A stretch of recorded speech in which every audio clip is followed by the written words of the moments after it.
апдейт 2019 Номын санчдын 6-р зөвлөгөөний эрхэм төлөөлөгчдөө Монгол улсын өнцөг болон боцоогаа Монголын Номын санчдын концепцооны эрхэм гишүүдээ эрхэм үндэт Номын санч мэдээллийн ажилтан эрхэм үндэт зочид төлөөлөгчдөө жил бүр уламжлал болгон зохион байгуулж буй Mongolian library апдейт 2019 Номын санч мэдээллийн ажилтнуудын 6-р зөвлөгөөнд хүрсэн ирсэн та бүхэнд өнөөдрийн намрын илүү дэлгэн сарын мэндийг өргөн дэвшүүлье. Монголын Номын сангууд тулгамдаж асуудлынхаа шийдлийг болох шийдвэрлэхдээ мөр зэрэгцэн урагшилж хамтдаа шийдвэрлэхээр тэмүүлэн эргэлзэж байна. Монголын Номын сангуудын хөгжлийн бодлого шийдвэрт төвийн нэмэр оруулах, Номын сангийн зөвлөгөөнд авч хэрэгжүүлэх, ажлын талаар хэлэлцгээд бус зөвлөгөөнд хүрсэн ирсэн төрийн болон төрийн бус байгууллагууд, ихтэй сургууль, нийтийн Номын сан, аймаг сумдын Номын сангийн төлөөлөлд цаг заваа дархан оролцож байгааг юуны өмнө талархал илэрхийлье. Монголын Номын сангууд гэртээ 2014 онд анх удаа нэгдсэн хэлэлцүүлгээ зохион байгуулж байсан. Тэгвэл өнөөдөр 6 дахь удаагийн нэгдсэн зөвлөгөөнийг хамтдаа хэлэлцээ, хамтдаа хөгжий өрөөндөр зохион байгуулж байна. Номын сангийн салбарт мөрдөглөх хуулийн хэвийн шинжилэл, стандарт, дүрм журмын зэрэг бодлогын бичиг баримтуудаа зарлаа. Номын санчид маань дэлхийн боловсрол эзэмших, төвчээрэн ажиллах, эхийг хийх чин хүсэл тэмүүллийн араас хамтдаа урагшилж байна. Ингээд өнөөдрийн 6 дахь удаагийн зөвлөгөөнийг ээж өгнөх гэмээр Монголын Номын сангуудын концепцооны үйлчлэг цэцэрлэг ноён мөнгөршин байна.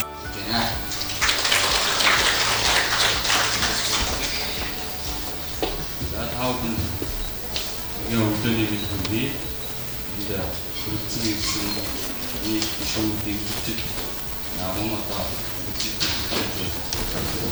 өнөөдөр Монгол улсын өнцөг болон бүрээс Монгол аймгаас, Монгол аймгаас, Индийн аймгаас, Өмсгөл аймгаас тэгээд баруун зүг аваад бүх аймагуудаас тэгээд ихтэй сургуулиуд Юу ч нийтийн Номын сан цогцсон энэ сайхан одоо хэмжээ хийж байна. Гурван баатраа хийхдээ бид одоо 6 дахь хийж байна. Анх хийж байгаа бол 60 гаруй 20 гаруй хийсэн. Өнөөдөр одоо нийтийн Номын сан боо улсын Номын сан, зөвлөдийн Номын сан, за нийтийн Номын тоо бусад байгууллагууд хэмжээд улсын шинжилгээний соёлын сургууль Жимайти Тэдээс бол хамтраад бидний зөвлөгөө байна. Тэгэхээр бид бол одоо өнөөдөр энэ бол зөвлөгөө гэж байгаа. Бид энд 13 цаг хүртэл үзэн ихтгэл мэдээллүүдээ сонсно. За 14 цагаас бид 3 танхим 8 сэдвүүдээр сонсон гэдгийг зөвлөж хийгдэнэ.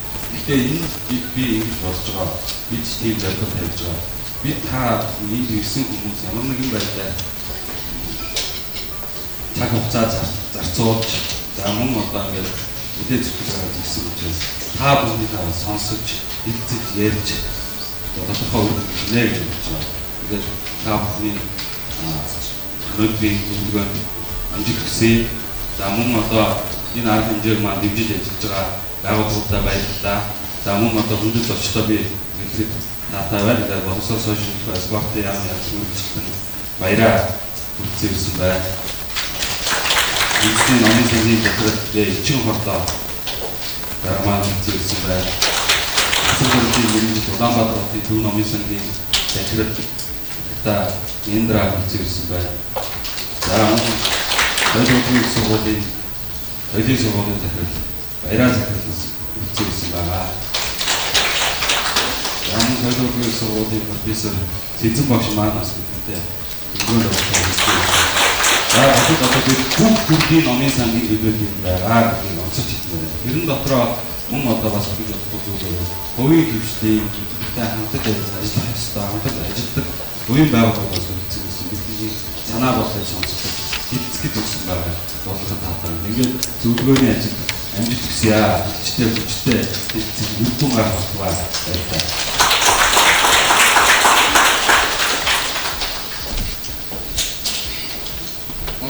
баярлалаа. Ингээд өнөөдрийн зөвлөгөөнийг рүү хэлсэн Монгол Улсын Солилцохын сургууль Улаанбаатар хотын Зөв Номын сан GMIT Монголын ашиглах мөрлийн сургууль маань хамтран зохион байгуулж байгаа. Тэгэхээр энэхүү хөтөлбөрийн дээр Солилцохын сургуулийн цагийн сургуулийн захирал баяраар хэлж байна.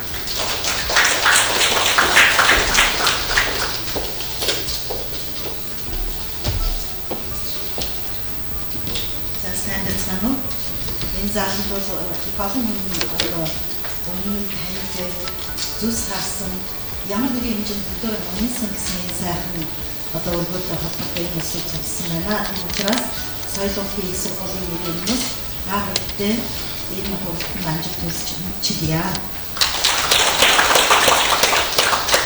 Манай сайхан програмын маань өнцөг болон номын сангууд, сум, бригад, төсөөлөгч бид нар маш олон жилийн туршид бол бүрийн бодлогоор номын сангуулаа маш амжилттай хөгжүүлж ирсэн.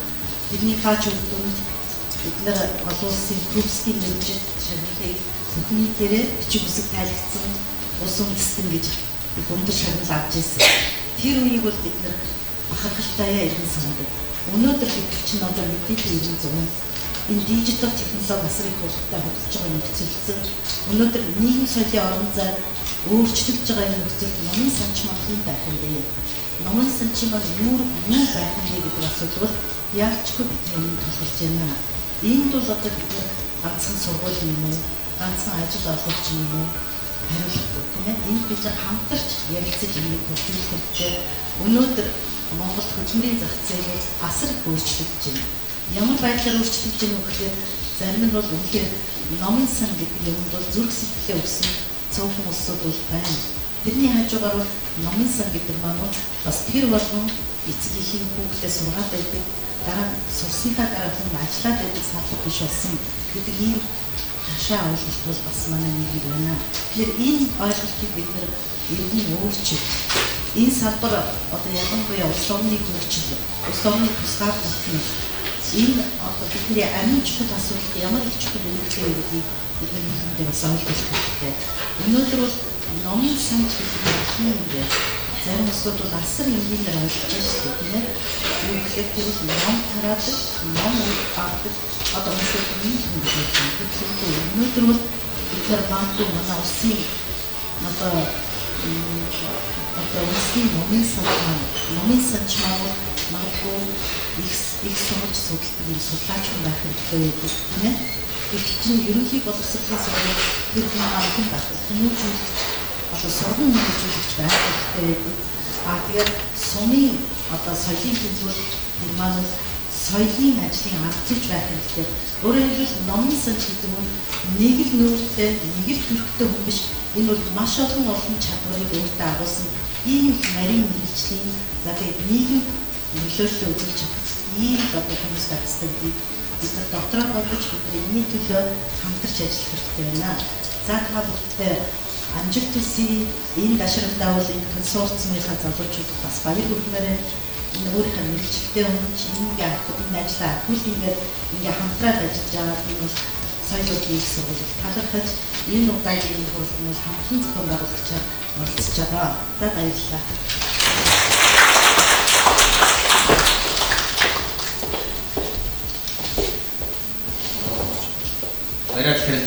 Баярлалаа.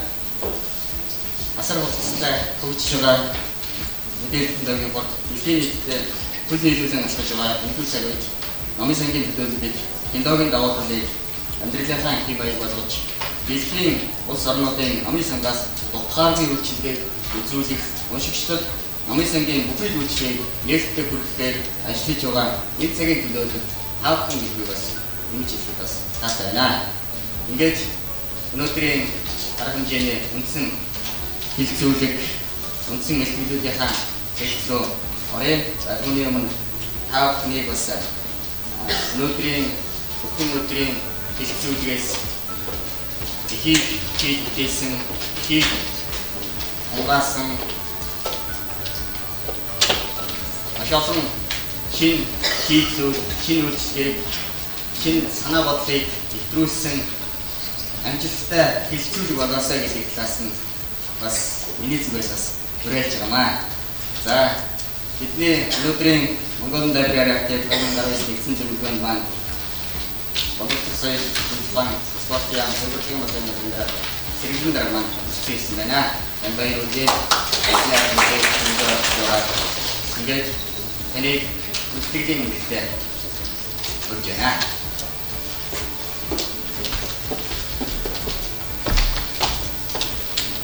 Машин тавхинд нахтай ин номтой хэлэлцэх сангууд өнөөдөр маш олон үйл ажиллагаа тавьчихж байгаа.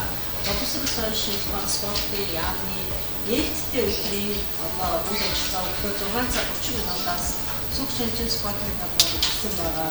Бид нар эртэж эрүүл Монгол, эрдэмтэй Монгол, соёлтой Монгол, соёл гүйцэтгэх чаддаг монголчуудын хүрээнд гимнастик хэлсэн байгаа. Тэгээд дахиад 2000 гаруй залуучууд манай харьяа байгууллагын төлөвлөлт хамгийн хэсэг төлөвлөлт бид хамтдаа байсан шүү. Ингээд бараг 100 жилийн нэгэн зууныг шинжилгээний хүмүүс бас очиж байгаа юм уу?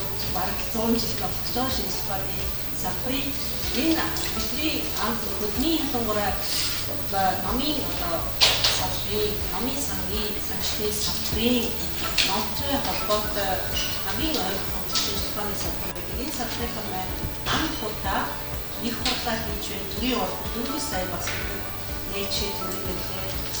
Хууль бусаар соёлын өвийг бодлогоор 8 дахь хэл хамруулан маш олон асуудлууд Монгол улс бас энэ өөрсдийнхөө тулгаад алдсан, бодлогоодоо олсон, шүүхтээр ялсан гэсэн сайхан мэдээнүүд байсан. Тэгээд манай бас яамны зүгээс төлөвлөлт яваад өнөөдөр гадаад харилцааны сайд яг хэдхэн цагийн өмнө юм бэ? 2-3 цагийн өмнө мөн манай боловсрол соёлын ухааны сайд байсан Отгон баяр сайд маань бас гарын үсэг зурж Америкийн нэгдсэн улсад энэ бас олдсон шүүхтээр ялсан динозаврын эд яснуудыг нааш нь нүүлгэх энэ дээр хамтарч ажиллах гэсэн ийм сайхан өглөөний мэдээгээр өнөөдөр хэлж байна. Ингээд 6 дахь зөвлөгөөнөө хийж байгаа та бүхэндээ амжилт хүсье. Та бүгдийн маань жил болгон бас уламжлалт болгоод сүүлийн жилүүдэд ирч хүчтэй өөрсдөө нэлээд туршлагачж байгаа. Ер нь соёлын салбарт бол номын санчдын үүрэг роль нэг ялангуяа соён гэгэрлийн үйл ажиллагааг тулгуурлаж энэ жил манай соёл урлагийн бүх аянууд явж байгаа. Энэ дээр бол та бүхэн маань хийж байгаа, оруулж байгаа хувь нэмэр бол маш их байгаа шүү гэдгийг бас боловсрол соёлын спортын сайдын нэрийн өмнөөс болон соёл урлагийн бодлогын газрын нэрийн өмнөөс Монголын мянган номын уншигчдын нэрийн өмнөөс та бүхэндээ амжилт хүсье. Тэгээд би 11 цагаас бас манай талбайд манай нийтийн үйл ажиллагаа болно. Тэгээд та бүхэн маань бас мэдж байгаа номын сан маань 20 онд бас Ажилтнад орчих гээд шинэ номын сан маань, үндэсний номын сан маань ирч хүчтэй бас ажиллаж байгаа. Чад хатгаар яам санхүүгийн цагдсан маш олон жил байсан. Тэгээд сайхан өдрийн зөвлөлөг яриад явах уу? Гэхдээ манай номын сан маань бас энэ хаалганы хэд байгааг бас та бүхэн зурх хэрэгтэй байна. Үүний хажуугаар бас бидний хуучин байдлыг яах гэж байгаа бас л нураагаар газрыг авч байгаа ч юм уу бас тийм нийгэм сүрэг мэдээлүүд явж байгаамаа. Энэ бол буруу мэдээлэл шүү гэдгийг би бүр яг энэ зураг төслийнх нь тендерийнх нь ахлахаар би ажиллаж байгаа.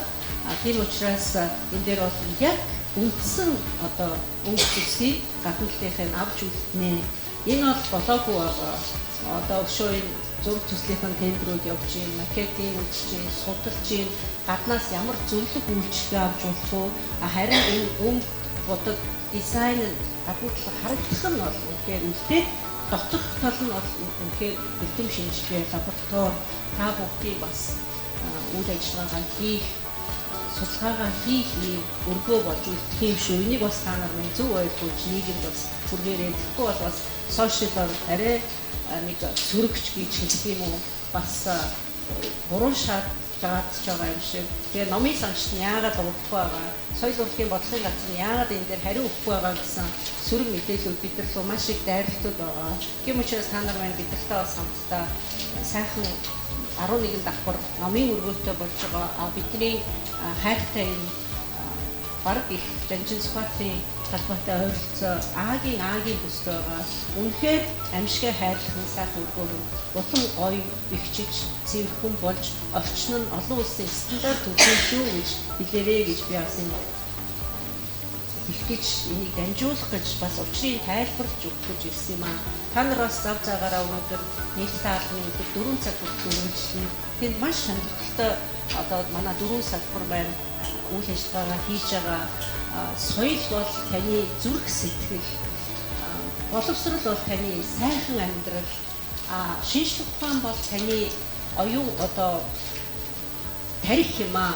Спорт бол хүний бие бэлтэр юм аа гэд манаас одоо яамны 4 салбар маань үнэхээр хүний хөгжил хамгийн үнцэнтэй дэлхийд байгалийн бүтээгдэхүүн хүн тулгуурсан ийм 4 салбарын яам юм аа гэдгээрээ засгийн газраас 2-7 хоног үйл ажиллагаагаа талбай дээр хийж бүх яамдууд үйл ажиллагаагаа танилцуулж байгаа. Тэгээд хаалтын ажиллагааг бас манай яамаар хийж байгаа бас учир утгатай юм шүү. Тэгэхээр та бүхэн маань зав зайгаарууд очиороо яамынхаа үйл ажиллагааг дэмжээрэй.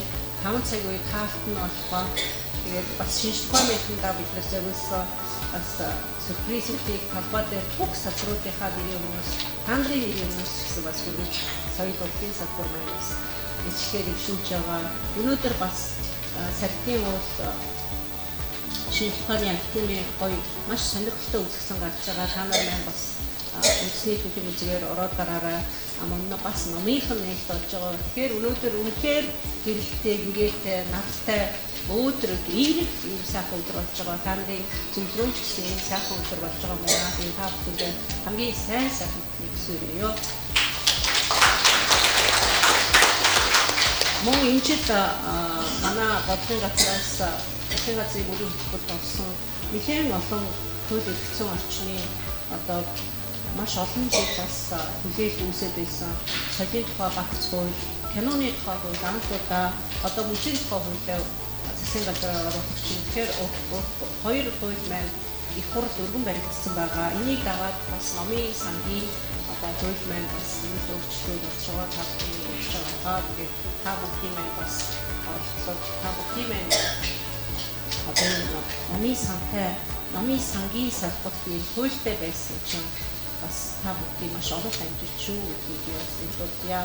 Өнөөдөр бид нар киноны тухай хуулийг анхудаа, музейн тухай хуулийг анхудаа бас боловсруулах гэж хэлээ бас шаардлагатай. Тэгээд саяхан соёл урлагийн ажилтны өдөр болсон байгаа.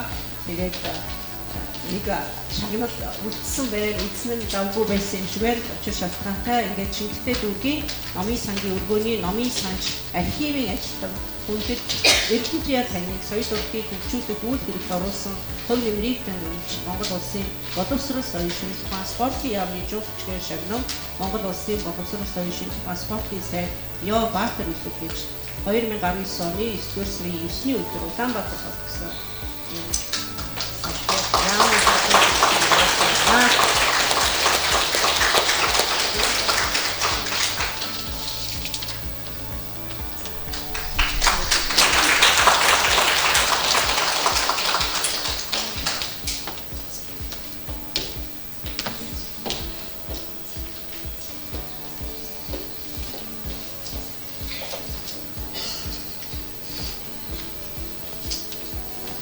Тэрхэн дарагтаа баярлалаа. Мөн өнөөдрийн энэхүү хэлэлцэн өдөр хүндэт жоохчгаар тань шагнагдсан эрдэнэт мэргэжлэндээ бас улаан баяр хүргье. Баярлалаа.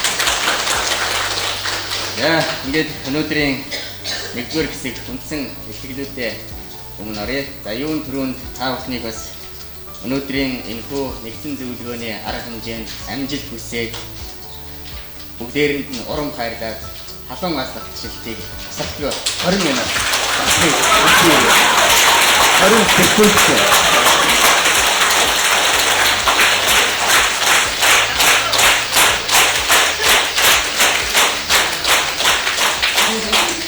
Баярлалаа. Энэхүү халуун алгацлаар бид бүхний урам зориг хүсэл тэмүүлэл бүх зүйл маань гутлагдаад тэмүүлэх болно. Хамтдаа урьдчилцгаая. Ингээд хүндэт тайзнаа Номын сангийн салбарын эрх зүйн шинжилэл, боловсрол соёлын шинжилгээ, спортын яам, соёл урлагийн бодлогын газрын ахлах мэргэжилтэн баяраа таныг урьж байна. Хамттай энэ өдрийн мэдлэг бүрийг манай лайбрери апдейт энэ арга хэмжээ бол манай бүх нийт төрлийн номын сангуудын номын сангуудын бүсэн хүлээн тэмүүлдэг маш сайхан арга хэмжээ болсон байна. Тэр энэ арга хэмжээндээ хүрэлцэн ирсэн өнөөдөр бүгдээрээ хэлэлцэх, бүгдээрээ бүгдийн ямар гацыг олох вэ гэдэг ярилцсан зөвлөлтөөр цугласан номын сангуудыг та бүхэндээ энэ арга хэмжээнд амжилт хүсье. За тэгэхээр номын сангийн салбарын эрх зүйн чиглэлээр сүүлийн жилүүдэд ямар арга хэмжээ явагдаж байгааг хандаад би та бүхэндээ мэдээлэл хүргье. За тэгэхээр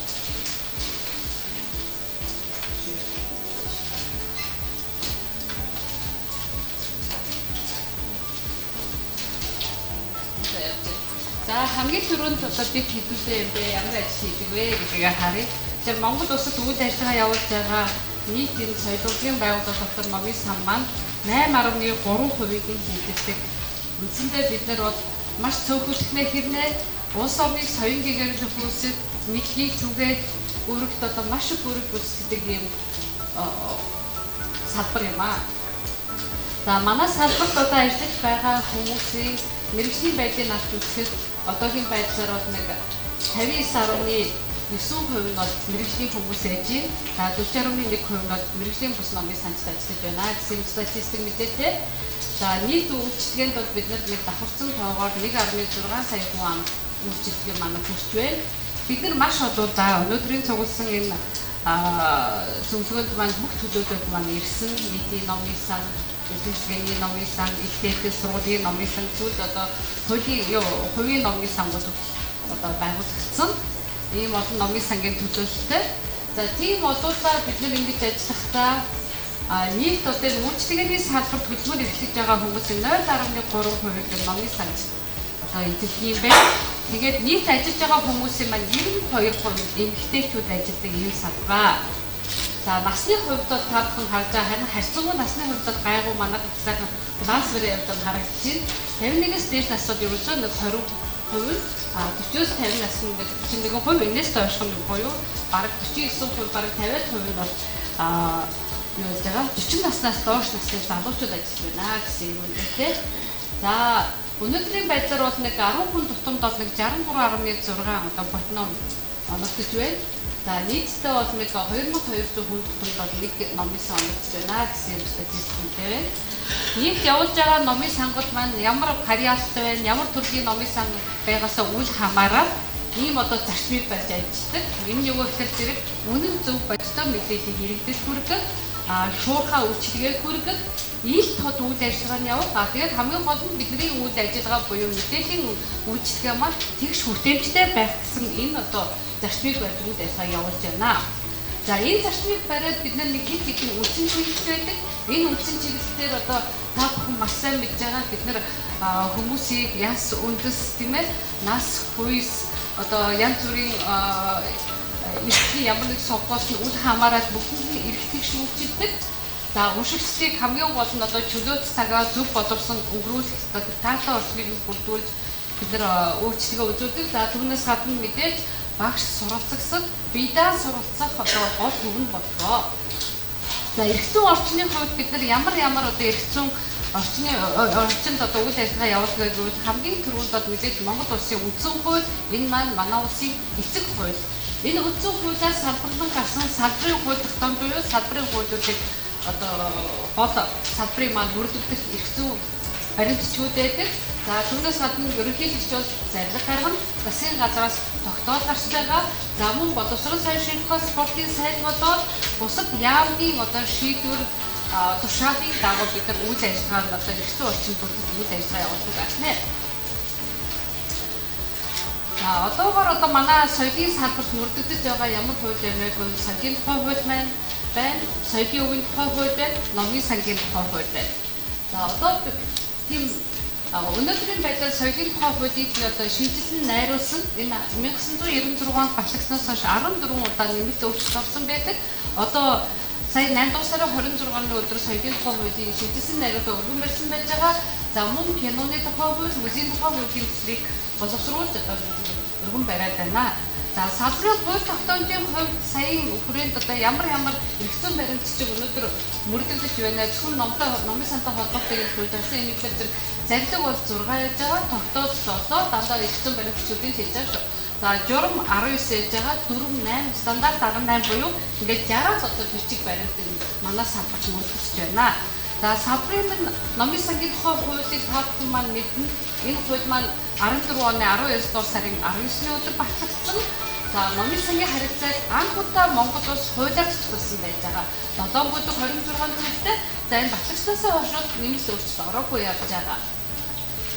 За энэ хууль батлагдсанаараа бол номын сангийн үйл ажиллагааг олон улсын нийтлэг стандартад нийцүүлэхийг одоо бид нар зорж одоо хийсэн байгаа юм. За тэгээд гол одоо баримтж байгаа зарчим маань бид нар номын сангийн үндсэн зарчим, номын сангийн үйлчилгээг иргэдэд ойртуулахад одоо ихээхэн анхаарсан.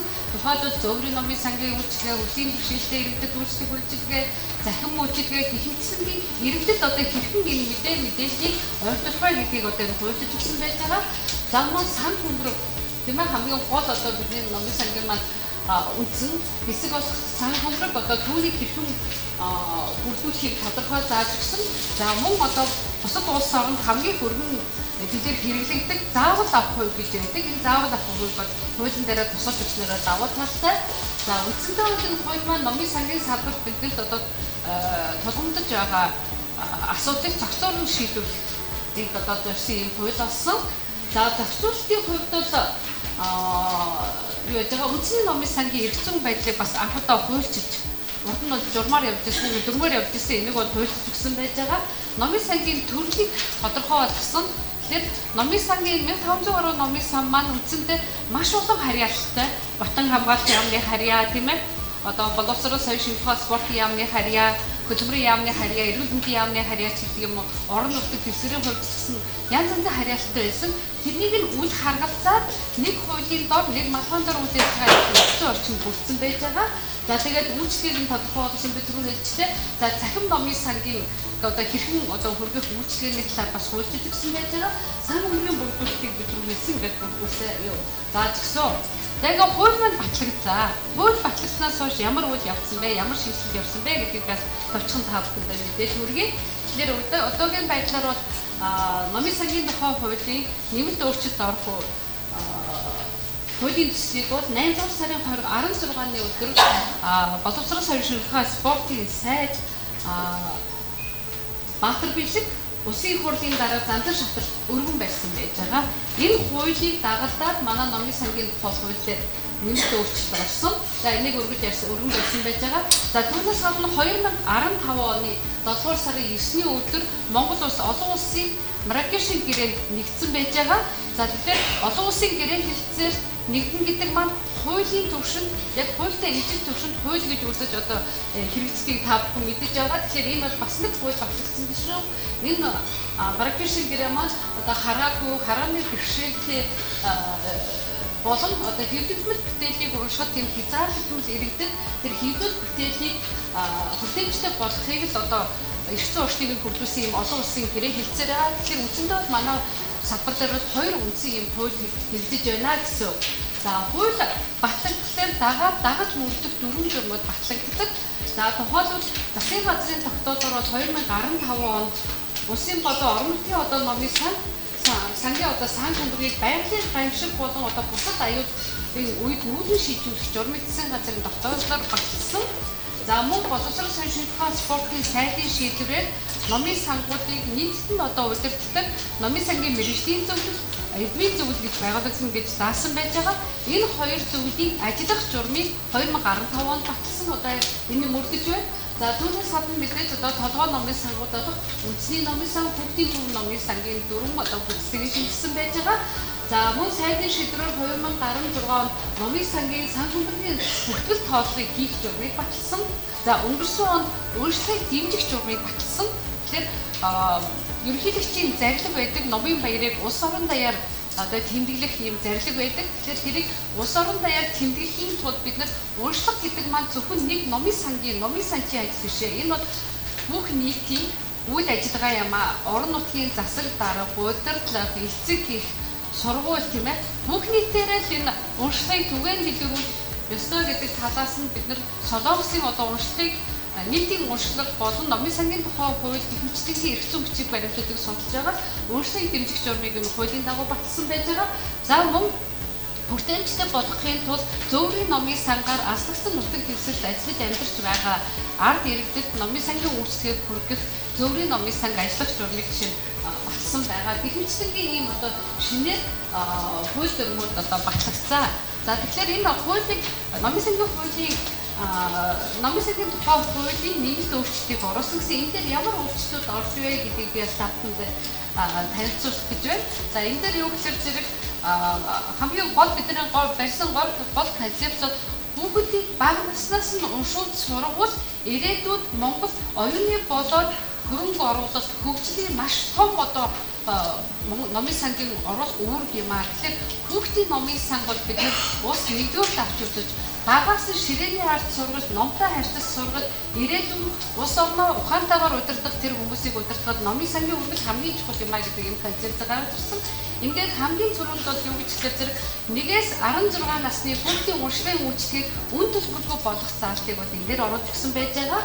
За тэгээд энэ хүүхдийн номын сан бол төрөлдөр нь орж ирж байгаа. Энэ номын сангийн төрөлдөр бие дааж орж ирээд энэ хүүхдийн нас идэхгүй онцлог тохиолсон ном мэдээллийн үйлчлэгийг үзүүлдэг газар хүүхдийн номын сан гэж тусгаад хуулж орж ирсэн байж байгаа. За түүнээс гадна та бүхэн мэдж байгаа өнгөрсөн жил Монгол Улсын ерөнхий сайдын дээрээс соёл урлагийн үндэсний зөвлөлд гэж байгуулагдсан. Үндэсний зөвлөлд бол бүх салбаруудыг хамарсан үйл ажиллагаа маш том үйл ажиллагаа явуулж байгаа та бүхэн гэрэл радиоор сонсдог. Энэ жил жишээлбэл хүүхд залуучуудын уншлагыг дэмжих жил болоод байгаа тэрнийг өргөжүүлэх үйл ажиллагаа явуулж байгаа.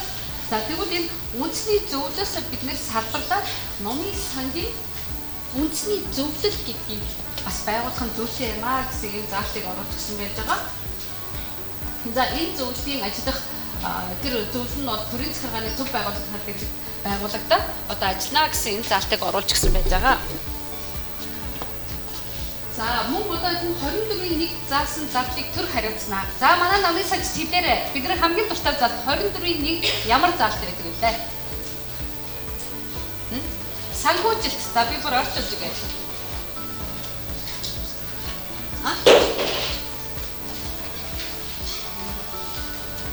За санжина.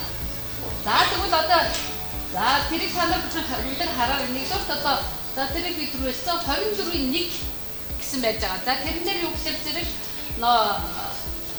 юу яа Монгол судлалын чиглэлээр энэ одоо бүр зориуд орж ирсэн юм шүү. Монгол судлалын чиглэлээр гадаадад хэвлэгдсэн ном хуулийн бүтээгдэхүүнийг үндэсний номын сангийн сан хөмрөг нөхөд бүрдүүлэх гэж нэмж байгаа. Энэ зарлыг төр хариуцнаа гэж оруулж ирж байгаа. Энэ маш том зарлал шүү. Тэгэхээр энэ Монгол чиглэлд Монгол судлалын чиглэлээр гарч байгаа гадаадад гарч байгаа дотоод улсад тэр хэвлэлийн бүтээгдэхүүн худалдаж авъягүй тэр зарлыг бол төр хариуцлах болно гэсэн энэ зал гарчсан байна. За хэсэг одоо ийм одоо нэмэлт өөрчлөлтүүд орж байгаа. За түүнээс гадна өнгөрсөн жил бас нэг томоохон үйл явдал болсон, их том ажил явагдсан. За тэр маань юу байсан бэ гэхээр зэрэг засгийн газрын үйл ажиллагааны төлөвлөгөөн дээр тусгагдсан. Бидний одоо өдөр тутмын үйл ажиллагаанд хэрэглэгдэх стандарт байдаг. Тэр стандарт маань юу вэ? Номын сангийн үйл ажиллагаанд орчны нөхцөлд харилцах шаардлага стандарт юм. За энэ стандарт нь 2007 онд батлагдсан. За мөн ахад нэг стандарт гэдэг. За энэ хоёр стандартыг шинжилнэ гэсэн ийм одоо заалт орсон байдаг. Тэгээ өнгөрсөн жил ажлын хэсэг сайдын тушаалаар батлагдаад энэ стандартыг шинжлэх ажлын хэсэг ажилласан.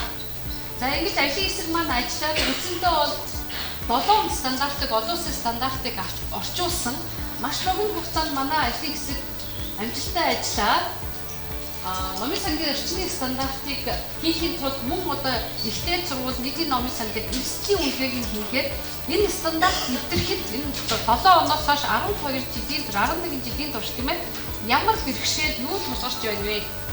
Үнэхээр энэ стандарт маань орчны стандартын шаардлагыг хангасан номын сан өнөөдөр байж чадна уу гэдэг эрсдлийн үнэлгээ хийсэн. Ингээд олон удаа тэр 7 стандартыг сонгож орчуулаад эрсдлийн үнэлгээгээ хийгээд эцэстээ яасан бэ гэхэл бид нөгөө шинжилсэн стандартыг нэг бүтэн бүлэг нэмээд 72 зал 4 хавсалтыг шинээр нэмж өгсөн байж байгаа. За энэ батлагдсанаараа юу гэхээр тэр номын сангийн уншлах үйлчлэгээний орчин яг орчин үеийн номын сангийн жишгт нийцэх тэр стандартын шаардлагыг оруулж өгсөн байж байгаа. Хоёрдугаар хүний хэтлөө бид нар номын санжийнхаа заалтыг насаа оруулж өгсөн байж байгаа. Хөдөлмөр эрүүл ахуйн нөхцөлийг нь одоо яаж хангах юм бэ? Түүнээс гадна ном хэвлэлийг одоо яаж аюулгүй байдлын цахим бөгөөд одоо хэлбэрээр хадгалж байгаа мэдээллийг хэрхэн хадгалах вэ гэдгийг энэ стандартаар оруулж өгснөөр ийм одоо шинэ стандарт батлагдсан байж байгаа. Ингээд стандарт маань стандарт хэмжилсэн газрыг дараагийн жишээлээр одоо юу яасан бэ? 7 сарын 4-ний өдөр батлагдсан. За нэгдүгээрх нь бол номын сангийн орчин нөхцөл үйл ажиллагаанд тавигдах шаардлага. За нөгөөх нь бол бас өдөр тутам хэрэглэдэг архив номын сангийн өв санг хадгалж хамгаалах тавигдах шаардлага байж байгаа. Энэ нь MNS ISO-гийн стандарт байж байгаа. Энэ хоёр стандарт бас шинжилсэн маань манай салбарын эрх зүйн нэгэн томоохон шинжилэл болсон юм аа. Тэгэхээр стандартын та бүхэн мэдэж байгаа. Бид зарах хэрэггүй, бид харах хэрэггүй. Та бүхэн маань шинэ стандартаа улсын стандарт хэрэгжүүлсэн газартаа холбогдоод энэ одоо ямар шинжилэлд орсон байна вэ гэдэг үйл ажиллагаанд одоо судалж хаа гэж бодож байна. За түүнээс гадна хамгийн сүүлд нь бид та бүхэнтэй одоо салбарын хүний нөөцийн асуудлаар бас эрх зүй ямар шинжилэл хийгдсэн бэ гэдгийг одоо танилцуулах гэсэн. Тэгэхээр бид бол одоо соёл урлагийн салбарынхаа нэг л одоо хэсэг бид нар одоо дөнгөж 8.3 хэсгийн хувийг эзэлж байгаа. За тэгэхээр бид нар бол бас л хүний нөөцийн асуудал байдаг, хүнээ хөгжүүлэх хэрэгтэй байдаг, хүний нийгмийн асуудал нэрэж байдаг тийм ээ. Тэгэхээр энэ соёл урлагийн салбарын хүний нөөцийн хөгжлийн хөтөлбөр гэж одоо батлагдсан сайдын тушаалаар энэ 19-с 23 онд батлагдсан байж байгаа. За энэ хөтөлбөр хэрэгжихтэй юу гэхээр хамгийн гол нь бид салбарын ажиллагчтай одоо энэ салбарынхаа хөгжлийг дэмжсэн мэрэгчлүүдийг бэлтгэх, тэднийг одоо мэрэгчлээ дээшүүлэх, мэрэгшүүлэх тэр тогтолцоог нь бий болгох одоо зорилгыг дэвшүүлсэн байж байгаа. За соёлын одоо байгууллага буюу манай номын сан ажиллагч маань тогтвор суурьштай ажиллах тэр орчин нөхцөлийг нь бүрдүүлж одоо зорилгыг дэвшүүлсэн. За мөн салбарынхаа ажиллагчдын хөдөлмөрийн үнэлгээг одоо дээшлүүлэх талаар ингээд тусгаж өгсөн. Энэний хүрээнд бол маш их олон ажил явагдсан. Юу гэхээр тэр соёлын байгууллагад одоо ажиллаж байгаа мэрэгчлийн ажиллагчдынхаа эзлэх хувийг одоо нэмэгдүүлэх арга хэмжээг авна гэж туссан. За мөн одоо соёлын ажилтны IT байран дээрээ одоо асын зарны сургалтаар ч юм уу тийм ээ байнга тасалбар хөгжиж идэг одоо тэр нөхцөлийг бүрдүүлнэ. Улсын хэмжээнд хүний нөөцийн салбарын хүний нөөцийн нэгдсэн мэдээллийн санал бий болгоно гэж одоо төвшүүлсэн. За түүнээс гадна ажил мэргэжлийн үндэсний индексийг боловсруулах энэ маш чухал. Тэгэхээр манай соёл урлагийн салбар шиг өнөөдрийн хүртэл ажил мэргэжлийн үндэсний индекс нь байхгүй юм одоо салбар ховор болоод байна. Тэгэхээр энэ ажлыг бол энэ жил бид нэр соёл урлагийн их сургуультайгаа хамтраад хийж байгаа. Мөн одоо соёл урлагийн салбарын хүний нөөцийг нэг жигүүн улсын хэмжээний судалгааг бид соёл урлагийн их сургуультай хамтарч хийсэн байгаа. Энэ удаагийн номын санчдын энэ 6 дахь удаагийн зөвлөгөөнийг ч гэсэн манай соёл урлагийн их сургууль нийтийн ажиллаж байгаа. Манай одоо хамгийн гол үнэхээр энэ соёл урлагийн салбарын боловсон хүчнийг бэлтгэдгийн хувьд энэ салбарын хөгжлийг дэмжих том одоо институт юм а гэдгийг харахад юм болгон Монголчууд ордыг бас ташин дурдмаар байна.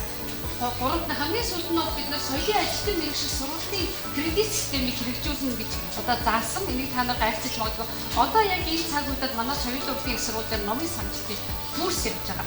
Тэр курс сурсан хүмүүсийн одоо эзэмсэн одоо тэр кредитийг нь тэр сургуулийн одоо нийт номын сангийн бакалавр нь ямар ч үедээ тэрнийх нь кредитийг тооцдог ийм одоо системд оруулж байгаа. Үндсэндээ мэргэжлийнхээ дагуу соёл урлагийн их сургуульд очиод курс та нар хамрагдаад байвал тэр чинь та нарын кредитэд дараа нь одоо тэр сургуульд суралцахад одоо тооцогдоод явдаг ийм одоо систем рүү шилжиж байгаа. Ийм хөтөлбөр батлагдсан байж байгаа. За мэдээж ингэснээрээ бол бид нар хамгийн гол нь одоо мэдээж хамгийн эцсийн үр дүн юу вэ гэвэл бид нар эрх зүйн орчин сайжирна, бидний ажилладаг орчин нөхцөл сайжирна. За мэдээж одоо бүх ажлаа бол бид нар судалгаа, гүйцэтгэх, хэрэгжүүлэх гэсэнтэй тийм тогтцоон дээр үйл ажиллагаа явуулдаг байх хэрэгтэй. Тэрнээс нэг нь хийгээд байдаг ямар ч үр дүн, ямар ч юм байхгүй эргэж гүйцэтгэл тэрнийгээ хэрэгжтэйгээ дэг хянах үнэлгээд тэгээд төлөвлөлтөөгөө гэсэн иж бүрийн юм тогтцоо үйл ажиллагаа явуулахаар одоо заажсан байж байгаа. За энэ дээр нэмээд мэдээж одоо соёлын байгууллагад олон улсын туршлага, шинэ арга технологиг нэвтрүүлнэ гэсэн ийм одоо заалтыг зааж өгсөн байж байгаа. Ингээд хүний нөөцийг одоо дэмжих хамгийн гол үзүүлэлт маань юу гэвэл хуучин одоо социализмын эзэссэн өнөөдөр ч яг тийм байгаа. Нэг ажлыг нэг хүн маань хийдэг, ямар нэг үнэлгээ урамшуулалт байхгүй, ямар нэг одоо тэднэрт юу байхгүй, хөшүүрэг байхгүйгээр үйл ажиллагаа явагдаж байгаа. Тэгэхээр энэ хөтөлбөр батлснараа юу гэхээр зэрэг ажлын гүйцэтгэлний суурьсан цалин урамшууллын системийг нэвтрүүлэх заалтыг оруулж гисэн байгаа. Тэгэхээр хэн сайн ажиллаж байна, хэн үнэхээр мэргэжлийн түвшинд ажиллаж байна, хэн санаачлахтай ажиллаж байна, тэр хүн илүү одоо үнэлэмж хөтөлбөрийн үнэлэмжээ өндөөж ажиллах болох ийм одоо заалтыг зааж өгсөн ийм одоо хөтөлбөр батлагдсан гэдгийг та бүхэндээ бас уулзах таатай байна. Ингээд хамгийн сүүлд нь та бүхэндээ хэлэхэд одоо эрх зүйн орчин шинжилснээрээ бүх ажил маань сайн явахгүй. Тэгэхээр энэ дээр бол мэдээж одоо бүх төрлийн номын сан, бүх номын санчтай маань бүгднийх нь өөрсдийн оролцоо илтгэх та бүхний санаачлах маш чухал. Зөвхөн төрийн нуруунд дээр бүх юм байгаад бүх асуудал шийдэгдэх гэдэг бол зөвхөн номын санч биш.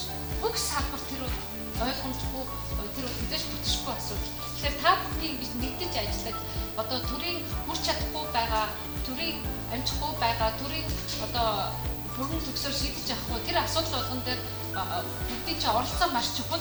Энэ оролцоод одоо жил бүрийн энэ library update энэ арга хэмжээ маань маш их одоо өөр гүйцэтгэдэг. Тэгэхээр та бүхэн жилээс жил энэ library update маань маш их өргөжж байна. Тэгээ удахгүй сая дарга маань хэлсэн мэргэжлэхэд манай Монгол Улсын үндэсний номын сан шинэ барилга маань ашиглалтанд орно. Өнөөдөр гэхлийн зааланд маань багтаж ядсан олон мэргэжлийн нөхцөл маань цугласан байна. Тэгэхээр дараа жилийн одоо library update-ийг Монгол Улсын үндэсний номын сангаа шинэ сайхан том бас харуулхан тайлбарт уулзсан ахаа гэж бодож байна. За та бүхэнд баярлалаа.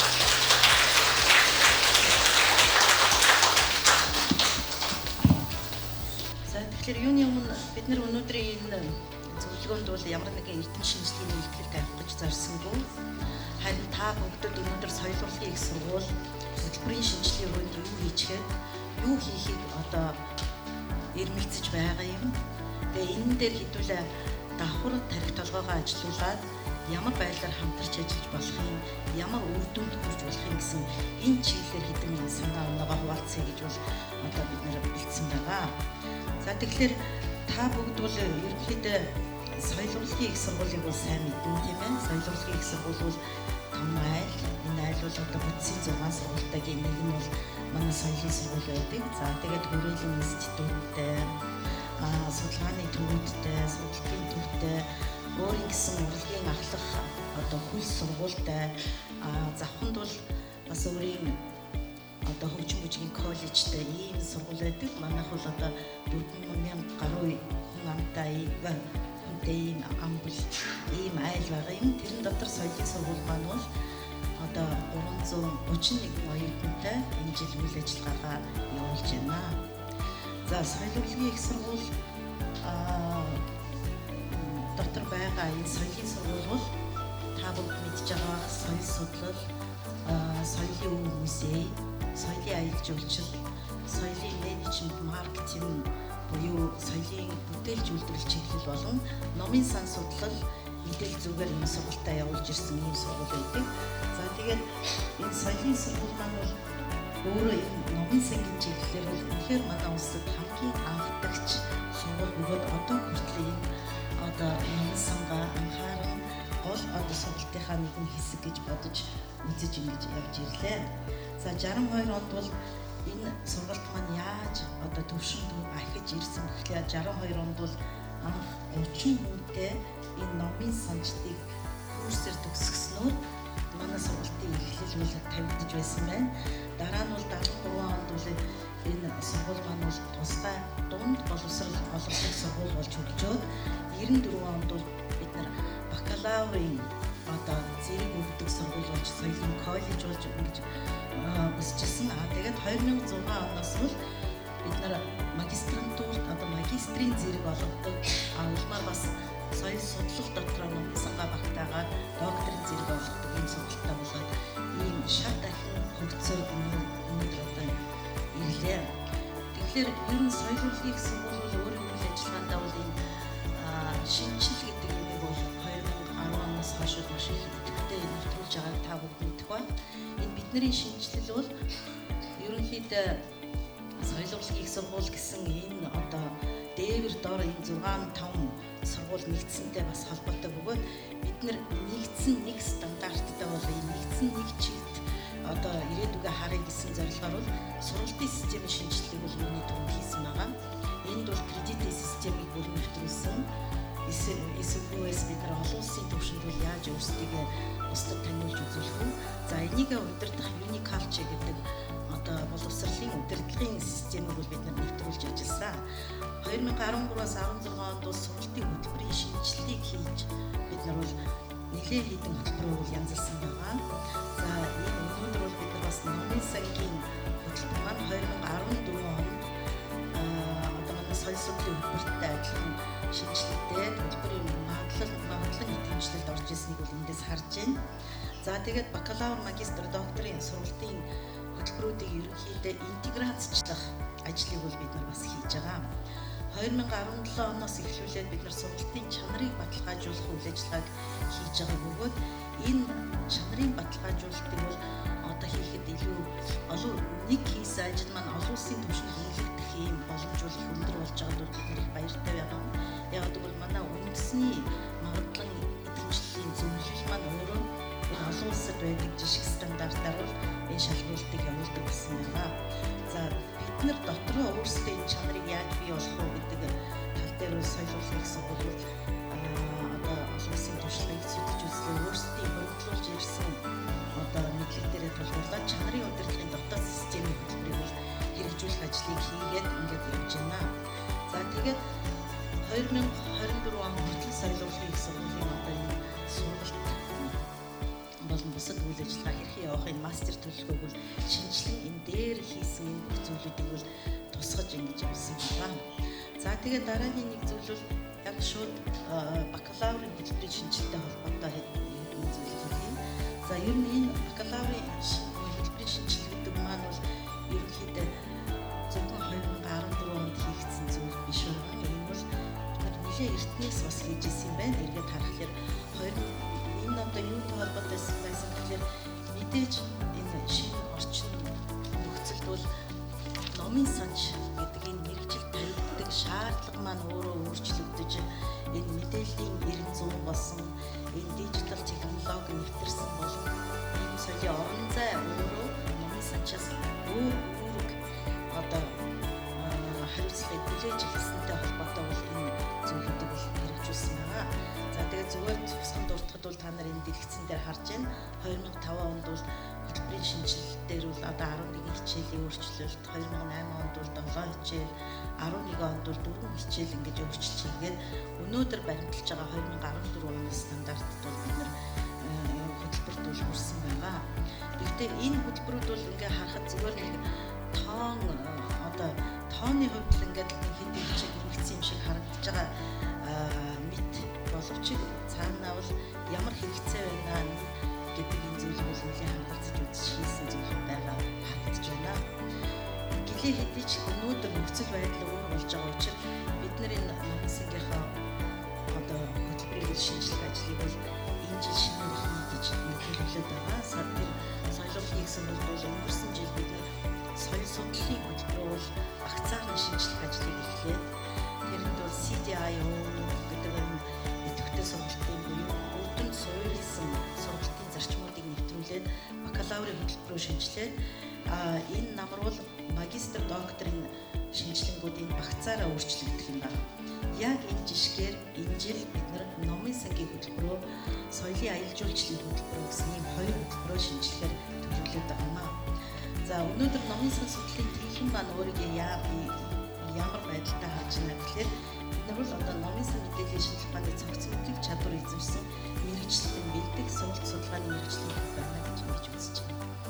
За энэ дээр бол бид нар бас энэ одоо боловсролд орж ирж байгаа шинэ одоо өөрчлөлтүүдийг бас бодож үзэх хэрэгтэй. Тэр өөрчлөлт маань юутай холбоотой вэ гэхээр бид нар сургадаг байгууллага байхад болсон. Их сургуулиуд маань суралцах үйл ажиллагааг өдөртөн зохион байгуулдаг ийм одоо нэгж болж байгаа тийм ээ. Өөрөөр хэлбэл бид нар яаж энэ олон мэдээлэл дунд хэрэгтэй мэдээлэл авах уу, яаж насан туршдаа тасралтгүй хөгжиж болох уу гэдэг энэ арга зүйд хүмүүсийг сургадаг. Тэр өөрчлөлтийг бол өөрсдийнхээ хөтөлбөрийн одоо арга зүйд нэвтрүүлэх тийм зорилго тавиад ажиллаж байна. За өнөөдөр соёлын сургуулийн номын сан судлалын төвөнд бол ерөнхийдөө өдөр ичнэ гэсэн ийм бакалаврын сургалт бол явагдаж байгаа. За тэгээд цаашлаад би дараа нь энэ дээр ямар өөрчлөлтүүд орж байгаа вэ гэдгээс бас хэлнэ. Энэ дээр бол та нар харж байна. Ер нь энэ 39 удаагийн төгсөлт хийсэн байна энэ тийм маань. Нийтдээ бол 2011 төгсөгч энэ сургуулийг төгсөжээ. За тэгээд энэ хөтөлбөрөө бид нар боловсруулахдаа олон юмыг харж үзэх шаардлагатай. Цахаас нь үзээд ингэж явж байна. Энэ дээр бол IFLA гэж байгууллагыг бол та нар маш сайн мэднэ тийм ээ. Олон улсын номын сангийн ассоциацийн одоо холбоо гэж ийм газар байдаг. За энэ газраас бол хөтөлбөр боловсруулах үйлчилсэн загвар гаргаад ямар одоо ур чадвар юуг оруулж ирснээр энэ өнөөдөр орчин үед энэ номын санч мэдээллийн ажилтан гэдэг энэ хүнийг бэлдэж болох бай гэсэн ийм 11 зүйлийг бол зааж өгсөн байт юм байна. За энэ мэдээж мэдээллийн орчин мэдээллийн нийгэмд үзүүлэх нөлөө их чухал гэж үзсэн байна. Мэдээлэл боловсруулах хэрэгцээ болон харилцаа холбоог тооцож үзье. Мөн үүнийг яаж хариу үйлчлэгээ бий болгох вэ? Мэдээлэл дамжуулах процессыг боловсруулах одоо өөрийн хувь нэмрээ оруулж ажиллаж чаддаг улсууд хэрэгтэй. Мэдээллийн нөөцийн удирдлага болон энэтэй холбоотой бүх үйл ажиллагаа, мэдээллийг судлах, шинжлэх, тайлбарлах гэдэг одоо манай жишээлбэл үндэсний номын санд одоо хүсэдэг улсуудын ур чадвар нэмж байна.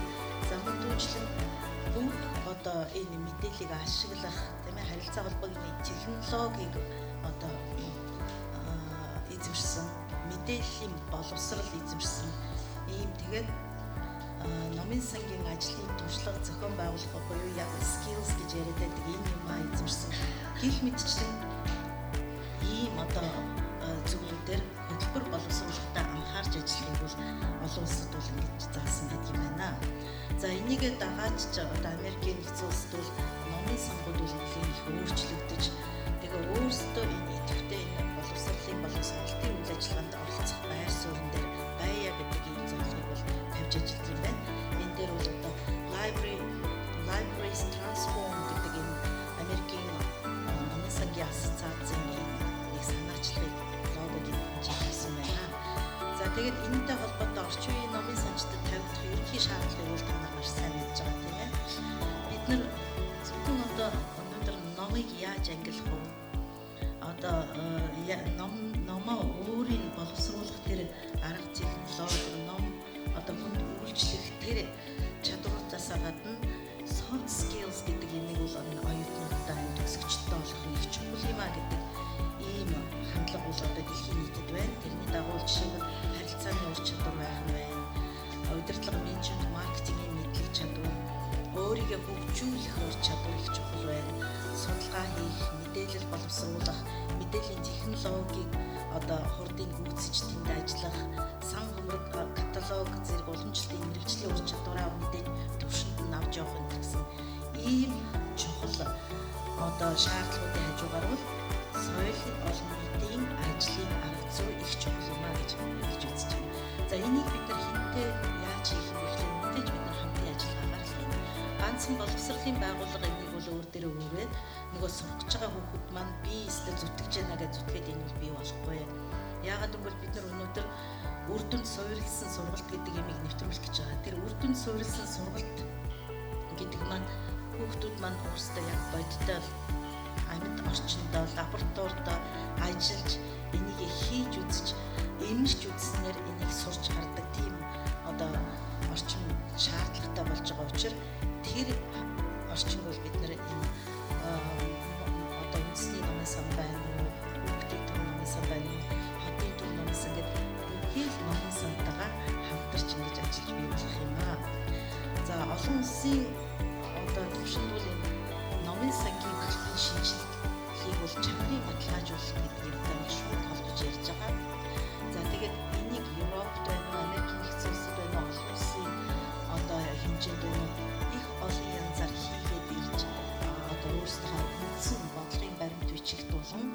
ажиллагааны төлөвлөгөөнд бол тусгаад ингээд ажиллаад ирсэн байдаг. За Европ жишээлбэл та бүгд сайн мэднэ. 99 онд бол долооны процесс гэдэгт бол Европын орнууд гарын үсэг зурж боловсролын нэгдсэн орон зай гэдэг юмыг бий болгосон тийм ээ. За тэр нь ялангуяа дээд боловсролын нэгдсэн орон зай гэдэг ийм одоо орчин бол бий болсон байгаа. Энэ бий болсноор яасан гэхээр одоо энэ боловсролын дээд боловсролын салбарт бол нэгдсэн стандарт бол хэрэгжиж эхэлсэн. Энэ стандартыг хэрэгжүүлснээр Европын хүрээнд бол ажил мэргэжлийн хүрээг тодорхойлоод тэгээд аль ч сургуулийг төгссөн хаач очиж ажиллахад бол диплом хүлээн зөвшөөрөх тэр боломжууд бий болсон байна. Бид нар бол одоо Монгол улс хөдөлмөрийн зах зээл маань бяцхан жоохон өнөөдөр мэдээж хөдөө орон нутагт бол одоо манай төгсөгчдийг хүлээж байгаа тийм ээ. Манай номын сангууд манай төгсөгчдийг хүлээж байгаа гэсэн хэдий ч ер нь бол бид нар дэлхийн иргэнийг бэлднэ гэдэг ийм зорилгыг бол Монгол улс тавьдаг шүү дээ. Тэр утгаараа манай боловсрол бол цааш алсаа харж ажиллавал одоо яг энэ стандартууд энэ одоо доор нь бичээстэй байгаа стандарт болон ерөнхийдөө энэ яаж диплом харилцан зөвшөөрдөг, яаж ажил мэргэжлийн хүрээгээ тодорхойлдог гэсэн энэ арга хэрэгслийг ашигласан энэ хүрээнд бол хүрсэн тийм хэмжээний одоо сургалт явуулж хүний төгсөх шаардлагатай байгаа учир бид энийг судалж үзэж байна. За дараагийн нэг зүйл бол магадлалын итгэмжил. Чанарын баталгаажуулалтыг яаж хангах магадлалын итгэмжлэлээр хангана гэдэг ийм юу байгаа шүү дээ тийм ээ. Тэгэхээр энийг олон улсад нэлээд хэдэн байгууллага олгодог юм байна. Тэгээд солилцох гэсэн бол ер нь олон улсад төлбөрөө магадлалын итгэмжлүүлнэ гэдэг ийм зорилгоор бол эхний ийм урлагийн хөтөлбөрүүдээс бол эхлээд явж байгаа. Манай номын санч гэсэн ирээдүйд бол энэ зорилгыг тавьсан. Бидний одоо ганцхан энийг хийхэд хүндрээд одоо хийж чаддгүй зүйл бол хийхгүй. Хилтэй байж бид нар олон улсад гарна, хилтэй байж бид нар хүлээн зөвшөөрөгдөн гэдгийг бол хаасаагүй ойлгох хэрэгтэй. Ялангуяа манай номын сан, манай соёлын сургалт төгсөж байгаа хүмүүс маань энэ тал дээр илүү их мундаг байх хэрэгтэй л гэж бид нар ингэж ойлгож байгаа. За тэгээд Америкийн номын сангийн ассоциац гэж та бүдийн сайн мэддэг байгууллага байна жишээлбэл тийм ээ. Эсвэл ALA гэдэг дараа нь IFLA гэдэг энэ байгууллагууд байна. Эднэрээс бол энэ магадлалд ороход олон улсад хүлээн зөвшөөрөгдөд энэ чанарыг одоо хангахад бид нар ямар шаардлагад нийцэх вэ гэдэг энэ бодлогын баримт бичгүүд бол нэлээд гарсан байдаг юм байна. Энэний нэг жишээ болгоод энэ чанарыг баталгаажуулах, инновацийг нэвтрүүлэх болон номын санд энэ үн цэн гэдэг зүйлийг бий болгохын тулд яаж одоо ямар шаардлага тавьдаг вэ гэсэн хөтөлбөр энэ баримт бичгийг бол энэ тавьсан байна. За дараагийн одоо энэ жил бидний хийх гээд байгаа энэ намд хийж эхлэх гээд байгаа энэ хөтөлбөрийн шинжилэл дээр бид нар олон улсын стандартыг бас тусгана гэж ингэж бодож байгаа. Энэ нь одоо ЮНЕСКОгийн жишээлбэл насан туршийн боловсрол гэсэн энэ зарчимтай холбоотой ийм зарчмыг бол бас нэвтрүүлж ажиллана. За ингэж ажиллахдаа бол мөн л нөгөө олон улсын магадлалын итгэмжлэлийн байгууллагууд бол үндэснийхээ магадлалын итгэмжлэлийн шаардлага нийцүүлэн энэ идэвхтэй сонголтын зарчмыг тусгасан ийм өөрчлөлтүүдийг хийя. Энэ CDIO гэсэн энэ зарчмыг бол бид нар урлагийн одоо хөтөлбөрүүдэд хамгийн ихний ээлжинд бол хэрэгжүүлээд амжилттай явж байна. Энийгээ өөрийн хөтөлбөр дээр хэрэгжүүлэхэд бол одоо манай цэцэн багш ярьдаг. Бид нар аягүй сайн одоо практик дадлагын баазтай болох хэрэгтэй байна. Энэ практик дадлагын баазыг бол сургууль өөр дээрээ бий болгох, энийг хөтөлбөрийн хүрээндээ одоо шийдэх ийм зорилго бас тавьж байгаа. Жишээлбэл мэдээлэл авалгааны төвтэй болох. Мөн түүнчлэн та бүгдтэй хамтран ажилласнаар энийг бий болгоно гэж ингэж бодож байгаа. За тэгэхээр өөрийн одоо оронд бол ямар эрх зүйн орчин энэ дээр бүрдээд байна гэхээр бид нар зөвхөн одоо академик хөтөлбөр буюу зэргийн одоо сургалтуудаа хөтөлбөрийн шинжилгээ зогсохгүй энэ нийтдээ одоо насан туршийн бүх шатны одоо номын санчдын боловсролыг тасралтгүй болгох тэр тогтолцоог бий болгоход бид нар юуг анхаарах юм бэ гэдэг дээр бол мэдээж солилцохын салбарын хүний нөөцийн хөгжлийн хөтөлбөр гэдэг баримт бичиг бол бидний тулах, түших, баримтлах ийм чухал баримт бичиг болж байгаа. Энэ дээр бол ажил мэргэжлийн хүрээнд суурилсан сургалтын кредит систем бий болгох гэдэг зорилго тавигдсан байгаа шүү дээ. Энийг бид нар нэвтрүүлээд эхэлж байна.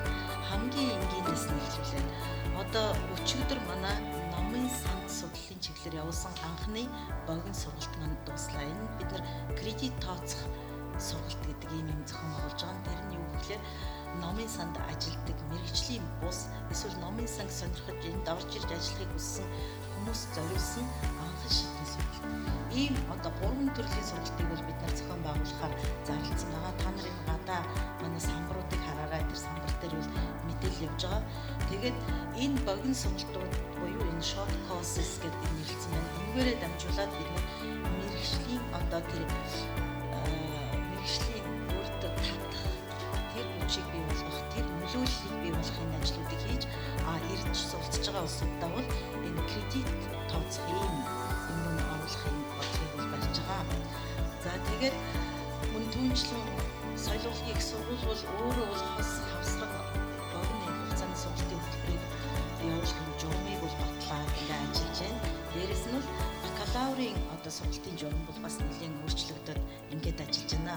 Тэгээ энэ утгаараа бид нар одоо юуг бий болгох гэдэг юм бэ гэхлээр та нар энийг харж байна. Монголын одоо соёлын салбарын хөтөлбөрийн зах зээл өнөөдөр тэр эхний тэр диаграм дээр харагдаж штэ. Ямар одоо соёлын салбарт маань боловсролын ямар зэрэгтэй, ямар одоо дипломтой хүмүүс ажиллаж байгаа бэ гэж харагдаж байна. Энд бол C дипломтой улсууд байна. Одоо жишээлбэл тийм ээ номын сан чиглэлээр C дипломтой төгссөн улсууд өөр мэргэжлэр D дипломтой төгссөн одоо тэгээ номын санд ажиллаж байгаа улсууд бас байна. Эднэрийгээ бид нар яаж боловсруулах юм бэ гэдэг дээр бол бид нар ерөнхийдөө боловсролтод гараад ирэх төрлийн баяраа дарга хэлсэн ажил мэргэжлийн индексийн дагуу ажлын байрандаа очоод зохицоод ажиллах тэр боловсон хүчнийг бэлтгэхэд хувь нэмрээ оруулах тэр сургалтуудыг бий болгож ажиллана гэсэн ийм юм яригдж байна. Тэгээд ер нь бол манай энэ харагдаж байгаа энэ зүйл бол манай соёл урлагийн салбар төдийгүй ерөнхийдөө манай улсад бол энэ ажил мэргэжлийн хүрээнд одоо 9 төвшний энэ сургалтуудыг бол бий болгоно. За тэгээд тэр сургалт нь бол шууд ажлын байртайгаа уялддаг тэр схемийг бол бий болгоно гэсэн ийм зүйлийг бол та нар харж байна. За жишээлбэл эхний 3 төвшөнд бэлтгэгдсэн хүн маань бол мэргэжлийн ажилтан болж ажиллах нь байна. Дараагийн 3 төвшөнд бэлтгэгдсэн хүн бол мэргэжлэн болно. Тэгээд дараагийн дээдлийн 3 төвшөнд бол бэлтгэгдсэн хүн бол өндөр түвшний мэргэжлэн болно гэсэн ийм олон улсын жишгт найзуулсан ийм боловсролын хөтөлбөрийн зах зээлтэйгээ хүний ажлын байртай холбосон ийм тогтолцоог бид бий болгох тэр алхмыг бол одоо ингээд эхлүүлж байна. Тийм учраас та бүхэнд өдөрт энэ болцоонууд бол олдох байхаа. За цаг богино учраас энэ дээр олон юм ярьсангүй зүгээр юу гэж хэлэх гээд байгаа гэхэлээ дүгнэлт гэж бол тусгай ярихгүй хэлэлцүүлэх байх учраас та бүгдийг хэлэлцүүлэхэд бас их сайхан оролцоосоо гэж одоо хүсээд хэд хэдэн зүйлийг хэлмээр. Бид нэр энэ жил соёл урлагийн их сургууль бол хамтын ажиллагааны жил ирсэн. Тийм учраас энэ хамтын ажиллагааг бид нар одоо 6 одоо этикеттэй бол ихэвчлэн явуулъя гэсэн юм бодлоготой байгаа. Нэгдүгээрт бол одоо мэдээж боловсролын байгууллагуудтай энэ дээр бол одоо багшлах боловсон хүчнээ чадваржуулах хүний нөөцийг бэлтгэх чиглэл рүү бол бид нар хамтарч ажиллана. Нөгөөх нь бол одоо төгсөгчд байгаа. Төгсөгчдөд давтан бэлтгэх, төгсөгчдөдөө хамтран ажиллах. Ажил олгогчдод бол бид нар ямар хөрөнгө чадваруудыг өөрийн төгсөгчдөд бий болгоход бид нар ямар сургалт, ямар хамтын ажиллагаа явуулах вэ гэдэг чиглэлээр бол одоо идэвхтэй ажиллая гэж бодож байна. За бодлого боловсруулагчдтайгаа мэдээж хамтран ажиллана. Манай бодлого боловсруулагч одоо энэ яам маань бол соёл урлагийн их сургуулийн бүх санаачлагыг маш их идэвхтэй дэмжин ажиллаж байгаад бол бид нар одоо баярлж талархснаа бас давхар илэрхийлмээр байна. За тэгээд мэргэжлийн холбоотой идэвхтэй ажиллая гэж байгаа. За тэрний нэг нь бол өнөөдөр бидний энэ одоо хууль зохион байгуулж байгаа энэ байгууллага маань байна. За дотоодын болон олон улсын магадлалд бол бид нар энэ ажил мэргэжлийн хүрээгээ тооцсон насан туршийн боловсролын тогтолцоогоо нэвтрүүлэх үр дүн суурилсан боловсрол гэдэг юм юмыг бол бид нар бас идэвхтэй хийя гэсэн ийм бодолтой байна. За тэгээд та бүхэнд асуултууд гарах ба хэлэлцүүлгийн үеэр хэдүүлэн дээр нэлээд ярилцах та бүхний дуу хоолой санал одоо энэ намрыг хэлж байгаа манай номын сангийн хөтөлбөрийн шинжилгээ чухал шүү гэдгийг хэлмээр байна. Баярлалаа. Монголын үндэсний номын сангийн шинжилэл, Монголын үндэсний номын сангийн захирал хатагтай бичиг орлуулгыг хүрж байна. Бид бүхэн 15 минутанд багтааж илтгэлээ хэлцүүлэх байгаа. Тэгээд цагаа бариарай гэж хүсэж байна. За баярлалаа. Вау, ямар сайхан харагдаж байна. Бүгдээрээ энэ танх мэгдүүлэлт цугласан та бүхнийхээ энэ өдрийн амар амгалан айлтгая. Маш сайхан харагдаж байна. Өнөөдөр энэ номын сангаас эндээс манай залуучууд байгуулсан номын сангийн концерцийн зохион байгуулсан энэ хурал маань шинжлэх гэсэн нэртэй. Ер нь энэ сэдвийн дор эхэлж байгаа. Тэгэхээр энэ шинжлэх гэдэг үгэнд хамгийн их таарах салбар бол номын сангийн салбар. Номын сангийн салбарын өөрсдөөсөө шинжлэх эхэлж чадах юм бол Монголын нийгэм тэр аяараа шинжлэхдэх тийм боломжтой хүчин чадтай тийм одоо өргөн бүрэлдэхүүнтэй салбар юм байгаа юм. Монгол орны өнцөг булан бүхэнд номын сан байна. Тийм учраас маш том хүч. Тэгэхээр би та бүхэндээ бас нэгдмэл хүч Монголын нийгмийг сэргээх шинжлэх хамгийн том хүч шүү гэж хэлмээр байна. Нэгдмэл хүч бол library update юм байгаамаа. Баяр хүргэе та нартай. За тэгээд мэдээж хэрэг цаг бага байгаа учраас илтгэл маань бол та бүхэнд бүгдээрэнд нь хэвлэгдээд очсон учраас би их олон юм ярьж та нарыг чилээмээргүй байна. Хамгийн гол нь яагаад би нэгдмэл хүч бол шинжлэл юм бэ юмаа гэж хэлээд байгаа юм бэ гэхээр манай номын сангуудад ажиллаж байгаа салбар болгонд ажиллаж байгаа ихтэй сургуулийн ерөнхий боловсролын үндэсний хотын нийтийн номын сангуудад ажиллаж байгаа номын сангийн мэрэгчлэнүүдийн маань санал санаачлага бол library update-ийг хийхэд хамгийн том чухал хүч нөлөө болно.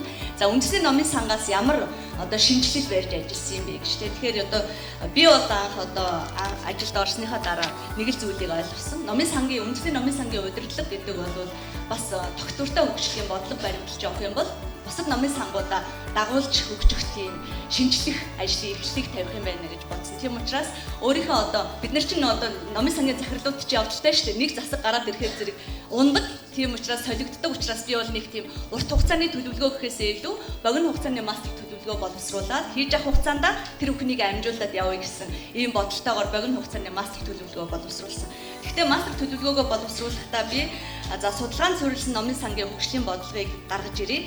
За энэ бол судалгаа гэдэг нь бүх номын сангуудад ажиллаж байгаа мэрэгчлэнүүдийнхээ үгийг сонсох тийм ээ. Тэндээсээ авсан одоо хөгжлийн бодлого авъя гэж. За номын сангийн салбарын хүний нөөц дэд бүтцийн тухай одоо нэлээд том нэгдсэн ойлголттой болж түүнийг бусад одоо нөхөдөлтөд түгээж дэлгэрүүлээ хамтдаа хөгжиж гэсэн зорилгыг тавьсан. За номын сангийн санхүүжилт хөрөнгө оруулалт бол мэдээж хэрэг бидэнд тохиолддог хамгийн түгээмэл бэрхшээл шийдвэрлэхэд хэцүү асуудлууд байдаг. Энэ бүхнийг төрийн бодлоготойгоо уялдуулаад явах юм бол номын сангийн салбарын одоо бас нэг сайхан шинжилэл болно гэж бодсон. За номын сан ба түншлэл энэ бол одоо орчин үед тавигдж байгаа хамгийн том зорилго. Яагаад том зорилго вэ гэхээр номын сан зөвхөн төрийн ачаа одоо нуруунд дээр ачаа болохоос илүү нийгмийг дотроос нь эрүүлжүүлж гэрэлтүүлэх хамгийн одоо ойрын байгууллага учраас төрийн бус байгууллагуудтай олон нийттэй түншийн холбоотой байх хэрэгтэй. Тэр нь л одоо номын сангийн хөгжил шинжилж авчрах юм байна гэсэн ийм дөрвөн зорилгыг тавиад өөрсдийнхөө одоо мастер богино хугацааны мастер төлөвлөгөөг боловсруулсан. За миний боловсруулсан богино хугацааны мастер төлөвлөгөөнд алсын хараа бас байгаа. Алсын хараа маань бол Монголын үндэсний номын сан одоо хөгжлийг Монголын одоо бүх номын сангийн хөгжлийг одоо тодорхойлогч загвар номын сан болох юмсан гэсэн тийм зорилт алсын харааг тавьсан. Тэгэхээр үндэсний номын санд бол энэ үүрэг гарцаагүй ирнэ. Бид харин яаж загвар номын сан болох вэ гэдэг арга туршлагуудаа өөрсдөө боловсруулаад арга зүгээ боловсруулаад хамтын ажиллагаагаа идэвхжүүлснээр энэ одоо боломжтой гэж үзэж байгаа. За мэдээж цахим номын сангийн суурийг тавихыг маш их хүсэж байгаа. Монгол улсын үндэсний номын сан бол дэлхийн ертөнц орчин үеийн одоо хамгийн хэрэгцээтэй байгаа энэ цахим номын сан гэдэг юмыг Монгол улсад хөгжүүлэх ёстой. Энэний жинхэнэ одоо үндэс суурийг бат нот тавих ёстой гэсэн ийм бодлоготой явж байгаа. За тэгээ энэ бүх маань бол илтгэл дээр тодорхой харагдах байхаа гэж бодож байна. Эндээ барьчаад нөгөө хараа муутай учраас тэрийг харахгүй шүү. Тэгэхээр та бүхэн маань надад туслаад өгвөл их сайн байна.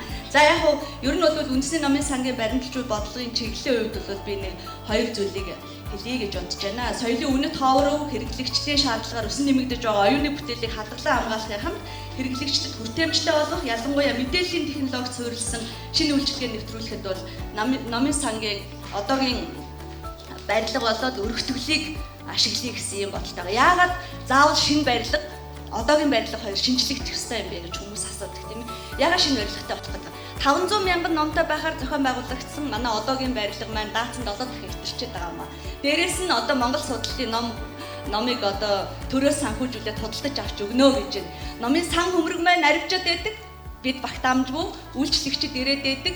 Бидний үйлчилгээ орчин үеийн стандартад нийцэх болчиход байгаа. Тийм болохоор шинэ номын сангийн өргөтгөлийн барилгыг аль болох хурдан явуулахын тулд нийгмийн анхаарлын төвд энэ асуудлыг оруулах гэж мэргэсэн үндэсний номын сан. Тийм учраас ерөнхийлөгчийг урьж авчирсан, ерөнхий сайдыг урьж авчирсан, нээлттэй үзүүлсэн. Архивын сан хөмрөг рүү улс орлоо, даац ингэж хэтрээд байна. Ажиллах хэсгийн нийгмийн байдал орчин юм байна гэдэгт анхаарал хандуулаад эхэлсэн.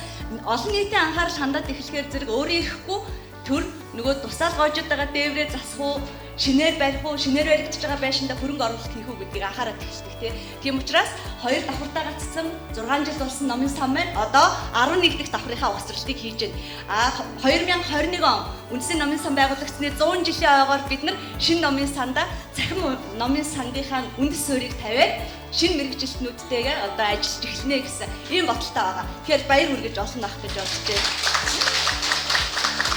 Үндэсний номын санд ажиллах хэсгийн мэдээж эрг одоо хүний нөөц гэж одоо түрүүн баяраа огш ярьлаа. Номын санд хэн ажиллах хэвтэй юм бэ? Яг үннийг хэлэхэд одоо номын сан зөвхөн одоо үйлчлэгээний ажилтан байх хэвтэй юм. Үндэсний номын сан хэцүү байна. Үндэсний номын санд эрдэм шинжилгээ судалгааны ажилтан, эрдэмтэн ажиллах шаардлага зайлшгүй үүсчихжээ. Олон улсын номын сангийн холбооч яг энэ чиглэл рүү хүмүүсээ ажилуулж байна. Тэгэхээр үндэсний номын сан маань ингэж ажиллаад байгаа юм чинь бусад номын сангууд маань бас яг л тийм шаардлагыг өмнөө тавих хэрэгтэй болно. Тэгэхээр номын санчид бид хэм бэ? Бид үнэхэрийн олон талтай, мэдлэг боловсролтой хүмүүс байх хэрэгтэй болчих. Хамгийн гол нь номын санчид минь та бүхэнд анхааруулж хэлэхэд англи хэлнийхээ мэдлэгийн түвшинд үргэлж ахиулж авах хэрэгтэй юм байлээ. Номын санчдын хувьд одоо ерөөсөө хамгийн их тулгарч байгаа асуудал маань тэр шүү.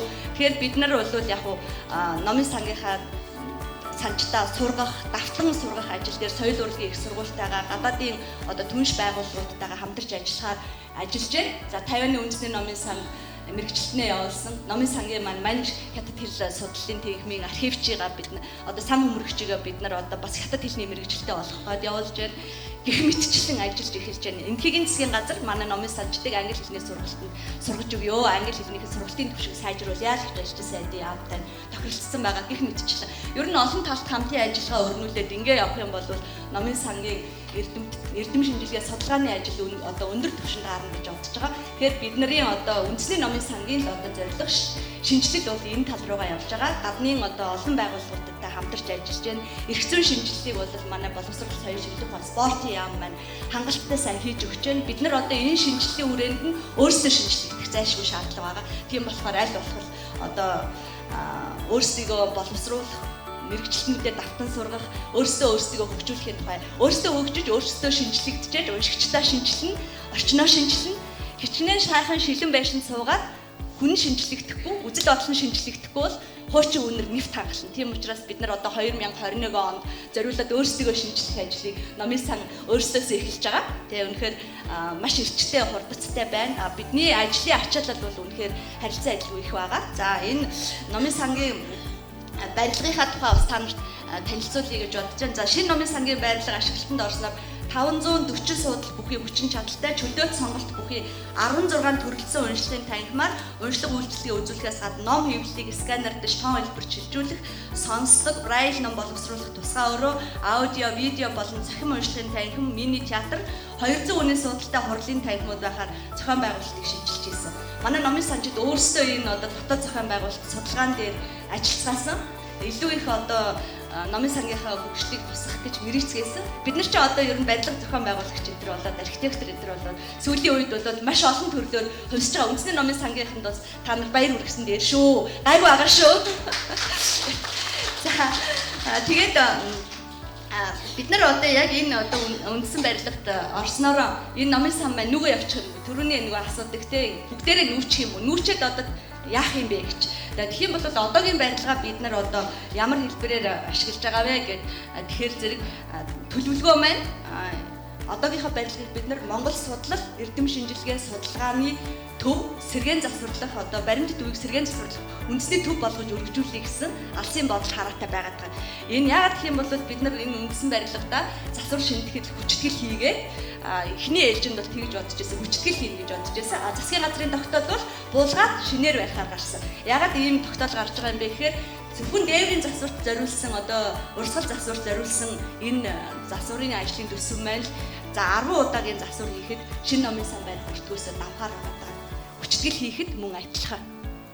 Яг гэвэл модон каркацтай, шувуу нуруутай тэндээс одоо урсаж орж ирж байгаа нар салхины, борооны бид нар ч одоо манай номын сангийн дээвэр дээр ч өвдөгнөөс дээш татсан шувууны сангас байдаг шүү дээ. Тэр нь бас давхар хамгаалалт болоо явж идэг тусаалаас. Тэгээ тэр болгоны чинь тэгэл нийгэм олон нийтэд бид нар одоо өвдөгнөөсөө дээш татсан шувууны сангастай байранд байгаа шүү.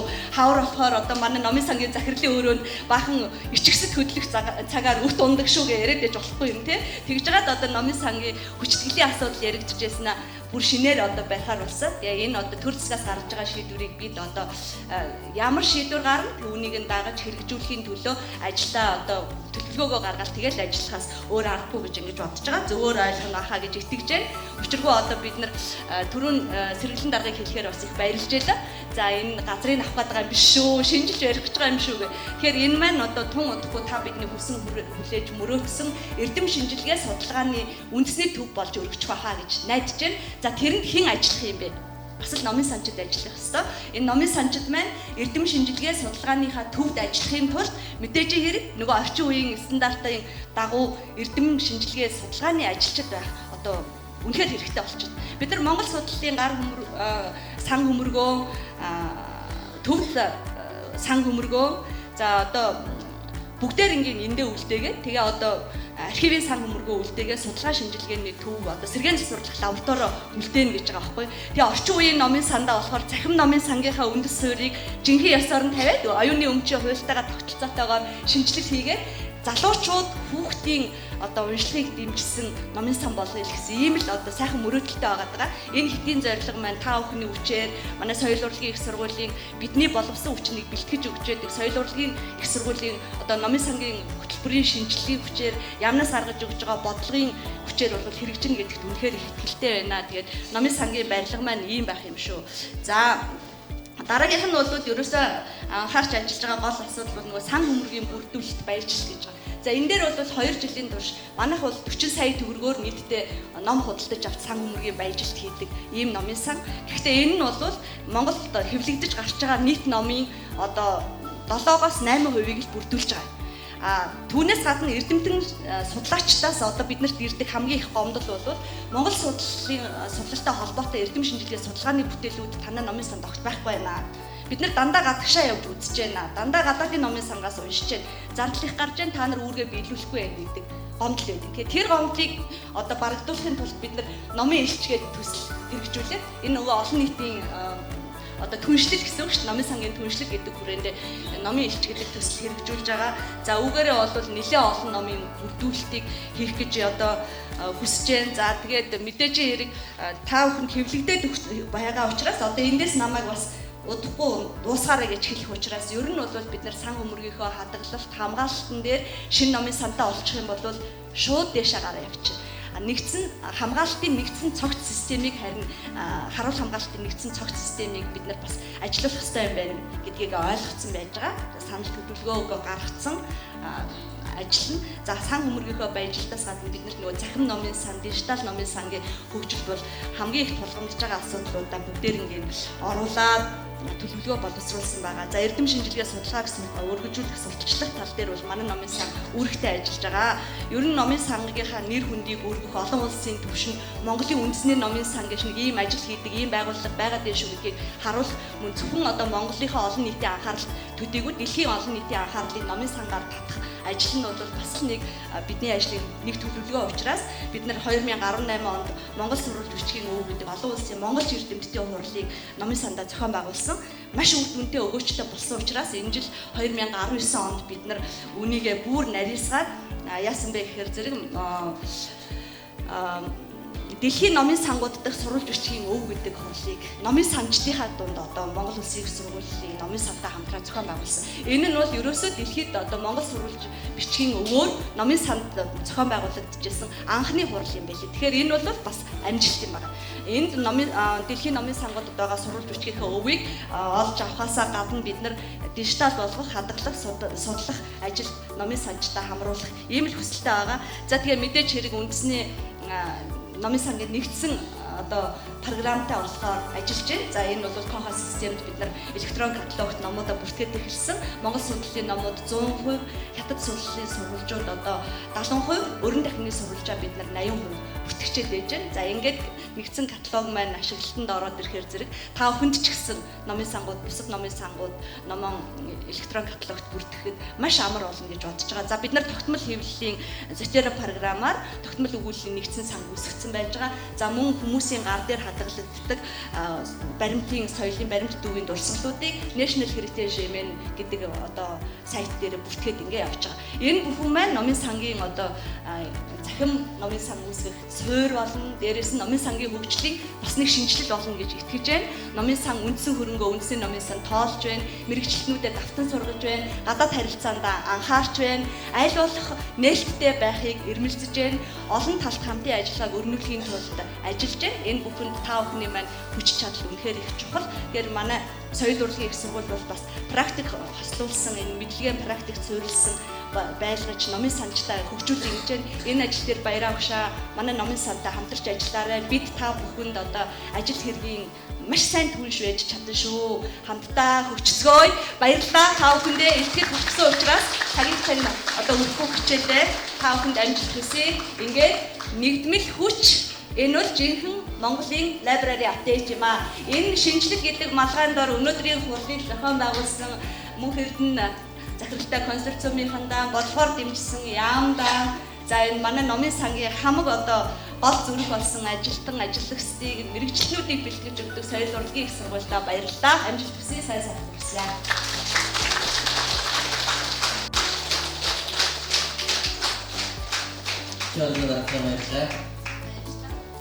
Хүүхдийн төв номын сангийн шинжилгээ, хүүхдийн төв номын сангийн захирлалтай оюун бүтээл байна.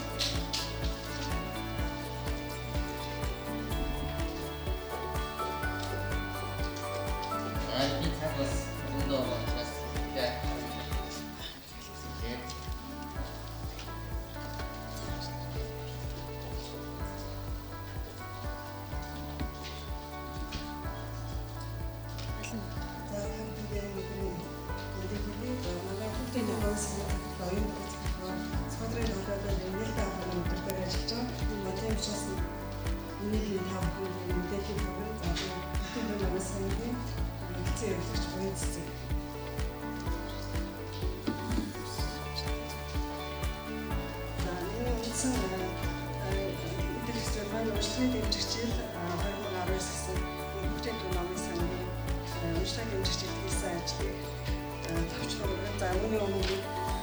сүүлийн 2018-аас 19 онд хүүхдийн төв номын сангаас зохион байгуулсан гэж хэрэгжүүлсэн. Тэгэхээр онцлог ажилдаа бас дуусгахыг хүсэж байна. За уншлагын дэмжигч хэлгээд түрүүнд баяраа мэргэжилтний болон сэргэлэн даргын илтгэлээр дурлагдсан энэ ажил байгаа. За 19 онд бид нар уншлагын дэмжигч хэлний хүрээнд хүүхдийн уншлагыг дэмжихэд нэлээд одоо анхаарлаа төвлөрүүлж ажилласан байгаа.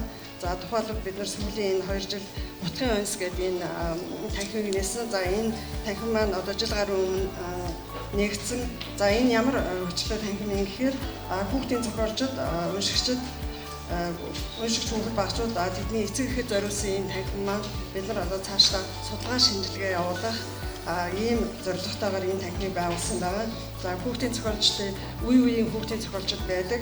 Одоо тухайлх юм бол Хөлбөрийн Баатар хүүхдийн зохиолч Төдөөга, за хүүхдийн нэр зохиол Содон Даржаа, Гармаа Ташундаг гэдэг энэ үе үеийн ахмад хүүхдийн зохиолчдоос ахуулаад за одоо ажиллаж байгаа энэ одоо хүүхдийн зохиолчдынхаа бүх баримтат өв гар бичмэл намтарчилсан зохиолууд мөн одоо бичгийн машин тэдний одоо хэрэгжилжсэн энэ эд өвлгийн зүйлс одоо үзгээс эхлээд ингээд бүх материалыг бид нар сурвалжлаа баримтат өгөөр энэ танхимыг нээсэн байгаа. Бид нар анх энэ жил гарын өмнө нэгтээ бид нар 33 хүүхдийн зохиолчдын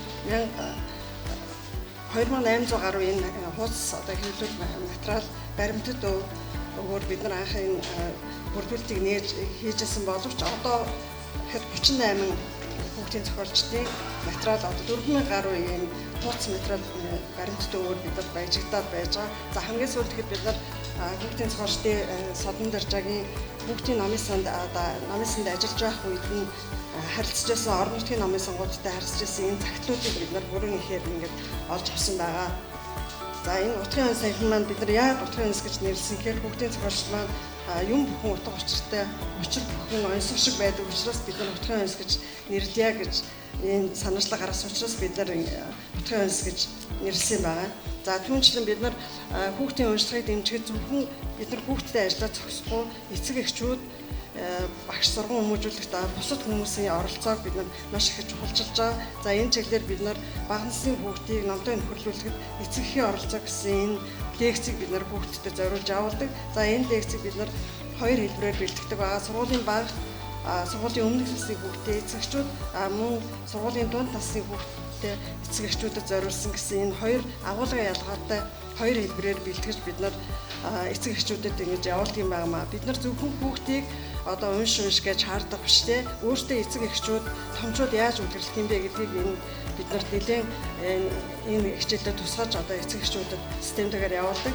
За манай 2013 оноос эхлээд бид нар уншлагын үдэш гэдэг ийм уламжлалт ажлыг явуулаад одоо 7 дахь жилдээ бид нар зохион байгуулж байна. Удахгүй хэд хоногийн дараа бид нар 10 сарын 11-нд бас уншлагын үдэш гэдэг энэ ажлыг зохион байгуулах гэж байгаа.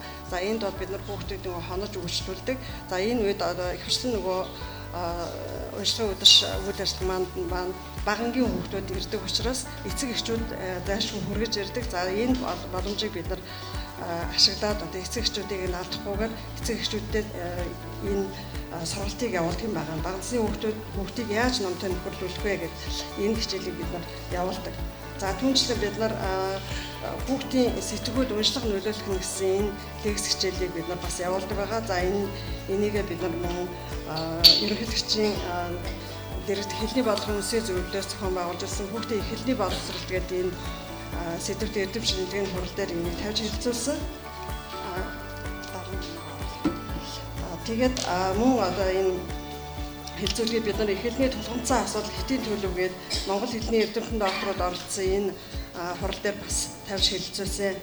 За ингээд хүүхдийн уншлагыг дэмжих чиглэлээр манай номын сангаас хийсэн ажлыг танилцуулахын үндсэн сэдвтэ оръё.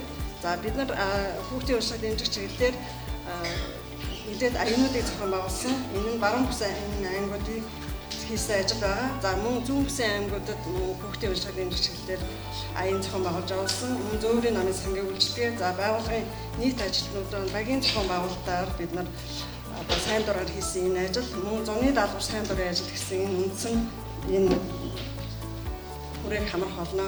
За зуны зугаатай уншлага гэдэг маань энэ баруун 5 аймаг, за наашлаа баруун бүсийн 5 аймаг мөн буцах замдаа бид нар Арангаа аймгаар ороод ингээд нийтдээ 7 аймгийн хамарч үйл ажиллагаа явуулсан. За энэ зуны зугаатай уншлага гэсэн аянаар бид нар дэлхийн шилдэг болоод дундад улсын энэ хүүхдийн шилдэг үлгэрүүдийн 2000 гаруй номыг бид нар орон нутагт хүргэж энэ хүүхд багчуудаа бэлгэлсэн юм байгаа. За энэ зуны зугаатай уншлага маань бид нар 7 дугаар сарын 12-наас 7 дугаар сарын 28-нд 15 хоногийн хугацаатаар энэ зөөврийн намын сангийн үйлчлэгээ өгөхээр бид нар баруун бүсийн аймагуудаараа явсан. За энэ бүрэлдэхүүнд маань манай намын сангийн ажилтнуудаас гадна за хүүхдийн зохиолч насагт орчин нэрмжид шагнал татан өд наадны 3 удаагийн шагнал зохиолч Оос Хүндэ маань ингээд оролцож бид нар хүүхдийн уран бүтээлчтэй хамтран ингээд уншлага үйлчлэгийг явуулсан байгаа. За энэ аяны хүрээнд хүүхдийн зохиолч маань нэлээд бүр өрөөлтөөр оролцсон. Бид нарт 100-аад номыг хандив болгож одоо уншлагын хэрэгцээ, зайлшгүй хэрэгцээтэй байгаа тэр орон нутгийн хүүхдүүдэд бэлгэлээрэй гэж номнуудыг өгсөн байгаа. За бид нар ингээд орон нутагт очсон анхны аймаг маань Баян Онгор аймаг гэсэн. Бид нар 7 сарын 12-нд Улаанбаатар гараад ингээд Баян-Хонгор аймгийн төв дээр очиж бид нар анхныхаа үйл ажиллагаа явуулсан. За энэ маань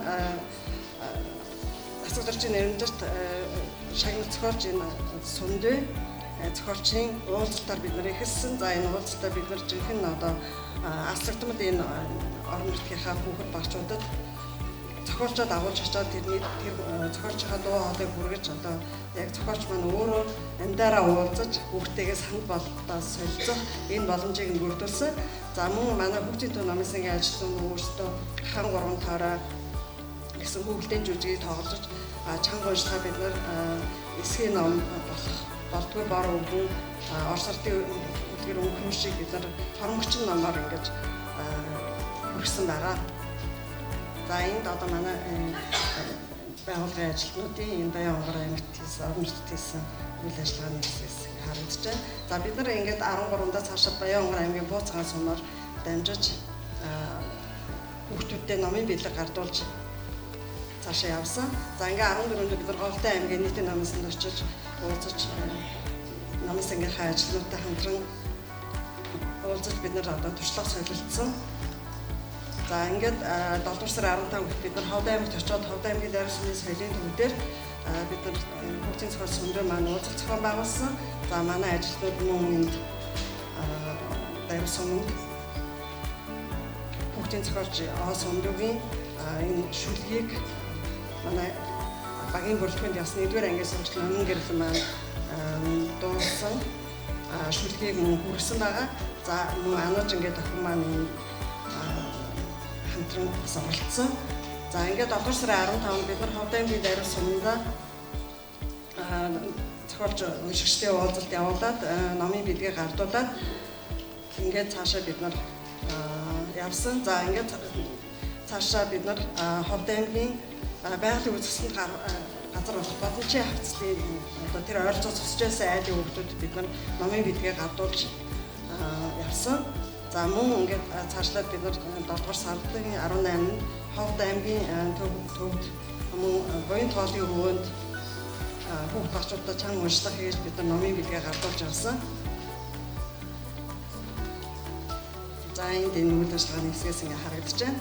За Ховд аймгийн нийтийн номын сангийн хамт олондоо бид нар бас туршлага солилцож ингэж уулзалт зохион байгуулсан байгаа. Мөн цаашлаад бид нар Баян аймгийн нийтийн номын санд Баян аймгийн нийтийн номын сангуудаа очиж бид нар үйл ажиллагаатай танилцж мэргэжил арга зүйн зөвлөгөө өгсөн мөн номын бидлэгийг гардуулсан байгаа.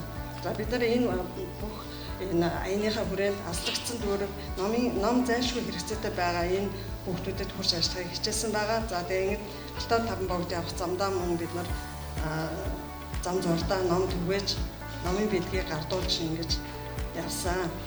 За ингээд бид нар авч явсан нэг ном маань энэ Кирилл, казак, англи, япон хэлээр гарсан энэ ануударын албан гүнж гэдэг ийм ном байсан. За энэ номыг бид нар казак хүүхдэд казак хэлээр нь уншуулж мөн номыг бэлгэлж ингэж явсан. За ингээд 7 дугаар сарын 22-нд бид нар Улс аймгийн нийтийн номын санд хүрэлцэж утсан. Ингээд номын сангийн үйл ажиллагаатай танилцаад мэргэжил арга зүйн зөвлөгөө өгч хамт олоороо бас аймгийн музейг утсан байгаа. За ингээд цаашлаад бид нар 7 дугаар сарын 24-нд Завхан аймгийн Тэс сумын соёлын төвд хүрэлцэж утсан. За энд ингээд соёлын төвтэй хамтраад бид нар уулзалт зохион байгуулж Оос Өндөө маань хүүхд багчуудаа өөрийнхөө зохиол бүтээлээс хүргэсэн. За мөн хүүхдийн төв номын сангийн хамт олон маань хан 3 таараа гэсэн энэ жүжигийг тоглож бид нар үзүүлсэн байгаа. За Завхан аймгийн Тосон цэнгэл сумд бид нар 7 сарын 26-нд хүрч очиж Баян Улаанбаатар Пүүшин болон гэсэн энэ газарт одоо үйлчлэгээ хүргэсэн. За энэ дээр бид нар энд зургийг санхүү харж байгаа хормогчин номоор хүүхдийн театраар үйлчлэгээ хүргэж ингээд номыг одоо бэлгэлж байгаа. За Арангаан аймгийн нийтийн номын санд бид нар хамт олоороо очиж Арангаан аймгийн нийтийн номын сангийн үйл ажиллагаатай танилцсан. За энд хүүхдийн номын ордноор нь орсон зураг харагдаж байна. За мөн наашлаад бид нар ирэх замдаа Арангаан аймгийн их тамир суманд хамгийн сүүлийнхаа үйл ажиллагааг явуулсан. За энэ бид нар хүүхд багчуудад чанга уншлах хийж номын бэлэг гардуулж ингэж явсан байгаа. За дараагийн үйл ажиллагаа бид нар 100 аймагуудаар явсан 102 аймаг. За хугацаанд маань 9 сарын 5-наас 9 сарын 10-ны хооронд 6 хоногийн хугацаатаар явсан. За энд бид нар хүүхдийн уран бүтээлчтэйгээ хамтарч явсан. Хүүхдийн зохиолч, хүүхдийн хөгжмийн зохиолч нартай хамт явсан. Энд нийтдээ бид нар 600 гаруй хүүхд багчуудад үйлчлэгээ хүргэсэн байгаа. За энд одоо хамгийн анхны үйл ажиллагаа маань энд дараагийн зургийн дээр харагдчихэв. Энэ анхны бичсэн сум маань бид нар Хэдийн аймгийн Мөрөн сум байсан. За энэ Мөрөн сум бид нар хүүхдийн уран бүтээлчтэйгээ ингээд хамтран уулзах зохион байгуулж үйл ажиллагаагаа хүргэсэн. За энэ дээр бид нар дахин 3 тоорой Монголын жүжиг тоглож Шведийн алдарт хүүхдийн зохиолч Астрид Биндэгрийн зохиол Уртанс ПП гэдэг энэ зохиолыг бид нар жүжигчдийн холдоор хүргэсэн. За бид номын сангаад танилцуулж сурчлагаа хийж ажилласан байгаа. За ингээд бидний одоо бүрэлдэхүүнд явсан соёлын гавь сэтгэлдэн хүүхдийн зохиолч Б насагдорч хүүхдийн хөгжмийн зохиолч Батуулнаар энэ зөв Монгол хүүхэд гэдэг энэ дуугаа бид зааж өгсөн. За мөн манай багийн бүрэлдэхүүнд явсан хүүхдийн зохиолч Дэмбэр зохиолч маань Монгол ах буюу Монгол ах мадажгүй сэдвтэй энэ зохиол бүтээлийг тойрогдог энэ бүтээлийг хүргэсэн байгаа. За энд ингээд хүүхдийн баруун уртад бид нар цэцэрлэг сургууль хийсэн үйл ажиллагааны зураг харагдаж байна. За энэ агныхаа өрөөнд бид нар нийтдээ 200 гаруй номыг бэлгээг бол орон нутгийн хүүхд багчуудаа гартуулсан байгаа. За энд манай За бид нар хүүхдийн номын сангийн хамгийн гол ажлын нэг бол зөвөрийн номын сангийн үйлчилгээ гэдэг. За бид нар энэ зөвөрийн номын сангийнхаа үйлчилгээгээр 2019 онд урьдчилан зайлшгүй шаардлагатай байгаа тэр зорилт бүлэгт хүрэхийг хичээсэн. За тухайлбал манай энэ 13 төвийн дотроос хонхрын хүүхдийн сургалт хүмүүжлийн тусгай байгууллага за хамтар сурлалын үндэсний төв дэх химийн эмчилгээ, эрчим дэмжлэгээ хийлгэж байгаа энэ эмчлүүлэгсэд мөн манай гэр бүлгсэн асрамжийн төв, өнөр бүл асрамжийн төвгээд бид нар зайлшгүй уншлагын хэрэгцээ зайлшгүй чухал байгаа энэ зорилт бүрэлдэхт одоо хурж очиход үйл ажиллагаагаа олж чиглүүлж ажилласан байгаа. За соёлын ажлын өрөөнд тэгэхээр бид нар зөвөрийн номын сангаар 206 эхний хагасчлалын байдлаар 6 удаагийн үйл ажиллагаагаар 250 гаруй хүмүүст хүрч үйлчилсэн. За энэ соёлын ажлын нэг хэсэг тухайлбал би нэг жишээг энд дурдмаар байна. За энэ Монголын залуу орнуудын холбооны мэдээ тэргүүн номууд албатай хамтар сурлалын үндэсний төвийн өдрийн химийн эмчилгээний тасаг төвтэй эмчлүүлж байгаа энэ 12 эмчлүүлэгчид бид нар бие сэтгэлийн амар амгалт гэсэн энэ лекцийг хүргэсэн. Дараа нь одоо бясалгал хийхийг зааж өгсөн байна. За дөрөвдөх бидний одоо хамгийн санаачлалтай ажилласан энэ багийн үйл ажиллагаа гэсэн энэ ажил байгаа. За 19 онд бид нар энийг хэрэгжүүлсэн. Энэ багийн үйл ажиллагааг нь ямар хүчтэй гэхээр бид нар хүүхдийн үйлчлэгийг дэмжих чиглэлээр шинэ уншигчтай болох чиглэлээр байгууллагаас сурчилж ажилласан ийм ажиллагаа хүүхдийн төв номын засгийн 32 ажилтан 5 багт бид нар хуваагдаад ажилласан байгаа. За энэ үйл ажиллагаараа бид нар нийтдээ 7000 гаруй хүүхдийг номын сангийн үйл ажиллагаатай танилцуулснаар 567 хүүхдийг зөвхөн энэ багийн үйл ажиллагаагаараа бид нар шинэ уншигч болгож одоо бүртгэсэн байгаа. За тухайлх юм бол энд ямар үйл ажиллагаа явуулсан гэхээр бид нар эцэг эхийн хайр нийгэм зөвхөн бол туршлага гэсэн энэ лекцийг Монголын өв урлагчдын нийгмийн тэргуун бандцэрэн буюу одоо чилаа гэж ярьдаг тийм. За энэ хүнтэй бид нар ингээд зохион байгуулж хүүхдүүдэд номын сангаа танилцуулсан. За мөн дараагийн нэг жишээ дурдхад энэ хамтын өрөөлөг гэсэн энэ хурал тоглоом номоор бид нар 120 хүүхэд багчуудаа энэ батуулар ахлагчтай байгаар чанга уншлах гэж бид нар үйл ажиллагааг явуулсан байгаа. За хамгийн сүүлийн энэ ажил маань энийг би онцолж хэлхийг хүсэж байна. За энэ бол зуны даалгавар гэдэг. Зуны даалгавар уу бид нар одоо ээлжийнхээ амралтаар манай ажилтнууд маань 32 ажилтнууд бүгдээр 20 үлгэрийн номыг авч яваад нийтдээ энэ 640 номыг бид нар хүүхэд багчуудтай одоо биелүүлж хүргэсэн байгаа. За энийг одоо ямар хэлбэрээр яаж хүргэсэн бэ гэдгийг ингэж баримтжуулаад байгууллагынхаа вебсайт болоод Facebook дээр ингээд тавьсан байгаа. За тухайлбал би нэгээс 2 номын санчийн хийсэн ажлыг зургаар харуулахыг хичээлээ. За номын санч Бямд болон Цавхан аймгийн Баян сумын хангалтын гол хүүхэд багчуудаа мэдхий ханхуу гэсэн энэ үлгэрийг ярьж өгч энэ үлгэрийнхаа номыг бэлгэлсэн байгаа. За мөн номын санч Ажилтны Баян аймгийн Баян овоо сумын өргөтэй яшаанд амарч байгаа. Тэнд ажиллаж байгаа ажилтны хүүхдүүдэд ном биелүүлж чанга уншлах хийсэн гэсэн ийм үр дүн байгаа. За тэгэхээр ингээ эцсийн дүгнэлт хэлэхэд манай 2019 онд манай хамт олон хүүхдийн уншлагыг дэмжиж уншлагынхаа энэ үрээнд бид нар 3000 гаруй хүүхд гарчууд хамрагдаж энэ хүүхдийн зохиолчдын болон дэлхийн шилдэг дундад улсын шилдэг үлгэрийн энэ 3000 гаруй номыг биелүүлсэн. За багийн үйл ажиллагаа болон зөөврийн намын сангаанд өнөөдрөө дамжуулаад 7000 гаруй хүүхд гарчууд нийтдээ 2019 онд 100000 гаруй хүүхд гарчуудад бид нар намын сангийн үйлчилгээг энэ аяны хүрээнд ингэж хүргэснээрээ хэлэхэд таатай байна. За яарад таавчтай зарим мэдээлэл өгсөн байгаа. За сайн байна. Номын санч гэхээр хөрлөгийн чинийг болт юм уу? Бүгд юм байна. За видео өмнө 21 ангаас ирсэн бүх номын санчдаа Номын ажиллах хүртэл сайхан үг гэдэг ном байдаг. Номлого ярьсан ч Монгол ярьдаг, жанлаа ярьсан ч ном ярьдаг, өвчи ярьсан ч ном ярьдаг. Бүх юм байна сайхан зүйл байдаг. Тэгээд зовлон жаргал гэхдээ та бүхэндээ энэ сайхан өдрийн амар амгалан байлгая. Тэгё. За Улаанбаатар хотын Төв номын сан дээр миний бие томилогдоод жил 8 сарын хугацаа болж байна. Би нэлтгэлээрээ яг жил 8 сарын хугацаанд юу хийсэн, ямар шинжилэл хийсэн, цаашдаа бодлогын төвшөнд ямар шинжилэл хийхийг зорж байгаагийн талаараа ярина. За эхний ээлжинд бол бүтээн байгуулалт, хөрөнгө оруулалт, соёл олон нийтийн ажил, шинжилэлт, за дүрм журмын шинжилэлт гэдэг. Ер нь бол монголчууд ярьдаг штэ сайлын айлдгаар саваа бэлт, өөдлөх айл үүднээсээ гэж хэлдэг. Бүх номын сангуудад тулгамдаад байгаа асуудал бол уншигчтай ир гэдэг, ном унш гэдэг. Гэтэл нөгөө суух гад байгаа бүтэн өдрөө барж суух гад байгаа номын сан чинь хүүтэн байдаг, тав тухгүй байдаг. Нөгөө л нэг сандал ширээ гэсэн хуучирсан ойлголт байдаг. Тэгэхээр хамгийн түрүүнд бол би ирээд яг энэ Төв номын сан буюу ирэх жил манай 40 жил болж байгаа. Тэгэхээр 40 жилийнхаа ойн хүрээнд ядахтаа энэ үүдэн хэсгээ, нойлоо, АБ заалаа нөхөн ирээд тав тухтаа суучих орчныг бүрдүүлэх юмсан гэд хөөцөлдсөн. Тэгээд энэ жил бол 170 сая төгрөгийн хөрөнгө оруулалт суулгаж 2020 он буюу 40 жилийн агаараа бид нар бол хотын Төв номын сандаа үүднээсээ эхлээд дотор хэсэгтээ бүрэн засварт орох гэж байгаа. За дараачих бол Улаанбаатар хотын Төв номын сан бол салбар 4 номын сантай Сонгой архин дүүрэг, Чингэлтэй дүүрэг, Баян зүрх дүүрэг, Хаан ул дүүрэг гэдэг. За энэ 4 номын сан бол яг адилхан бас л асуудалтай стандартын бус газар байдаг. Хүрээлэн байгаа орчин баар сав ихтэй хулгай дээрээ их гардаг, чиг усаалт ингээл зовлонгоо точоод байвал барахгүй. За түрүү жил бол Баян зүрх дүүргийн салбар номын сан бол нийслэлийн хөрөнгө оруулалтаар 65 сая төгрөгийн хөрөнгө оруулалт авч одоо бүтэн засварт орж номын баяжилт бол хийгдсэн байгаа. За энд ингээ харж байна.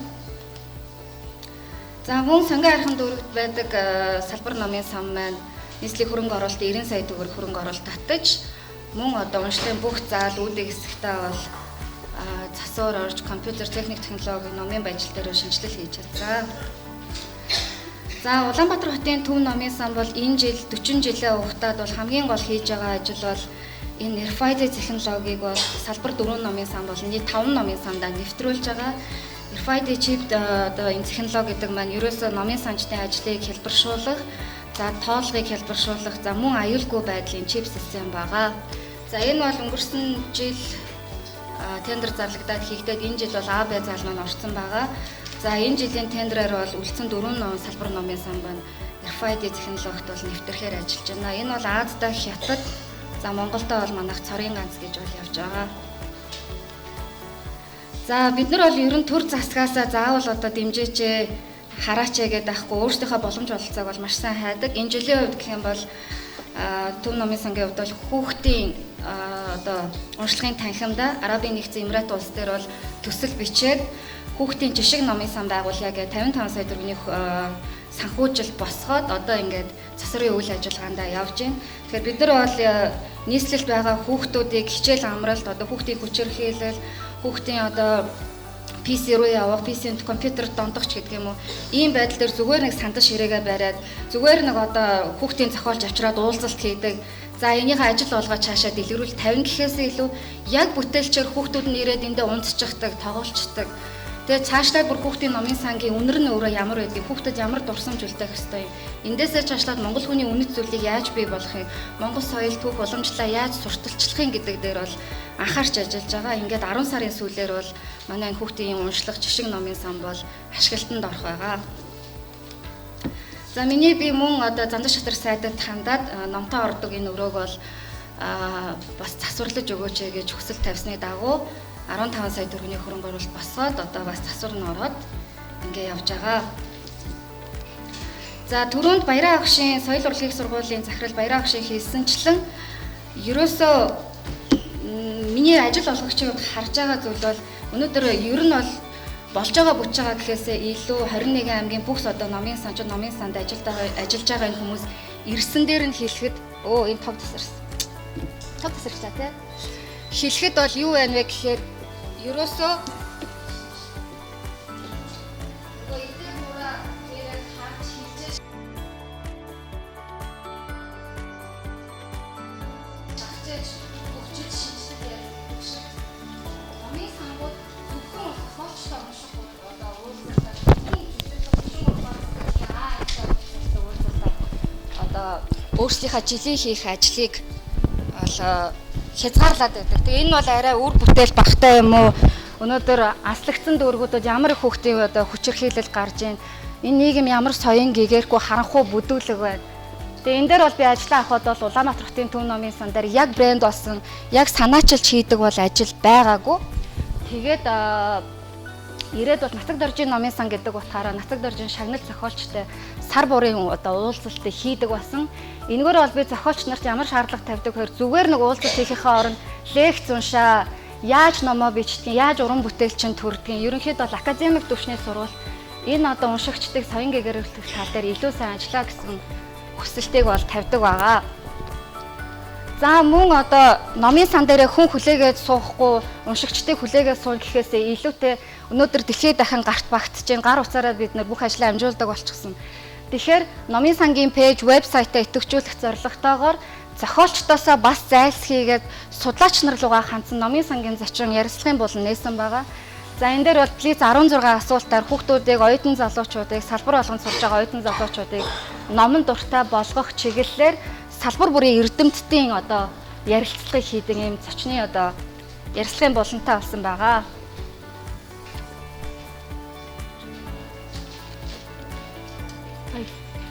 За энэ ажиллаж байна уу? За ингээд зөөврийн номын сан бол бүх номын санд байдаг штэ тий. Одоо ингээд сая түрүүний хүүхдийн номын сан хүртэл ярьлаа. Тэгэхээр зөөврийн номын сан бидний гол одоо ашиг орлого олж байгаа зүйл бол картаараа л мөнгө олдог, картаараа л төсвөө босгодог.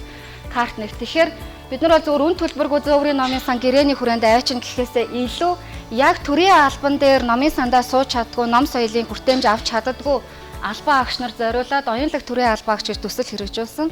За энэ бол одоо яг 24 цагаар 48 цагаар ажилдаг, ажлын цагаа маш их одоо ажил дээрээ байлгадаг төрийн албан агч нар зориулаад очиод картыг нээгээд өгдөг.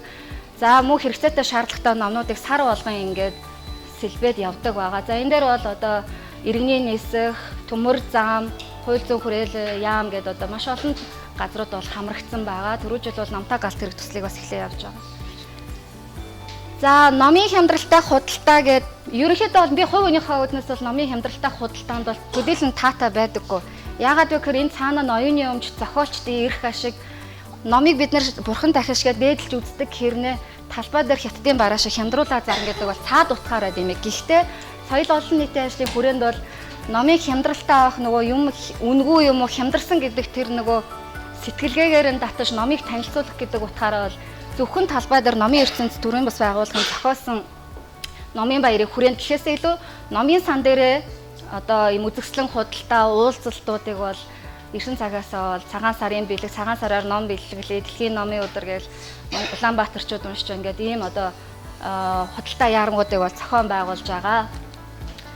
За шинжлэлийн хүрээнд бол Улаанбаатар хотын хувьд соёл урлагийн байгууллагт анх удаа брендинг бук буюу одоо хаяг лого бүх юмаа шинчилсэн байгаа. Энэ яагаад хэрэгтэй вэ гэхээр өнөөдөр 21-р зуун бүх байгууллага бидний бүх бүтээгдэхүүн үйлчилгээ загвар бүгд брэнд болж байдаг. Тэгэхээр манай байгууллагын лого, байгууллагын үйл ажиллагаа, байгууллагын гишүүн, номын санжинд ажиллаж байгаа хүн болгон өөрөө энэ байгууллагын брэнд нь болж явах ёстой маа гэдэг санаагаар бол бид нар бол шинжилсэн одоо энэ брэнд бук кейсийг хийсэн байгаа. Та бүхний харж байгаа бол энэ шинжилсэн загвар байна. Цэнхэр одоо энэ дээр жоохон хар гараад байна. Хөх цэнхэр дээр бол юм давлгаа байгаа, эрдмийн далайг бэлэгдэж байгаа. За энэ дээр нь хүүхдээ ингээд хүний гар байгаа. Энийг бол бид нар номын санчтай бол одоо номоор дамжуулж хүүхдүүдийг асарч халамжаас соён гэгэрүүлэн гэсэн санааг оруулаад нацаг дөржин лого дээр нь 9 навчтай мод суулгаж гэсэн. Энэ нь бол 9 дүүргээ бэлэгдэж байгаа. 9 дүүрэгтэй салбар номын сангаа байгуулна гэсэн алсын хэт зорилготой байгаа.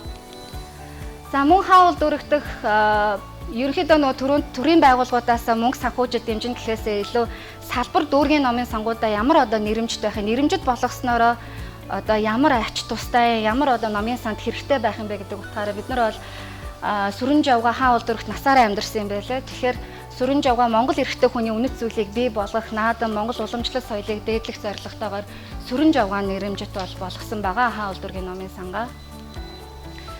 За ерөнхийдөө би нэлтгэлийг тавхаас өмнө Герман, Америкийн одоо нийтийн номын сангуудын хийж байгаа ажлуудыг харсан.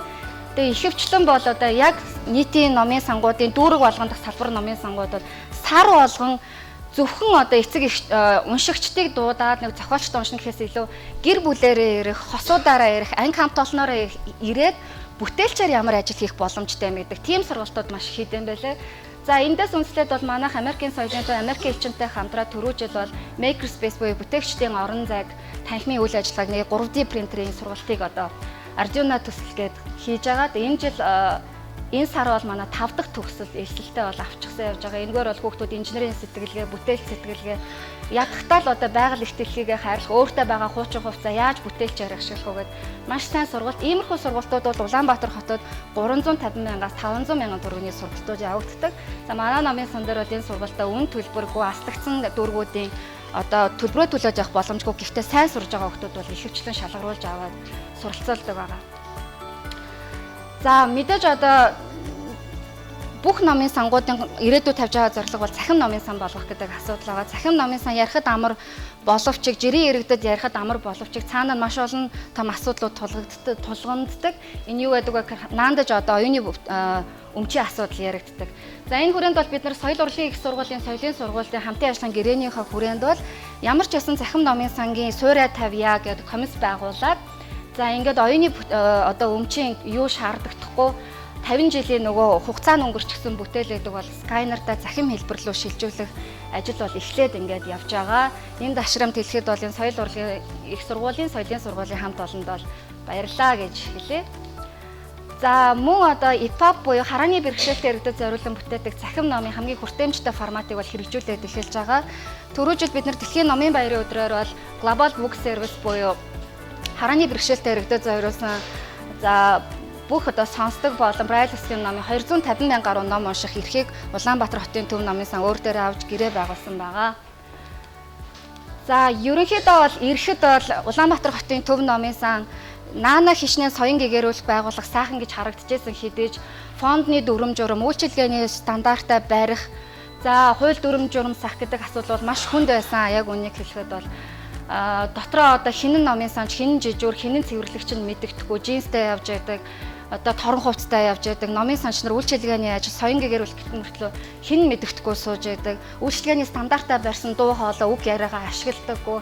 За ажлын баярын өдрүүдээр бол нийлээд арих уучдаг, за шаардлага тавихаар бол бараг чангаллаа барьлаа гэдэг юм ярьдаг. Тэгээ энэ дээр бол бид нэр 2019 оны төрийн албан агчийн шинжилсэн хуулиа бариад хөтөлбөрийн дотоод дүрм журам, ажлын байрны тодорхойлолт, хөтөлбөрийн гэрээ бүх юм бол шинжилсэн байгаа. Тэгээ миний бие бол бүр өгүүлбэр олгоноор нь албан агч нартай зориулж, уншиж, тайлбарлаж, эрх үүргээ одоо тайлбарлаж өгсөн. За үйлчилгээний стандартын дагуу манай байгууллага бол үйлчилгээний байгууллага учраас ерөнхийдөө бол үйлчилгээний стандарт номер 1 байх ёстой гэж үздэг. Ирж байгаа уншигч үйлчлүүлэгч нарт бол хамгийн одоо сайхан дурсамжуулдаг, сайхан сэтгэл үлдээх, ном соёлт хайртай болох хүмүүс бол номын санч нар өөрсдөө байх ёстой. Тийм учраас бол номын санч нар ийм дүрм журам одоо үйлчилгээний хувцас, стандарт эдрийг бол шинчиж баталж өгсөн байна. За тэгээд ерөнхийдөө бол түрүүнд баяраа агшийн бас хийсэнтэй хөтөлбөрөө шинжилж байгаа гэдэг дээр бол маш их баяртай. Яагаад вэ гэхээр ажил олгогчийн хувьд бол номын санч нь өөрөө 400 оноогоор босго оноогоо тавьж номын санч хүүхд бакалаврын юунд ордог. 400 оноо гэдэг бол хамгийн бага оноо. Одоо бараг сургуульд орох уу орохгүй юу гэж яагаад номын санчд ордго юм уу яадгийн. Тэгээ ажил олгогчийн хувьд авахаар soft skill буюу наацхийн ярих, зөв бичих, англи, орос хэл, компьютер дээр ажиллах чадварууд байдаггүй. Тэгээд ийм зүйлийг бас 400 оноотой хүүхд орж ирээд багш нар нь чадварчуулаад номын санч болоод гарч байгаад нь бол бас хувьдаа бол баярлаж явдаг. Улам хөтөлбөрөө сайжруулад, улам нийгэмд одоо хүртээмжтэй, судалгаач, хэл ус сайтай, төсөл бичиж чаддаг ийм соён гэгэрүүлэгчд байгаасаа гэж хүсэж байна. Тэгээд миний хувьд бол 2018-аас 20 оны стратеги төлөвлөгөөгөө батлаад энийхээ өрөөнд бол ажлуудаа одоогийн байдлаар 30-40% их одоо хэрэгжилттэйгээр явж байна. Тэгээд ямар ч байсан цалин хөлс багч гэсэн нийгмийн одоо халамж багч гэсэн энэ мэрэгжилтэд үнэнчээр ажиллаж энэ мэрэгжлийнхаа төлөө соён гэгэрж сурах гэж цаг ямагт хичээдэг та бүхэндээ маш их баярлалаа. Тэгээд хамтдаа цэцгийн амжилт хүсье. За би та бүхэнд өнөөдөр хэвлэл мэдээллийн боловсрол, сошиал медиа болон хуримч мэдээний талаар илэрхийлэл тавих үүрэг авсан байгаамаа. Агуулга нь ерөнхийдөө бол энэ дөрвөн сэдвийн хүрээнд ярина. Тэгээд та бүхнийг өглөөнөөс хойш зарим хүмүүс нь холоос ирсэн өглөөнөөс хойш олон хэлтгийг сонссон гэж мэдлээд айл бол хуйдаахгүй товч ярихыг хичээе. За эхний агуулга нь мэдээллийг ялган таних хэрэгцээ шаардлага ач холбогдол гэж байна. За үүнийг ярихаас өмнө та бүхэнд нэг хоёрхан бичлэгийг маш товч үзүүлчих.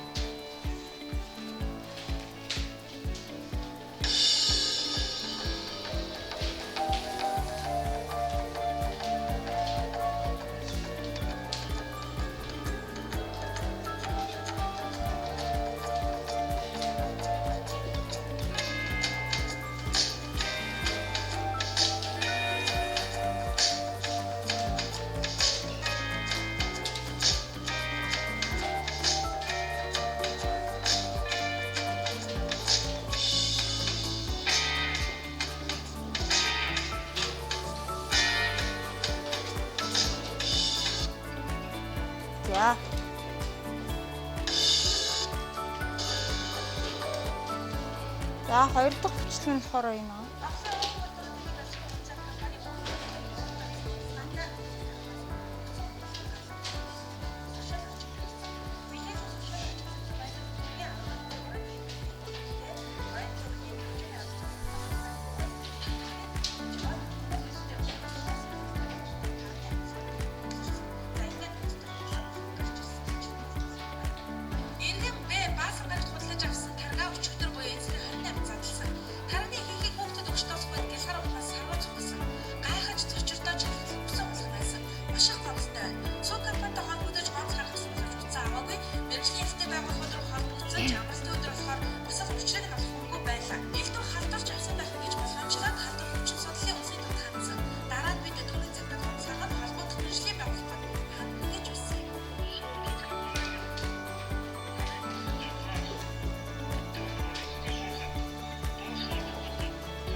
За, эхний бичлэгийг үзээд ямар сэтгэл төрсөн бэ?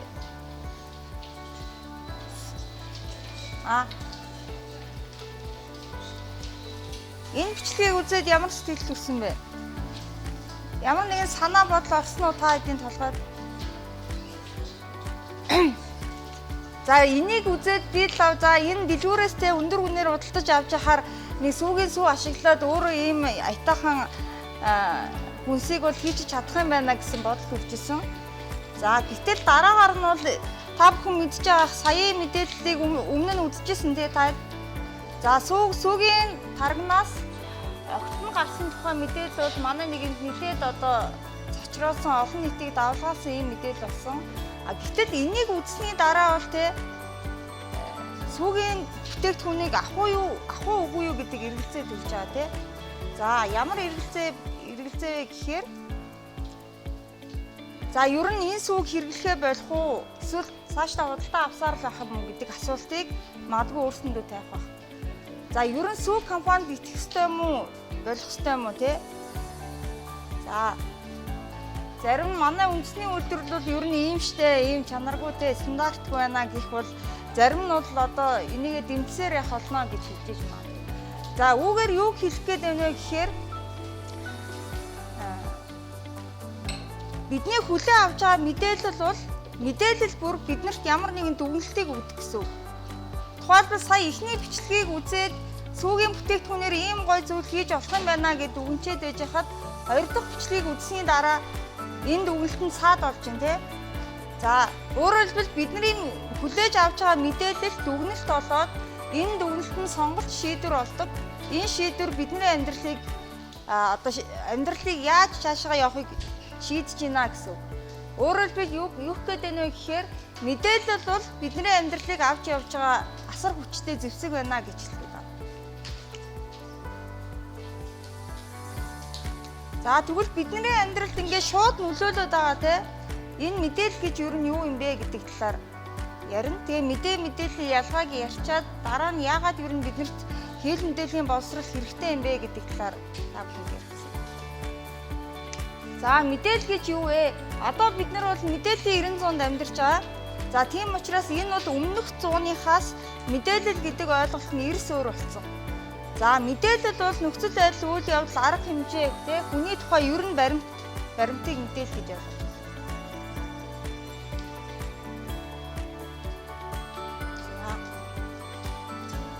Мэдээллийг хаанаас олж авдаг вэ? За өмнө нь бол одоо сошиал медиа, дижитал хөгжил гарч ирэхээс өмнө мэдээллийг ном сурах хүчиг, хэвлэл мэдээллийн хэрэгсэл, эсвэл мэрэгчлэнүүдийн яриа зэрэг тодорхой хэдхэн одоо ийм хязгаарлагдмал их сурвалжуудаас авдаг гэсэн. За одоо бол бид нар мэдээллийг хаанаас авч байгаа лээ? Мэдээлэл бол хаа сайгүй, хаанаас л хаанаас авна тий? Хаа сайг болсон гэсэн. За мэдээллийг хэн бүтээдэг вэ? За өмнө нь бол сэтгүүлчид, зохиолчид те ном сурагчдын зохиолчид та бүхэн хамгийн их харьцдаг байх магадгүй те мэрэгчлэнүүд бүтээдэг гэсэн нийгэмд мэдээллийг. За одоо бол мэдээллийг хинч хизээч бүтээж чадна. Интернетэд холбогдсон гар утастай, ухаалаг утастай хүн болгон мэдээллийн бүтээгч байж чадж байгаа гэсэн. За мэдээлэл олохын тулд ийм учраас ямар нэгэн олон шат дамжлах шаардлагагүй. Заавал зурагтайгаа зурагтаа асааж иж олох шаардлагагүй тий. Уцаа хараад эсвэл Google дээр л мэдгүй юм хайгаа олчиж байгаа гэсэн. За ер нь сэтгүүл зүй мэдээлэл бол мэдээлэх, танин мэдүүлэхтэй, соён гэгээрүүлэх, зохион байгуулах, зугаацуулах, хяналтын гээд үндсэн хэд хэдэн чухал үүргүүдтэй байдаг. За энэ үүргүүд мэдээллийн хувьсгалын 90 100-д зарим нь эсэргээрээ үйлчлэх гэдэг болсон. Мэдээлэх үүрэг нь хамтдаа худал мэдээлэлтэй хамт явж идэг тий. За танин мэдүүлэх, соён гэгээрэх үүрэг нь тарих толгой угаах тий, бусдын санаа бодол нөлөөлөхийг хамт гүйцэтгэж болдог болсон гэсэн.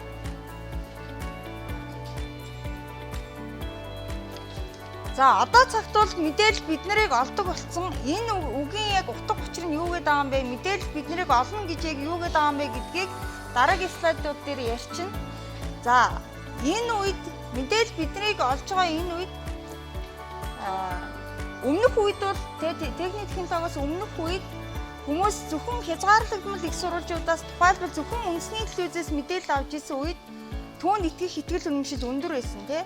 Дээр дурсамжлан түүнийг хэвлж гаргаж байгаа тэр одоо зарчим нь маш хязгаарлагдмал нарийн чанд хяналттай байсан гэсэн.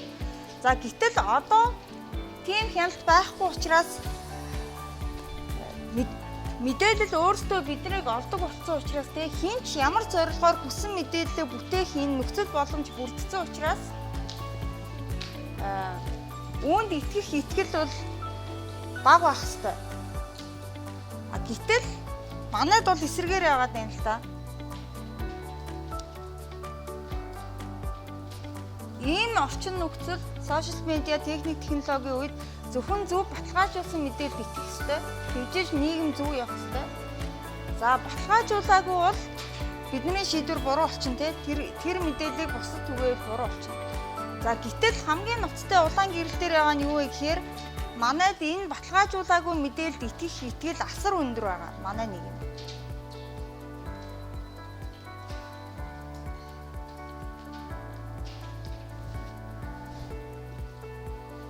За тийм учраас бид нар мэдээллийг ялгаж таних ач холбогдлыг мэдчих ёстой гэсэн. Мэдээллийн талаар дахиж бодож үзэх ёстой. Энэ хуурамч мэдээлэл юм уу, бодит мэдээлэл юм уу те? За мэдээллийн энэ 90% бол бидний мэдээллийг ойлгох хурдыг сорж байгаа. За юу гэх юм, хуучны нийгэмд бол те хүчтэй нь хүчгүйгээ барьж идчихсэн бол техник технологийн мэдээллийн 90% гэж байгаа энэ үед хин үнэн зөв бодтой мэдээллийг асар хурдтай олж авч ойлгож ажилдаа тусгаж ашиглаж чадсан тэр хүн бол бусдыгаа барьж идэж байгаа ийм бид нэр амьдарч байна. За уучлаарай маш муухай болсон бол. За тийм учраас бид нар мэдээллийн бичиг үсэг тайлбарлах ёстой. За мэдээллийн бичиг үсэг тайлбарлах гэдэг нь literacy гэдэг нь ер нь бичиг үсэг тайлбарлагдсан байдал. Information literacy гэдэг нь за хэрэгцээтэй мэдээллийг олох, үнэлэх, үр дүнтэйгээр ашиглах түгээх ур чадварыг хэлж байгаа гэсэн. За та бүхэн P21 гэдэг байгууллагын талаар сонсч ирсэн үү? За энэ болохоор одоо юу гэдэг Google, Amazon, Facebook дэлхийн хамгийн алдартай топ ашиг орлогоороо тэргүүлж байгаа томоохон технологийн компаниуд нэгдээд P21 гэдэг байгууллага гаргасан. Залуучуудын сайн сайхны төлөө нийгмийн хариуцлагын хүрээнд үйлчлдэг энэ компани. За энэ компаниудтай хамгийн орчин үеийн хөгжил дэвшлиг түүчилж байгаа гэж байгаа эдгээр компаниуд орчин үеийн хүмүүсийг эзэмших ёстой 3 үндсэн ур чадварыг гаргаж ирсэн. За эхнийх нь бүтээлч сэтгэлгээ ногоон дээр харагдаж байгаа. За улаан нь бол хамтын ажиллагаанд суралцсан баг. Цэнхэр нь харилцан холбоонд суралцсан баг. За энэ гурвыг огтлцуулж чадсан хүн хамгийн эрэлттэй одоо өндөр түвшинд боловсралтай гэж тооцогдож болох гэж үзэж байгаа.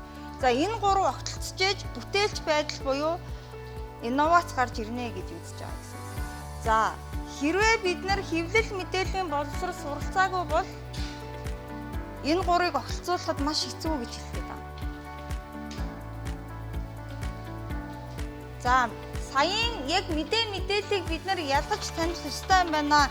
Хэвлэл мэдээллийн боловсрол хэрэгтэй юм байна гэдэг энэ хэсгийг дүгнээд хэлэхэд за мэдээлэл биднийг олоод үнгүй ирээд байгаа ч гэсэн түүний үр дүн харьцуулшгүй үнэтэй байна те. За тийм учраас бид нар хэвлэл мэдээллийн боловсролтой болох хэрэгтэй юм байна гэсэн санааг л өгсөн.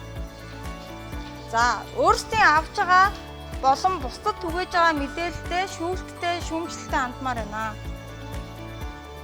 Мэргэжлийн их сурвалжаас мэдээлэл хүлээж авдаг байя гэж.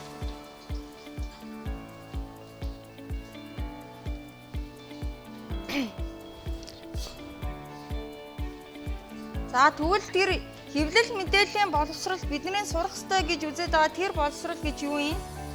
За сошиал медиагийн үед яагаад хэвлэл мэдээллийн боловсрол чухал юм? Энэ сошиал медиа гэдэг чинь ер нь яаж ажиллаад байгаа юм те? За хэвлэл мэдээллийн боловсролыг юугаар хэмждэг? Ямар хүнийг боловсролтой гэж хэлж байгаа юм те? За цаашид бид нар яах ёстой вэ гэдэг агуулга руу орж байна.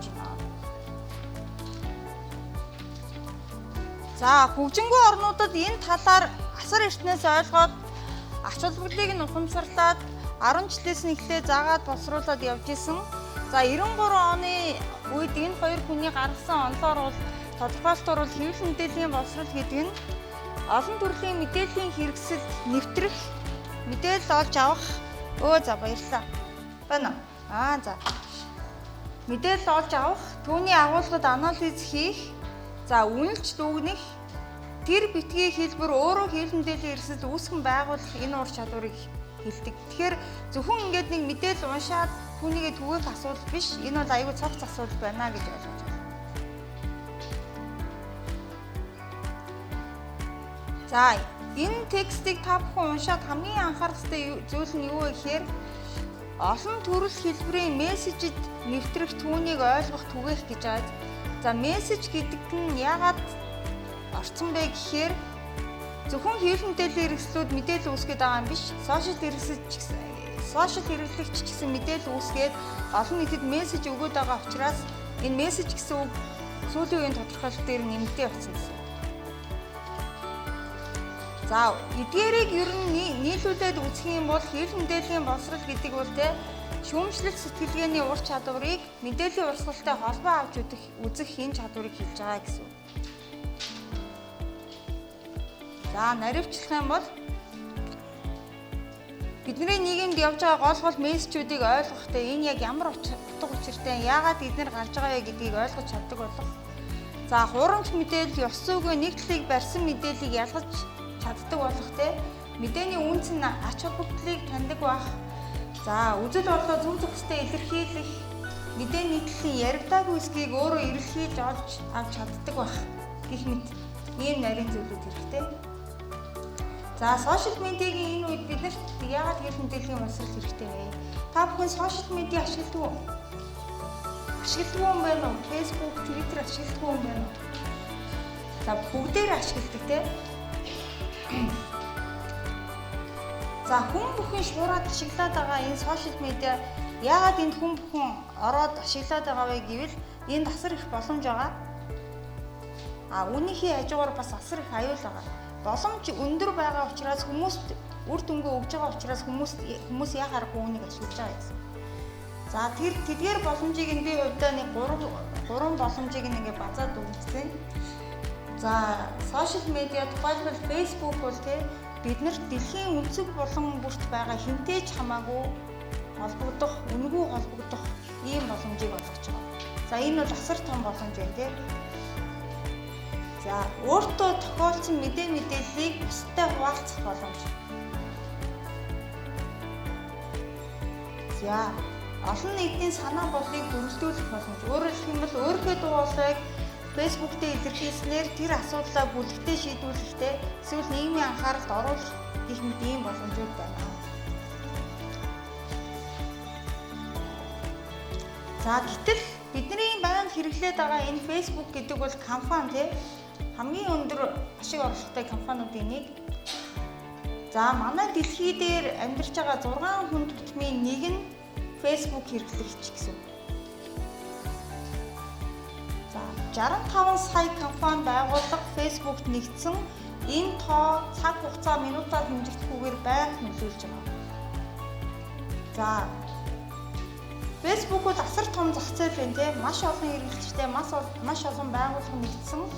Яагаад тэгэхээр хүмүүс нь буюу хэрэглэгчид нь Facebook дээр цуглараад байгаа учраас байгууллагууд маркетингийнхаа хуулийн дагуу тэднэрт мэдээлэл өргөхийн тулд яхааргүй Facebook ашиглаж байгаа. За эндээс Facebook-ийн ашиг олдог арга нь юу вэ гэхээр компаниуд Facebook дээр мэдээлэл тавиад түүнийгээ та бүхэнд буюу биднэрт хэрэглэгчдэд харуулахын тулд Facebook-т мөнгө төлдөг доллараар.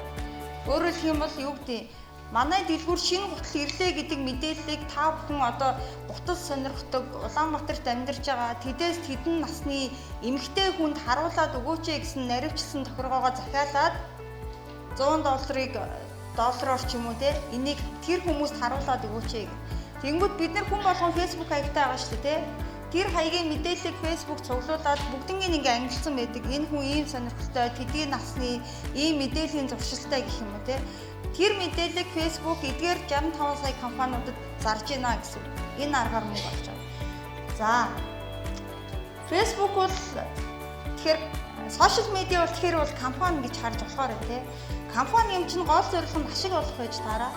За ашиг олохын тулд Facebook юу хүсдэг вэ гэхээр бид нарыг өдөр шөнөгүй Facebook харуулахыг хүсдэг. Өдөр шөнөгүй утсаа скроллуулахыг хүсдэг. Яагаад тэгэхээр бид нар Facebook-т байгаа хорон мөч бүхэн доллараар өмсөгдөж байгаа учраас. Аль нэг компани Facebook төлөөд гаргаж байгаа тэр зар сурталчилгаатай постыг харж байгаа учраас Facebook биднийг байнга хэрэглүүлэхийг хүсдэг. За үүнийгээ хийхийн тулд яаж байнга хэрэглүүлэх вэ гэсэн асуулт гарч ирнэ Facebook дээр. Энэ бол алгоритм гэдэг зүйл дээр тайлбарлагддаг.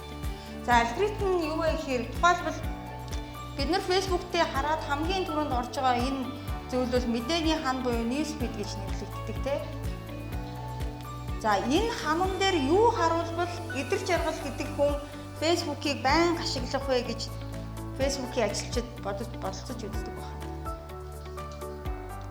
За судалгаагаар нэг хүн өдөрт бол 1500 пост унших боломжтой юм байна. За уучлаарай би сошиал медиа гिचээд зөвхөн Facebook дээр яриад байгаа нь манайд илүү нийтлэг хэрэглээтэй байгаа учраас яриад байгаа. Гэхдээ бусад сошиал медиа платформуд бүгдээрээ л яг энэ зарчмаар ажиллаж байгаа.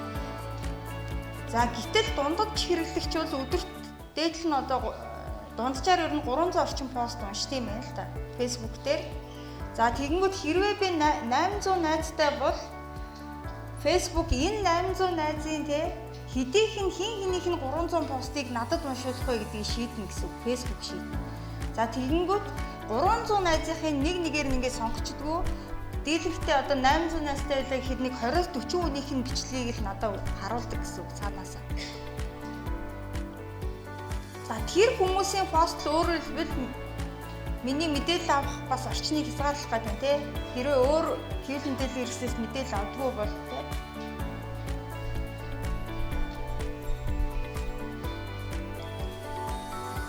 За энэ newsfeed буюу саяын тэр бидний ингээд scrolled үзээд байгаа мэдээний хамныхаа зорилгыг Facebook бол чамд илүү утга учиртай зүйлийг бид нэр харуулах гэдэг юм байна гэж тайлбарлаж байгаа. Гэхдээ судлаачид бол энэ бол худлаа энэ бол ашиг орлогод одоо ашиг орлогын төлөөх үйл ажиллагаа байна гэж байн шүүмжилдэг.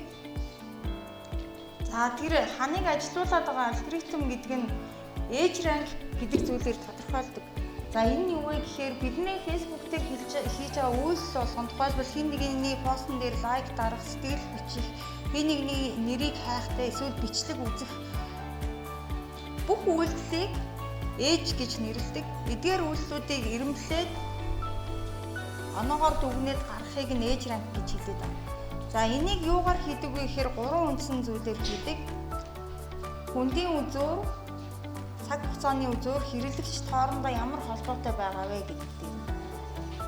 За хэрэглэгчдийн гарал үүслийн ижилсэл гэдэг нэг юм байгаа. Тухайлбал тодорхой хэрэглэгч өөр нэг хэрэглэгчтэй хэрхэн одоо үзүүр үүсгэж холбогдож байна вэ гэдгийг Facebook-ийн компани мэрэгчлэнүүд, хиймэл оюун ухаантай тэр компьютерууд нь инженерүүд нь байнга таньж идэг гэсэн. За тухайлбал та юм блэ? Таны нэр юм блэ? За анх үеиг ах бит хоёр Facebook дээр найзууд байхгүй юу? Бит хоёрын дундын найз буюу бит хоёрын хоёулаа таньдаг найзынхантаа 200 үдтэй маш өндөр байна те 200 үд. За би одоо анх үеиг ахын Facebook дээр үе юм бичдэг төсөө өдрийн дүргийн эсвэл энэ танд хэрэгтэй мэдээлэл байна шүү те эсвэл өнөөдөр номын санчдын зөвлөгөөн болгоч шүү гэдэг ч юм уу. За ингэж мэдээлэл хуваалцдаг. За хоорондоо ийм харилцан холбоотой магадгүй их чаталдаг байх юм бол Facebook бит хоёрыг тандж агаад энэ хоёр нэг гарал үүслийн хүмүүс байна. Өөрөөр хэлбэл гэр бүл юм уу, эсвэл найз нөхөд юм уу, эсвэл ажлын хамт олон юм уу, ямар ч хэсэн нэг гарал үүсэлтэй хоорондоо дотн маягийн хүмүүс байна гэдгийг мэдчихдэг байхгүй. За тэгээд яадаг вэ гэхээр за тэднийг нь бол мэдхдээ бүр аюул нарийн мэднэ. Бид нэрийг одоо маш их мэдээлэл цуглуулж байгаа. Биднээс энэ хоёр хүн хэр удаан холбоотой байгаа нь те нэг удаа чат бичгээрээ ер нь хэр удаан чат бичиж гин гэдэг ч юм уу те. Дийлэнхтэй ямар сэдвээр одоо англиар одоо wall дээр нь энэ хан дээр ингээ бичдэг бол ямар сэдвээр мэдээлэл хуваалцж гин гэдгийг нь хүртэл тандж байдаг. За энэ мэд зүйлүүдийг ингээд тус бүрт нь оноо өгч энэ хоёр хүний хэрэглэгчийн гарал үүслийн ижилслийг нь тайлбарладаг гэсэн. За тэгэнгүүт би 800 найзтайгаас 20-40 хил постыг надад үзүүлэх гээд байгаа шүү дээ. Тэнгүүт миний 800 найз дээр хүн болгон дээр нь ингээд би тэднэртэй яаж харилцаж байгааг тооцоолоод хүн болгон дээр нь оноо гарчдаг. Хамгийн өндөр оноотой 20-40 хүний постыг надад харуулдаг гэсэн. Ойлгож байна уу? За хүндийн үзүүр гэдэгт нь ер нь тухайн хэрэглэгч Facebook дээр байгаа ямар хэлбэрийн пост мэдээллийг үзэж гэнэ вэ? Бичлэг үзэх дуртай юм уу? Эсвэл мэдээний линк холбоос руу орж үзэх дуртай юм уу? Зураг текст үзэх дуртай юм уу гэдгийг нь хүртэл тандж идэг. Дээрэс нь тэрийг тандахдаа яаж олдог вэ гэхээр сэтгэл бичиж гэнэ гэдэг бол лайк дарж байгаас илүү өндөр оноогоор хүлээд байгаа. Тухайлбал юу гэдэг юм? Мөсийн номын сан гэдэг хуудсанд би лайк дарчин шүү дээ, тэ. За тэгэнгүүт лайк дараад мартчихвол Facebook огт надад харуулдаг байхгүй юу? Тэр хуудсан дээрх мэдээллийг. Ягаад тэгэхээр энэ хүн зөвхөн лайк дарсан сонирхгүй байна гэд нөгөө нэг тооцоолдог оноонуудаараа өгөөд бага оноотой юм чи ахиж хизээж харуулахгүй. За тэгэнгүүт тэр хуудсан дээр постн дээр харин комент бичээ шеэрлээд ах юм бол энэ хүн энэ хуудсан дуртай юм дахин харуулаад бай. Дуртай юм харуулаад ахаар Facebook ашиглах гэдэг шүү дээ. Гэх мэтчлэн одоо юу гэдэг эмошн дарах бол бас лайк дарахаас илүүч гэдэг юм тий. За бусад хуудас мэдээллийг сурвалжуудтай яаж харилцан холбоотой байна гэдгийг энэ хүндийн үнцүүрээ шийддэг. За найзуудыг бол тиймэрхүү зүйлүүдээр оноогийн жагсаач чинь за хуудас группүүдийг харуулах хэсгээ энэ хүндийн үзүүрээр шийдэж байна гэсэн. За цаг хугацааны сарнил гэдэг дээр Facebook бол сошиал медиа учраас хэрэглэгч болгондоо аль болох тухайн нийгэмд Монголд одоо тренд болж байгаа асуудлыг Америкийн хэрэглэгчтэй Америк тренд болж байгаа асуудлыг харуулахыг эрмэлздэг. Гэхдээ энэ нь бас хэд хэдэн зүйлээс хамааралтай.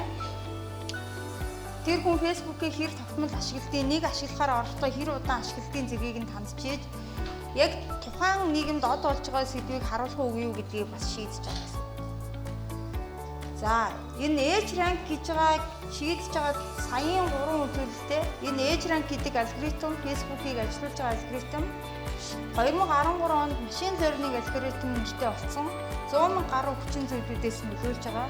Гэхдээ саяын ярьсан үндсэн 3 хүчин зүйл бидний Facebook дээр юу харагдахыг одоо хүртэл шийдсээр байгаа гэсэн. За тэгвэл юу харуулахыг Facebook-д шийдээд байна шүү дээ. Хин гэдэг 20 хүнийг надад харуулахыг шийдээд байна. За энэ ер нь ямар үр нөлөөтэй юм бэ?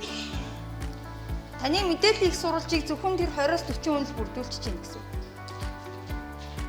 За энийг судлаачид юутэй холбон зөвлөдөг вэ гэхээр шувуу сүргтэй холбож зөвлөж байгаа. Яагаад вэ гэхээр шувуу сүргүүд бол те ингээд түүчээ шувуугаа дагаад нисээд идэв. Зөвхөн өөрийнхөө бүлэгт. За өөр тэнгэрт нисэж байгаа бусад бүлэг рүү харахгүй байх юм шүү дээ. Тэгэнгүүт энэ бол зөвхөн тухайн бүлгийнхээ мэдээлэлээр л таны оюун сэтгхүү хангацж гин хязгаарлаж гин гэсэн ойлголт байна. За энэ нь шүүлтүрт хөөс бий болгоно. Өөрөөр хэлбэл та технологийн талаар бичдэг 20 хүнийг уншдаг бол технологийн талаарх мэдээллийг л танд харуулсаар байна. Бусад нийгэм болж байгаа чухал юмыг харуулах байх юм шүү дээ. Энэ нь мэдээллийн хөөс бий болгоод байна гэж хэлээд байна. За хүмүүсийн зан авирыг өөрчилнө. За ялангуяа энэ дээр тухайлбал юу гэдэг вэ? Өсвөр насны хүүхдүүд буруу үзэл санаа сурталчилж байгаа хүнийг байнга дагаад байнга харилцаа холбоотой байгаад байх юм бол энэ бол тэр хүүхдийг оюун санааг нь хайрцагтаад бүр нөлөөлөөд тийм хүн болгож хуурнаа гэсэн санаа явж байгаа.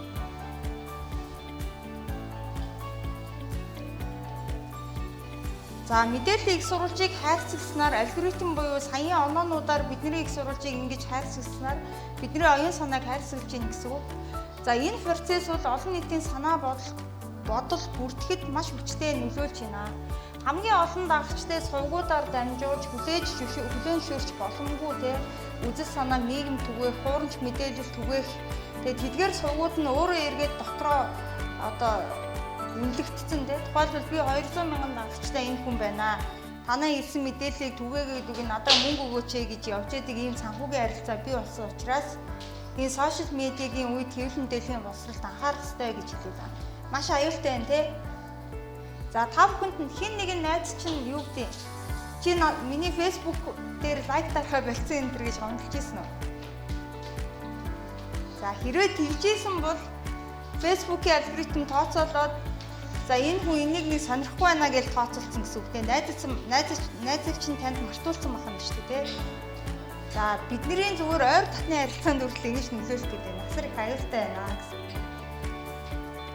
За түрүүний хэлсэн санаа мэдээллийг сурвалжийг хязгаарлаж байна. Мэргэжлийн хэвлэл мэдээллийн хэрэгслийг сошиал медиагаас ялгахаа хэлсэн юм. Сошиал дээр гарч байгаа мэдээллийг ч мэдээлэл гэж харж байна. Телевизээр гарч байгаа мэдээллийг ч мэдээлэл гэж харж байна. Энэ хоёр асар том ялгаатай гэдгийг ойлгох байна.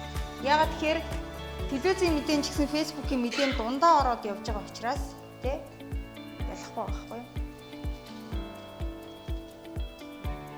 За сошиал медиад бол үзэл бодолд авмгаалдаг. Олон нийтийн мэдээллийн хэрэгсэл буюу сэтгүүл зүйн мэдээлэлд бол баримт авмгаалдаг. За үзэл бодол гэдэг бол хувь хүний байр суурь байхгүй юу? Тэгэхээр энд ер нь шүүлтүртэй л хандахгүй бол хин нэгний байр суурьлөө чи хазаах магадлал өндөр байна гэж хэлсэн.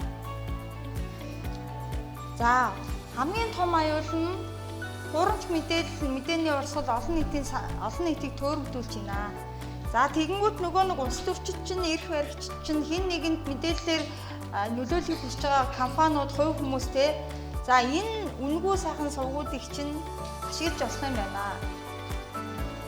За би бол 20-40 найзынхаа постыг үзгээд байгаа шүү дээ. Facebook-ийн одоо тооцоололоор тэр дундуур нь Facebook-ийн бас нөгөө нэг реклам төлөө төлбөртэй мэдээллүүд надад бас харагдаж байгаа. Тэгэнгүүт хуурамч мэдээгээр шийдвэр гаргуулахыг хүсэж байгаа хүмүүс Facebook-т мөнгө төлөөл үзүүлж байна. За тэгэхээр энэ хуурамч мэдээний асуудал асар их одоо бүх нийгэмд яригадаад байгаа нь ийм учирч байна. За сүүлийн жилүүдэд зөвхөн Монголд гэхгүй хөгжингүй орнууд ч гэсэн те сошиал медиа сонгуулийн үр дүнд нөлөөлсөн, за сошиал медиагаар бусдыг илт гүтгсэн, утаанд оромжилсан энэ үзэгдлүүд бүр тесрэлт явагдаж байгаа. Тэгээ эдийн засгийн тесрэлт гэдэгтэй адилхан хуурамч мэдээний тесрэлт явагдаж байгаа. Тийм учраас хэвлэл мэдээллийн боловсролд улс орнууд гоцгоод анхаарч байгаа. За манайд бол одоогоор анхаарсан юм алга. Гэтэл эдгээр айгүй харьцангуй байхгүй. За тухайлбал юу гэдэг юм? Хөгжингүй орнуудад бол хүүхдүүддээ 10 жилээс нь өсвүүлээд за чиний оюун санааг ятгах гэдэг нь яг юу юм те? Мэдээллийн тэнцвэртэй байх гэдэг нь яг юу юм? Чи ямар мэдээллийг яг баттай гэж итгэж болох юм тэр бүр багаас нь заагаа явчихж байгаа байхгүй. Манай тим юусоо заадгүй те бидэрт багаас.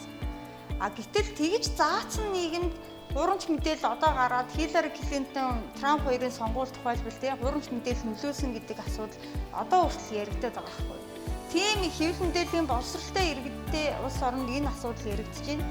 Гэтэл манайд бол ерөөсөө анхаарахгүй тохиолдолд энэ асуудал одоо сонгуулийн үеэр яаж нөлөөлөх вэ гэдэг бол үнэхээр айцтай байна гэж харж байна. Тэ. За миний одоо хардж байгаагаар бол манай эрх баригчид те олон нийтийг ингэж боловсруулахыг хүсэхгүй байна. Тэр нь тэднэрт ашигтай байгаа байхгүй юу? Хуурамч мэдээний асуудал яригадаад бараг 2-3 жил болчлоо. Одоо хүртэл ерөнхий боловсруулалтын сургуульд энэ агуулгыг ярихдаа сошиал медиаг зөв зөвхөстэй ашиглах, энэ дээр хуурамч мэдээллийг таних агуулгад хичээл нь одоо хүртэл оруулж өгөөгүй ингэ явж байгаа байхгүй юу?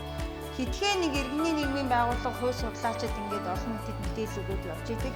Үүнийг системтэйгээр хийхгүй байна. Тэгэхээр миний ардлага бол төр засаг биднийг боловсралгүй байлгах гэдэг нь өөрсдийнхөө гаргаж байгаа хуурамч мэдээллийг итгүүлэх гэдэг нь те түүнийг ямар нэгэн байдлаар шийдвэр гаргахад ашиглах гэдэг байна гэж харагдаж байна. За хуурамч мэдээллийн боловсролыг ер нь юугаар хэмждэг вэ? Хуурамч мэдээллийн энэ хэвлэл мэдээллийн боловсролыг тэгэхээр 5 зүйлээр хэмждэг. За тухайлбал би хэвлэл мэдээллийн хэрэгслийн контентын тухай мэдлэгтэй байна уу? Өөрөөр хэлбэл мэдээ яаж бүтдгийг те мэргэжлийн хэвлэл мэдээллийн хэрэгсэл сошиал медиас юугаараа ялгаатай юм? Баримтыг яаж нэвтэлтийн мэдээллийн тэнцвэртэй байл гэж юу гэлдэг гэдэг ч юм те. За хэвлэл мэдээллийн салбарын тухай мэдээлэл. За тухайлбал ТV-с телевиз хэний телевиз вэ гэдгийг хүртэл мэдчих хэрэгтэй байх юм шүү дээ. Тэр хүний телевиз учраас тэр хүний санаа бодлыг надад чургуулах гэдэг байна уу гэдэг хардлага байж байгаа юм бол та бас хэвлэл мэдээллийн боловсролын талаар шүүмжлэлтэй хандж байгаа тэр хүмүүсийн нэг байна. За тэгэл одоо бодит байдлын тухай мэдээлэл тухайн асуудлаар яг одоо тухайлбал юу гэдэг юм? Улс төрийн асуудал ялаа гэхэд танд улс төрийн салбарын мэдлэг хэрэг байна гэдэг ч юм уу те. Энэ 5 зүйлээр хэвлэл мэдээллийн боловсролтой хэсгийг нь үнэлдэг байна. За манайд бол яг хэвлэл мэдээллийн боловсролын талаар авсан судалгаа байхгүй. Гэхдээ наад захаар ингээ ажиглахад массын боловсрол бол үнэхээр доогуур байгаа. За тухайлбал хин нэгэн нэгтгэхтэй за могооны зураг, алтан могооны зураг тавилаа. Аз гээд бичих юм бол та мөнгөтэй болно шүү гэнэ. Доор нь хэдэн мянган аз гэж бичиж байгаа шүү те. Энэ тоог нь харж байна уу та бүхэн 2910 гаруй хүн энэ пост дотор энэ пост дээр амжилт хийж утсан байхгүй юу? Тэгэж итгээд байгаа байхгүй энэ сошиал дээр гарч байгаа юм дээр. За тухайлбал эсвэл юу гэдэг англи хэлний шалгалт бэлддэг группээр хин нэг нь би англи хэлний үнгүй ном өгөх гэсэн юм а та бүхэн мэйлээ бичнэ үү гингүүд 1700 гаруй мэйлээ бичиж байгаа. Тэр хүн хизээч те 1700 хүний мэйлийг бүгднгийн шивээд таад ном явуулах байхгүй юу. Тэрийг харин багцалж аваад скриншот хийгээд маркетингийн компаниудад зарчна гэсэн. Тэнгүү та мэйл дээр хаа хамаагүй хэрэггүй мэдээлэл орж ирээд идэг шүү дээ. Тэр чинь энэ багхгүй. За энэ тоо баримтуудаас харахад за тухайлбал энэ жишээг та бүхэнд энэний дараа ярина. Энэ нөхөр болохоор яасан гэвэ гэхээр нэг бичлэг хуурамч бичлэг шеэрлэнгүүтээ тайлбар дээр энэ оюутлах компани чинь 37 оноос өмнө манай одоо уул уурхайг ухаад дуусгах байна. Та бүхэн одоо арга хэмжээ аваач гэж хүчээд доор нь бүр зай явж байгаад хамгийн доор нь хуурамч мэдээллийг ингэж тараадаг байхтаа гэж биччихэнгүүт доотлих нь уншихгүйгээр хүмүүс зөвхөн дээдлийг нь харчаад шеэрлээд ингэ явцсан байна. Зарим хүмүүс бол гарчгийг нь уншичаад баг гарчгийг нь ойлгоогүй гэж түгүүлждэг те. Дотор нь юу байгааг нь ойлгохгүй. За энэ эдгээр одоо өдөр тутам биднэрт тааралцж байгаа үйлдэлүүдийг харахад манай maaсын хэвлэл мэдээллийн боловсрол бол үнэхээр доогуур байна. Гэхдээ энэ доогуур байгаа нь аргагүй. Яагаад тэгэхээр штэ бид нар энд хизээч бэлэн байгаагүй байхгүй юу? Бидний 10 жил бид нар энийг заагаагүй, оюутан байхад заагаагүй. Дөнгөж 2012-13 оноос Facebook гарч ирэл Cruise Machine зарна гэдэг группээ ороод би машинаа зарчиж болох юм байна те. Эсвэл хүмүүсээс мэддэггүй юм эндээс асуугаа мэдчиж болох юм байна.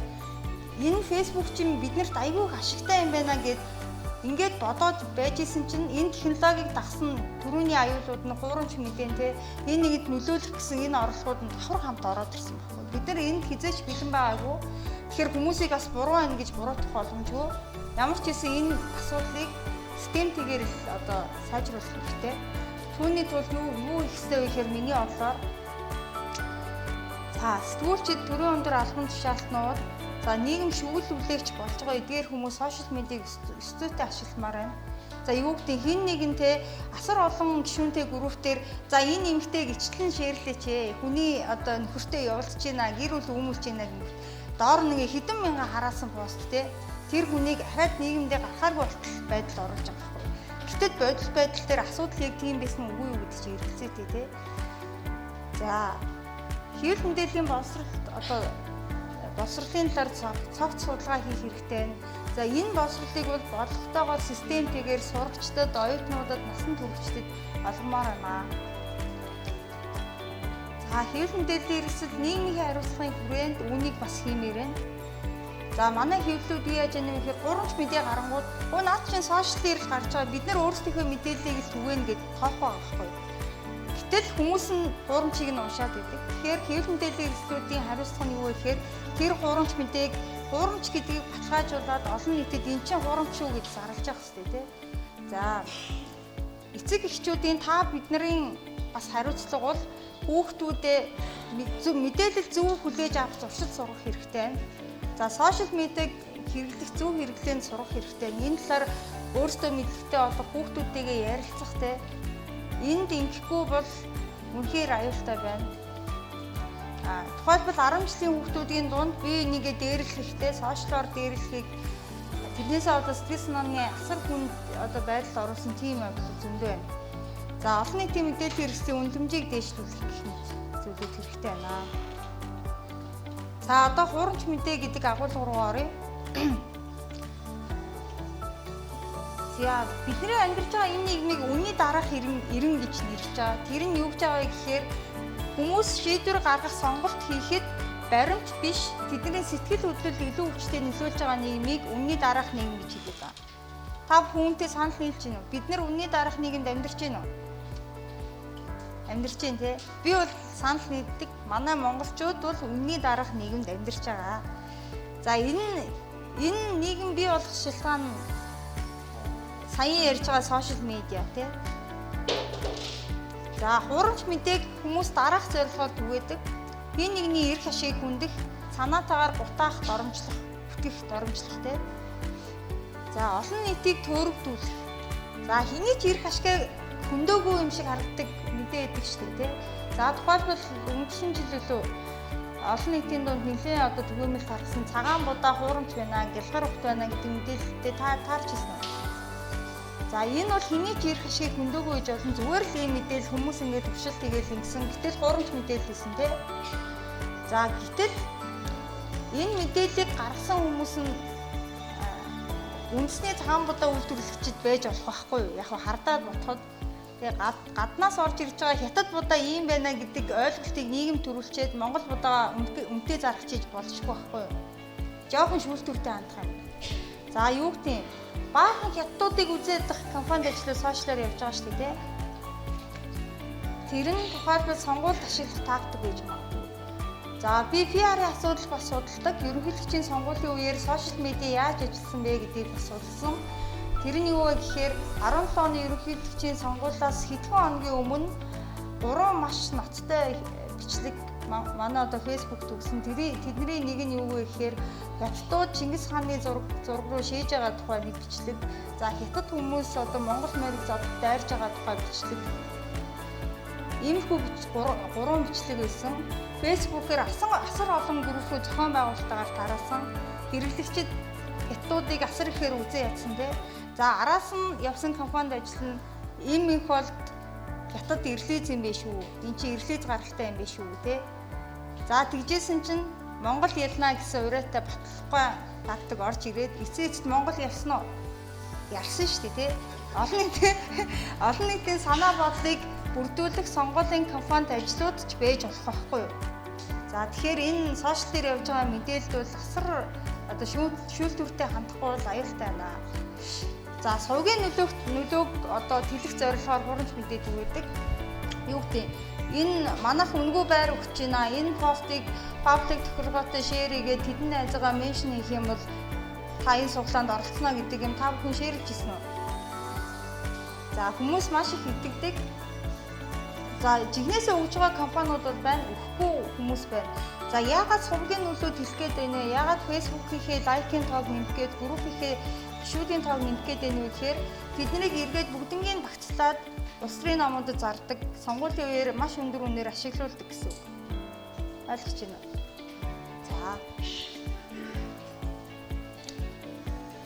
За тухайлбал ийм хуурамч мэдээ зөндөө байдаг те. За эсвэл юу гэдэг багнуурт 10,000 хятад орж ирэх гэж байна гэх юм. За хуурамч мэдээ тэгвэл яагаад нийгмийн сүлжээнд ингэж их тархаад байгаа? Наан сайхан жинхэнэ мэдээнүүд зөндөө л шүү дээ те гэж асууж магадгүй. Яагаад гэвэл хуурамч мэдээ сэтгэл маш их хөдөлгдөг. Юу гэдэг хятадаас оруулж ирж байгаа бананлууд огтой цус шахсан байна гэдэг бол аюултай. Бид нэр уншингуудаа айх байхгүй те. Сэтгэл хөдлөнгүүтээ шууд шеэрлээд ингээд нь шүү дээ те. Цааш нь хүмүүс түгээгээч гэдэг. За иймэрхүү сэтгэл хөдлөл нь юу гэж болох вэ гэхээр уур бүгд бүхнэл төрүүлэх, уяраах, баярлуулах, үзэн ядуулах. Тэр мэдээний гарчгийг уншаад, тэр постыг уншаад таны сэтгэл ингэж хурдан хөдөлж явах юм бол хамгийн түрүүнд энэ хуурамч мэдээж болцгүй юм байх шүү гэд түр азанж байгаарай гэж хэлсэн. За олон нийтийн сэтгэл хөдлөл үнд зүйл тогтцоо ойлголт төр тоглолдог. За тухайлбал Монгол ялан сонгуулийн компанид ажиллавал олон нийтийн үнд зүйл төр тоглосон байна шүү дээ. Бидний түүхэндээ болсон үйл явдлаас хамаарат дэлхийн ертөнц хатгаа болсон ч гэсэн одоо хүртэл хятадуудыг үзэн ядах ийм сэтгэлгээ манай нийгмийн үнд зүйл. За үнд зүйл хинашин те манай нийгэм тогтцоо ойлголт болоод орсон байна. За үүн дээр нь тоглолт хийдэг байна шүү дээ. За ийм учраас хуурамч мэдээлэл олон нийтэд асар хурдтай тархдаг. За бодит мэд дүрсгсэн байдаг. Яг жинхэнэ мэдээ шиг нэг вебсайт юм шиг ингээ ордог. Линкэн дээр нь холбоосон дээр нь дараад орохоор хуурамч сайт ч юм уу эсвэл кликбейт буюу хов олон байж байгаа шээ. За гэтэл одоо технологийн боломжинд хүн болгон сайт үүсгэх боломж өгсөн. Блог маягийн сайтыг сард $8 төлөөд би сайттай олж олно гэсэн. Дизайны үед жоохон болох хөдөлгөх сайтыг $8 төлөө ашиглаж болно. Тэр сайт дээр би хүснээ тавьж болно шүү дээ. Энийг ч бутанд оруулж болно, юуг ч шуудаа явж болно. Түүнийгээ мэдээ шиг ингээд хайлтны гарчиг өгөө зураг оруулаад бичээд Facebook дээр тавингууд өө энэ ч яг мэдээ шиг харагдаж байна мэдээ гэж итгээд байгаа. Гэтэл хуурамч мэдээ зоригтой учраас бүр яг жинхэнэ юм шиг итгүүлэхийг хүсдэг. Дандаа тийм хэлбэржүүлэлтэнд ордог гэсэн. За гэтэл мэргэжлийн сүүлзүү бас хуурамч мэдээллийг түгээгч болно. Та бүхэн энэ тодруулсан гарчгуудыг харах юм бол ийм хуурамч мэдээллийг зөвхөн 2008 онд те саяхан түгээсэн байна. За үүгээрээ би юу гэдэг сэтгүүлчдийг маш муу ажиллаж байна гэж хэлэхгээгүй.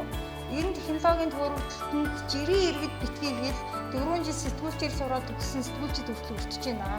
За зөвхөн монголч биш барууны бүх орнууд те хөгжингүй орнууд ч гэсэн энэ асуудал ярьж байгаа. Сүүлийн 2 жил юу гэдэг Аз, Европ, Америкт болж байгаа бүх сэтгүүл зүйн хурал дэвсгэр сэдвийн хуурамч мэдээлэлтэй холбоотой эсвэл аль нэг салбар уралдаан заавал хуурамч мэдээлэлтэй холбоотой асуудал болж байна. Тэгэхээр энэ технологийн хөгжил хүн болгонд мэдээлэл оруулах болсон энэ боломжтой. Дээрээс нь тэр Facebook, сошиал медиагийн ажиллаж байгаа зарчим алгоритм нь энэ хуурамч мэдээллийг одоо ингэж ашиглах үндэс нөхцөлийг гаргаж ирээд байна. За хүн ер нь дараах хоёр тохиолдолд мэдээллийг аягүй сонирхож үздэг юм үндсэн шинж чанар. Эхнийх нь маш ховор үйл явдал, игэл бүс үйл явдал, хоёрдугаарт нь сөрөг үйл явдал ахын бол их сонирхдаг гинэ. За сөрөг үйл явдал гэсэн сүүлийн үед сонгуул болчихсон аягүй одоо юу гэдэг сөрөг үйл явдал цацдаг хэвлэл мэдээллийн хэрэгслүүд ашиглаж байгааг та бүхэн харсан уу? Цэнзүүргүй яриач гэдэг юм уу, зориг цэгийн мэж гэдэг юм уу, эсвэл юу гэдэг юм. Монгол ичтэй телевиз тухайлбал хар харилцаг гэдэг нэвтрүүлгийг хаацсан байжгаад одооноос гаргаж эхэлж байгаа тийм. Ер нь сөрөг юмыг л арт хүмүүсэд ин гэдгийг тэд нар судлаад мэдсэн байгаа юм. За тэгэнгүүт heuristic гэдэг нэг юм байна. Энэ нь юу вэ гэхээр хүн асуудлыг шийдвэрлэхдээ өмнөх туршлагатай үндэслэдэг оюун санааны богино холбоос гинэ. Заавал өмнөх туршлагатаас үндэслэдэг. За тухайлбал нэг асуудлыг шийдэхдээ энэ зүйлийн талаар өмнө нь миний мэдж байгаа зүйл юу вэ гэдгийг тарих автоматар боддог гэсэн. За энэ нь миний итгэл үнэмшилтэд хэр нийцэж байна вэ гэдгийг бодож үздэг. За итгэж болох хүмүүс энэ талаар юу гэж вэ гэдгийг бодож үздэг гэсэн. За тухайлах юм бол юу гэдэг би аль нэг номыг муулж усрын зорилгоор та бүхэнд одоо ухалт хийсээгөө зөвхөн жишээ аваад ирчээ. Тухайлбал ийм их болт гэдэг хүн хятад юм байна гэдэг мэдээлэл шүү дээ. Энэ мэдээлэлтэй би сошиал медиа дээр таарад итгэх үгүйгээ шийдэхдээ энэ гурван асуултыг миний тарих автоматар хариулаад богино холбоо үүсгээ шийдчихдэг байх нь шүү дээ. Хэрвээ өмнө нь юу гэдэг миний ойр дотны хүмүүс аав ээж маань их болт хятад юм нэлээгээ ярьжсэн бол тийшээ давмгаалах гэдэг. За би өөрөө бас хэр итгэл үнэмшилтэйг шалтгаална их мэт байх юм шүү дээ. За тухайлбал түрүүний харуулсан жишээ энэ бичлэгийн юу байсан бэ гэхээр нэг юм газрыг энэ зурган дээр харж байгаачлаа ийм нэг хаана мэддэхгүй уул уурхайн шороотой газрыг хэдэн зуун машин ингээл өдөр шөнөгүй ухаад юм зөөж байгаа ийм бичлэг байсан. За энэ залуу уултай энэ бичлэгийг тавиад туршил хийхийг хүссэн байхгүй. Тайлбар дээрээ одоо оюутлахаа бол бидний 37 оноос өмнө бидний эрх соёлыг ингээд нууцаар зөөгөөд дуусгана гэдэг. Доор нь хүмүүс Facebook хуурамч мэдээллийг ингэж л харахаадаг байсан байх шүү гэсэн чинь гүйцээж уншихгүйгээр маш олон хүн үнийг нь түгээсэн гэсэн. За бүр татаж аваад Facebook группт оруулж байгаа. Тэгэнгүүт одоо 566 хүн энэ тоо одоо бол ингээд зөндөө нэмэгдсэн баг. Яг тухайн үедээ 566 хүн одоо ууртай ч гэдэм үү, гомцсон ч гэдэм үү сэтгэл дарсан байна тий. За энэ группээс л гэхэд зөвхөн 5500 удаа цаашаа төвөрсөн. Цаашаа тэр группийн гишүүдээс хэдэн мянган удаа салааж очиг түгээсийг бид нар тоолох боломжгүй. Энэ хүний найз нөхцөл ингээл явцсан гэсэн. За энэ сэтгэлд энэ постэнд нийт юу вэ? 21 сэтгэлд орсон байснаас 6 нь эн чинь хуурамч мэдээ гэсэн штэ гэж сануулж яхад үлдсний дийдэнхийн шууд итгээл энэ бол жинхнээсээ ингэж байгаа юм байна. Энэ уул уурхайн компаниуд алж байгаа юм байна гэж цааш нь ингээл дүгжиж байгаа тийм. За гэтэл энэ тохиолдолд бол бид нар тэр оюун санааны богино холбоост орчиж байгаа гэсэн. За энэ юунд нөлөөтэй вэ гэхээр тухайлбал 21 оны ерөнхийлөгчийн сонгуульд уул уурхайн компаниудыг хасаа гаргачяа та дэмжих үү гэсэн санал асуулга оруулахад энд авсан мэдээлэл бидний оюун санаанд одоо хүртэл нөлөөсөө байна гэсэн. Ойлгож байна. Хэрвээ би саяын бичлэгт итгэсэн бол тэр санал асуулгад тгийа эдгээр манай Монголын баялагийг зөөгөө дуусч байгаа юм чинь тгий дэмжээл хийн шүү дээ. Тэр хүний болохыг дэмжээл. За тэгэхээр хэрвээ та бүхэн Facebook дээр хуурамч мэдээлэлтэй таарсан бол түүнийг хуурамч мэдээлэл гэж мэдж байгаа бол заавал залруулчих үүрэг бидэрт хүн болгонд байгаа. За гэтэл зүгээр нэг залруулад хүмүүс энэ худлаа юм байна гэдгийг ойлгох үгнэ. Хүний оюун санаа чинь нэг хөлийгэд авсан юм аа. Айгүй хэцүү. Энийг энэ уйлгийн шивкэр гэдэг тэргүүтээс судлаачид мэдээллийн ардчлалын загвар гэж нэмэлээд байгаа. За тэр нь юу вэ гэхээр Оюутлогыг 37 оноос өмнө ухаж дуусгахаар хэдэн зуун техник өдөр шинэгүй ажиллаад баяжмал зөөж ийна гэсэн гурамч мэдээлэл байгаа тийм. За гэтэл бид нар залруулахдаа энэ мэдээлэл чи гурамч биш үү гэж залруулсан ч гэсэн энэ нь ой дурсамжинд үлдээд бидний сонголт хийхэд нөлөөсөөр байдаг. Энэ залруулга ердөө 40% нь л одоо үр дүнгүй өгөх магадaltaй байдаг. Энэ асар бага тийм. Тэгэнгүүт та бүхэн харж байгаа ч энэ хүний тархины энэ ойлголт байна л да.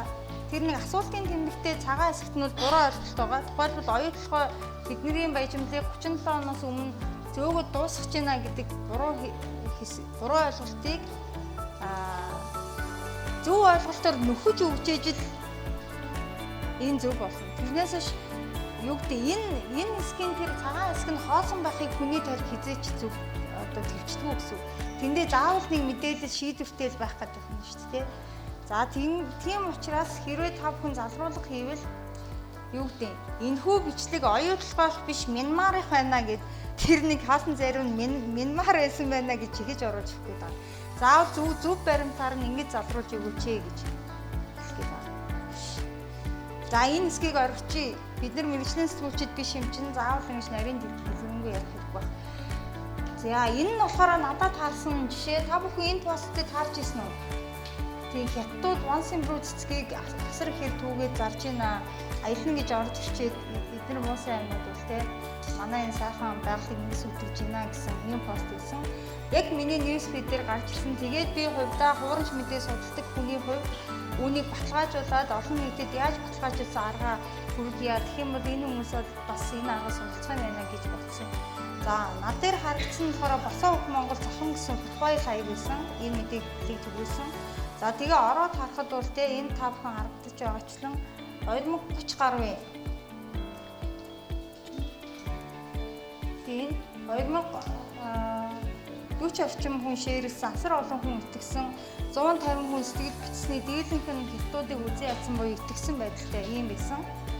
За түүнийг би 5 алхмаар баталгаажуулсан. Яаж вэ гэхээр хамгийн эхлээд та бүхэн ингээ уур бухимдлыг чи хүргэжээвэл дандаа эргэлцчихье гэсэн тий. Тухайлбал хинч once improve аялж байгаа хятадууд ирээл дураараа түгээл бидний тэгэж их хүндэлдэг, хайрладаг урамлыг ингээ зараад тах юм бол хинч уурлна үстэй. За энэ мэдээлэл надад уур бухимдал төрүүлсэн учраас би түгээхээ түр азнаад гурамч мэдээлэл байх вэ гэсэн асуултыг өөртөө асуусан. Гэтэл энэ постын тайлбар нь бол ингэжсэн байхгүй юу гэдэг. Хайрын сайхан once improve цэцгийг одоо тий ээжигээ өөрөө очиндоо гэж бариад ээжтэй очиндоо гэсэн дуу байдаг. Гэтэл өмнөхөн хятадууд бол тий очиод түүгээ дуусчихээн. Энэ төр юу болж байна гэж байгаа байхгүй. Once improve цэцэгний тухай постыг шууд төртэй холбонгод надад аягүй хэрэгэлцээ төрсөн.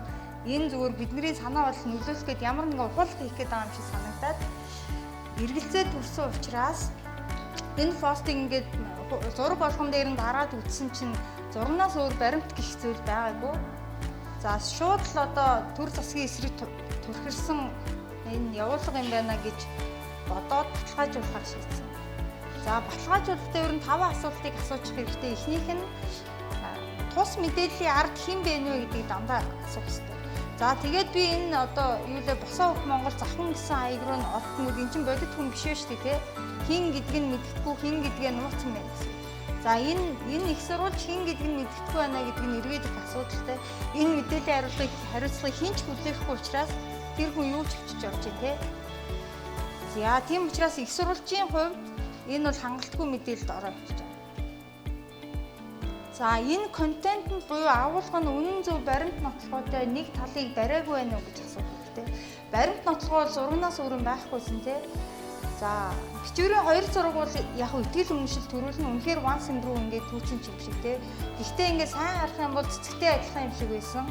Тэгээд дээрэс нь шууд нэг талыг буруутгасан учраас нэг талыг барьсан байна. За контентын хувьд энэ бас асуудалтай гэсэн дүгнэлтэнд хүрч болохоор юм тий. За сэтгэл хөдлөлийг бол түрүү ярьсан асар хүчтэй сэтгэл төрүүлж байгаа тий. Хэрвээ та бүхэн энэ мэдээлэлтэй таарсан гэсэн хүмүүс тухайд юу гэж бодож исэн бэ?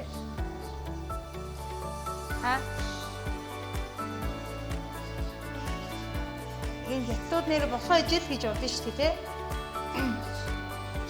За хэл найруулга нь алдаатай байна уу, өдөөн төвхөршин шинжтэй байна уу гэдгийг бас Нягтаж өвжин өдөөнд хүрхэрсэн байсан бичлэгийн үед алдаатай байсан тий.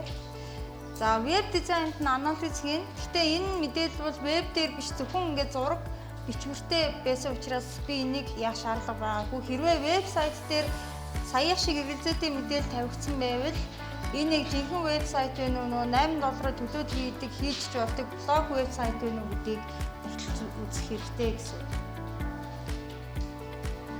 За мэдээллийн гарчиг сенсацсан өдөө хатгсан байна уу гэдгийг анхаарна. Өдөө хатгсан байсан тий. Өөрөөр хэлэх юм бол энэ төр засаг руу буруутгах гээд юу болж байна гэд бид нэр өдөөж чадах байна. За энэ 5 асуултанд тавууланд нь саяын мэдээ унсан учраас үнэн бодиттой биш байна гэдгийг тогтоогдсон. За бас бусад их сурвалжууд юу гэж вэ гэдэг. Ялангуяа мэргэжлийн хэв мэдээллийн хэрэгслүүд юу гэж вэ гэдгийг заавал үзчих хэрэгтэй. За мэргэжлийн хэв мэдээллийн хэрэгслүүд бол олон нийтийн дунд явж байгаа сонирхол татж байгаа чухал мэдээнээс хоцрохыг хизээч хүсдэггүй. Тийм учраас энэ үнэн бодиттой байсан бол түүнийг мэргэжлийн хэв мэдээллийн хэрэгслүүдээр заавал тавьсан заахгүй. Тэгэхээр iPhone ч юм уу, Google ч юм уу, Newspeak-ийн ч юм уу те эсвэл үндэсний хэлбэрийн хуудас руу ороод харчих хэрэгтэй гэсэн. За дээрэс нь энэ teen.com гэдэг зургийг шалгаж үздэг сайт байдаг. Та бүхэн ихтэй очиод харах юм бол ийшээ ороод энэ одоо постын нэг 5 зураг байна шүү дээ тий. Тэрний одоо энэ тэрний хятад хүн байцаасан зураг байна шүү дээ. Хамгийн ихэнд дээр харагдаж байгаа.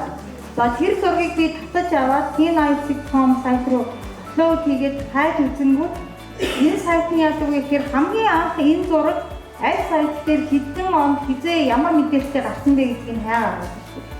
За тэгэнгүүт энэ ямар мэдээ байсан бэ гэхээр айх 2-3 жилийн өмнө хятадын нэг мужид энэ болохоор one symbol цэцэг биш байсан. Хятадын өөр нэг цэцгийг одоо орон нутгийн хүмүүс нь түүж ийна гэсэн ийм мэдээлэл хятад хэл дээр гарсан гэсэн 3 жилийн өмнө. Гэтэл тэр зургийг ашиглаад Монголд ингэж хуурамч мэдээгээд хөөсгөж байгаа тийм.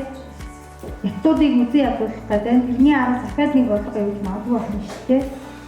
Гэтэл хүн зүгээр нэг завтай та тийм одоо хүнд нөлөөж явах зургийг хайж аваад татаад ингээ худлаа юм хинч завтай та тэгж хийхгүй шүү дээ. Энэний цаана заавал нэг хэсэг сонирхол нөлөөлөх гэсэн орлого байна. Аюултай тийм бидний амьд байгаа юм. За баруунд ч гэсэн хамаагүй тухайлбал Украиныг Донбассыг Оросоос солон тусгаарсан явдал хэдэн жилийн өмнө болсон тий. Украин Орос хоёрын хоорондын мөрөлдөө. За тэгэнгүүт энд юу гэдэг энэ зураг тухайлбал харах юм бол энэ нэг охин цаана нь эмээ юм уу ээж юм уу өөд болцсон уйлаа сууж байгаа энэ зурган дээр Украиний арим одоо тэр арт иргэдийг авч ийна Донбассын арт өмнөийг үүнээс авраач гэсэн хаштагтай энэ зураг Оросын сошиал медиа тасар их явсан. За энэ зургийг бас саяын teen.com руу хийгээ хайгаад үзэхээр айл 10-аад жилийн өмнө дэлхийн 2 дугаар дайны тухай ойн хэрэг гэдэг Орос киноны хэсгээс зургийг нь тасаж аваад ингэж авсан гэдгийг санаа нөлөөлж ирсэн. За ийм орлогууд одоо бүх оронд Америкч төр Аз, Сингапур, Хятад, Монгол. За Хятад арай гайг бах. Бид нэр сайн зохицуулт хийж чаддаг учраас Монголч төр байгаа гэсэн. За тэгээд энэ бүхнийг нуршсны эцэст Винстон Черчиллийн хэлсэн шиг мэдээлэл бол дэлхийн ертөнцийг захирдаг. Тэгэхээр энэ насар хүчрхэг зүйлтэй харилцахтаа бид нэр ухаалаг хандах хэрэгтэй юм байна. Хэвлэл мэдээллийн боловсролтой байх хэрэгтэй юм байна. Үүнийгээ үр хүүхдүүдэд сургах хэрэгтэй юм байна. Тэгэхгүй бол манай нийгэм эргээд хэцүүдэх нь одоо 20 оны сонгуулийн үеэр ямар хуурамч мэдээлэл гарах вэ гэхээс үнэхээр айж байна. За над дээр нэг яамны төрийн нарийн бичгийн дарга иржсэн өнгөрсөн жил тэрний юу гэхээр тэр хүнийг Улаанбаатар зочид буудалд хүн хүчинцэн гэд бүтгэгдсэн фэйсбүүкээр за тэр нь хизээ болсон бэ гэхээр гандлага гишүүний хүчирхээтэй эргийн асуудал яригдсан шүү дээ. Яг тэр асуудлын дараа тэр гишүүний зургийг тавьснаа энэ хүн хүчирхийлсэн байна. Тэдэн оны тэдэн сарын өдөр Улаанбаатар зочид буудал гэж бичсэн. Тэгээд хамгийн доор нь энэ Монгол Ардын номын ялах сэнгүүмүүд бол арай дэмжиж байна гэж бичсэнгүүд тэр хүнийг бүр байц суух нөхцөлгүй болгосон юм. Доор нь бүх хүн итгээд тэгээд найз нөхдөнд итгэсэн асар олон хүн үзэн ятсан. Тэгээ би ажиллаа хийхэд хэцүү байна. Энийг түгээсэн үнийг олж ирэхэд тусална уу гэд надад нэг хүн ирсэн. Тэгэхээр энэ бол те зөвхөн хувь хүн гэлтгүй ажиллаа хийж хэцүү те компани нэр хүн эргээд бидний сонгуул шийдвэрт асар их нөлөөлж байгаа юм аюултай зүйл байна. Тэгэхээр энэ биднэрт боломжч олгоод байгаа аюулыг авчраад байгаа энэ сошиал медиаг зүү зохистой ашиглахад суралцмаар байна. Хэвлэл мэдээллийн боловсролд суралцмаар байна гэж үг. За баярлалаа.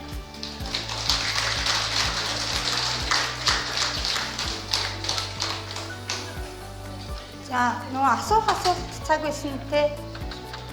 Ай чадсан. За асуулт юм байл асуулт асуух юм байл асууж болно.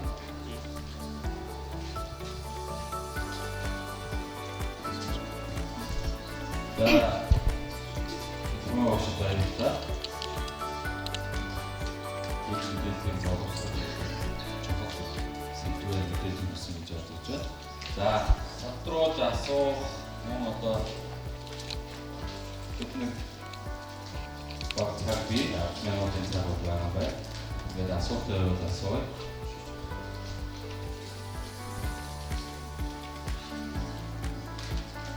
Сайн цахилгаан энд саатгаас мэдээ тэгээд хатын төв номын сангийн шуурга ажиллах бас гадаа цахилгаан үүсгэх ажил байдаг. Үүсгэх гэж байгаа. Энэ дэшин нэстэ За би. За та бүхэн юу яаж болно? Би бол энэ асуулт хувьдаа маш их санаа зовдөг. Тэгээд олон нийтэд аль болох өөрийгөө хийж байгаа ямыг хүргэх ойлгуулахын тулд icon сайт дээр энэ дэр болон руу н орохоор сэтгүүл зүйн тухай ярилцъя гэж миний авторын болон байгаа. Тийшээ ороод харах юм бол ер нь саяын хурамч мэдээллийг баталгаажуулсан тэр сошиал медиа яаж ажилтны хэвлэл мэдээллийн боловсрол дэлгэрийн талаар маш дэлгэрэнгүй бичсэн нийтлэл байгаа. Та бүхэн тэрийг тухтай үедээ уншиж олон хэрвээ уншихыг хүсвэл энэ нэвтрүүлэг нэгэнд очихгүйгээс хойш. За би та бүхнээс нэг асуулт асууя. Та нарын хийж байгаа ажилтай холбоотой сошиал медиагийн хэрэглээ ер нь ямар хөө явж байна? Та бүхэн хийж байгаа ажлаа номын сангийнхаа тухайлбал үйлчлэгийг сошиал медиа дээр олон нийтэд түгээдгүй. Хуудас группээрээ дамжуулж байна тий. За. Аха. За. Тэрнтэй холбоотой та бүхэн сүрэг таагүй зүйл тохиолдсон уу? Тэр хэрэглээтэй чи холбоотой гайгүй байна уу? За та бүхний хийж байгаа ажил номын санчтай ажил бол энэ буянтай ажил бол харьцангуй нөгөө нэг цагаан салбар авахгүй тий. Хүмүүст мэдлэг түгээж байгаа тэр үйлчлэгийг хүргэж байгаа хүмүүсийн хувьд арай гайг байгаа. Яг бизнес хийж байгаа өөр одоо улс төр өрсөлдөөнтэй салбартай байгаа хүмүүсийн хувьд бол энэ аягүй хэцүү байгаа. Пэйж яаж илүү за араас нэг асуулт асуух юм байна.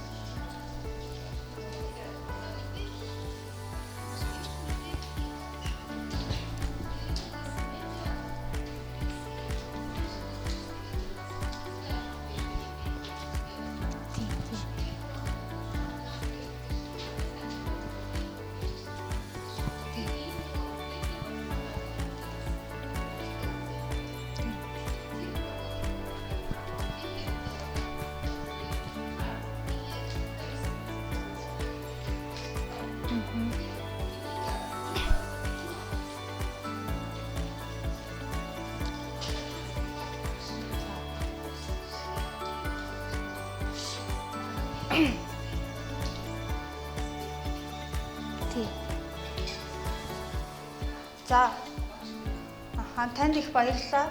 Information literacy, media literacy хоёр ялгаатай. Information бол мэдээллийн боловсрол гэж явж байгаа. Media нь хэвлэл мэдээллийн боловсрол. Гэхдээ хэвлэл медиа гэдэг нь Америкт анх хэрэгжиж байхдаа олон нийтийн мэдээллийн хэрэгслийг хэлдэг байсан байхгүй юу? ABC-длүүд ч юм уу эсвэл Washington Post санийг хэлдэг байсан.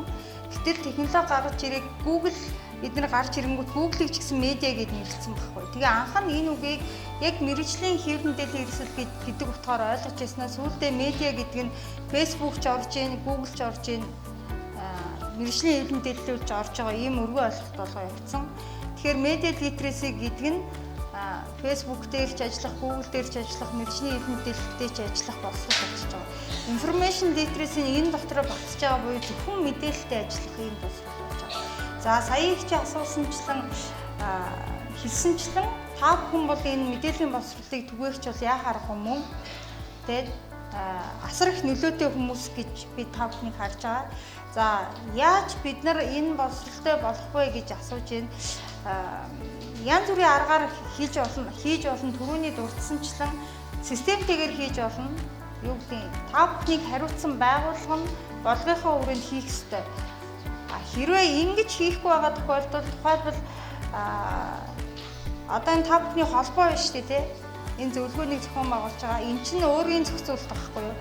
Энэ өөрийн зохицуулалтаар хийж болно. Тухайлбал өнөөдөр та бүхнийг зөвлөгөөн дээрээ цуглуулад ямар ч байсан энэ талаар нэг сонсох чи анхааралт нь өртүүлчихье гэж бодоод намайг ураад яриулж байгаа нь одоо тэр өөрийн зохицуулалт хийх гэж оролдож байгаагийн нэг хэлбэр байхгүй юу?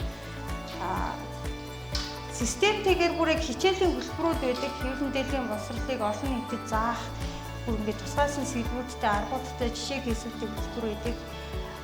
Тийм сургалтууд бас авч болно. Миний мэдж байгаагаар Рема медиагийн үүсгэн байгуулагч Номын дорж гэдэг хүн бас ингээд олон нийтэд лекц уншаад явдаг. Тэр хүн бол Монголын нээлттэй нийгэм үргэлжлэн сорсон самтай хамтраад яг хөтөлбөр боловсруулалт явуулж байгаа. Тэр нь болчих юм бол ингээд сургууль юунуудаар үнгүй уншаад ороод явна гэдэг чийсэн.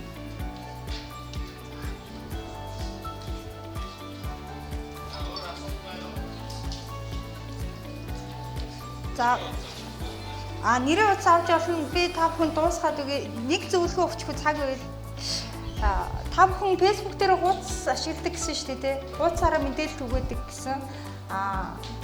Тэн дээр би айгүй ашигтай зөвлөгөө өгье гэж бодож байна. Тэрний юу гэхээр сошиал маркетинг дээр 4-1 гэсэн зарчим байдаг гэсэн үг. Жишээ 3-1 гэсэн зарчим байдаг. Тэрний юу гэхээр та бүхэн хуудсан дээрээ дандаа номын сангийнхаа мэдээллийг шахаад байвал хэрэглэгчийн сүлдээ сонирхоо олоо уйлдаад танай хуудсыг үзгээ очингууд Facebook ч нөгөө алгоритмаараа тооцож үзээ мартуулцдаг байхгүй. Тэгэхээр 2000 дагагчтай хуудас байлаа гэхэд тэр хүмүүс ингээ уйдаа мартчих юм бол тоо нэг харагдаад байгаа боловч сүүлдээ нэг 10-20 хүнд л харагддаг болчихно гэсэн. Тэгэхээр тэр дагагчтай байн гарчилж халамжилж явах хэрэгтэй. Сошиал маркетинг дээр тэхийн тулд энэ 3-1 гэсэн зарчим баримтлах хэрэгтэй. Тэр нь юу вэ гэхээр өдөрт 4 пост орлоо гэхэд 3 нь танай уншигчдад ашигтай, 1 нь зөвхөн танай үйл ажиллагааг сурталчилсан пост байх хэрэгтэй гэсэн. За тэгэхээр танай уншигчид хинбэ гэдгийг бол та бүхэн мэдж байгаа шүү дээ. Танай хуудсыг дагагчид тэднэрт хэрэгтэй болох мэдээлэл юу гэдэг энэ 7 хоног бестселлер болсон 10 ном ч юм уу те. Эсвэл юу гэдэг номын тухай гоё юу одоо тайм танилцуулах гэдэг подкаст гэдэг хаягуудын жигсаалт байдаг ч юм уу тий. Тэр хүмүүст хэрэгтэй 3 мэдээлэл яваад араас нь манай номын сан энэ сард ингэж үйлчилж байгаа шүү. Өөрсдийнхөө бүтээгдэхүүнийг сурталчилж байгаа нэг мэдээлэл. 3-1 ийм харьцаатай байх юм бол танай хүлээ авахч чинь танай хуудаснаас уйдахгүй гэсэн. За өөр бас нэг энэ харьцаан дээр хэлэх юм нь 3-1 харьцаан дээр дандаа текст оруулаад ээж болохгүй. Нэг зураг, нэг пост, нэг видео, нэг текст. Харьцаа нь бас хэлбэрийн хувьд 3-1 харьцаагаар явах юм бол бас хүнд их хүрнэ гэж хэлдэг. За тэгээд зөвхөн пэйжин дээрээ мэдээлэл оруулаад зогсохгүйгээр түүнийгээ хүрч олох хүмүүс рүү өөртөө түгээл хийх ёстой. Номын дурлагчдын клуб гэдэг ном унших дуртай залуучуудын групп рүү та бүхэн хуудасаа шеэрлэх ёстой байхгүй. Тэгжээж илүү олон хүн татна, танай үйлчлэгч илүү олон хүн. За баярлалаа.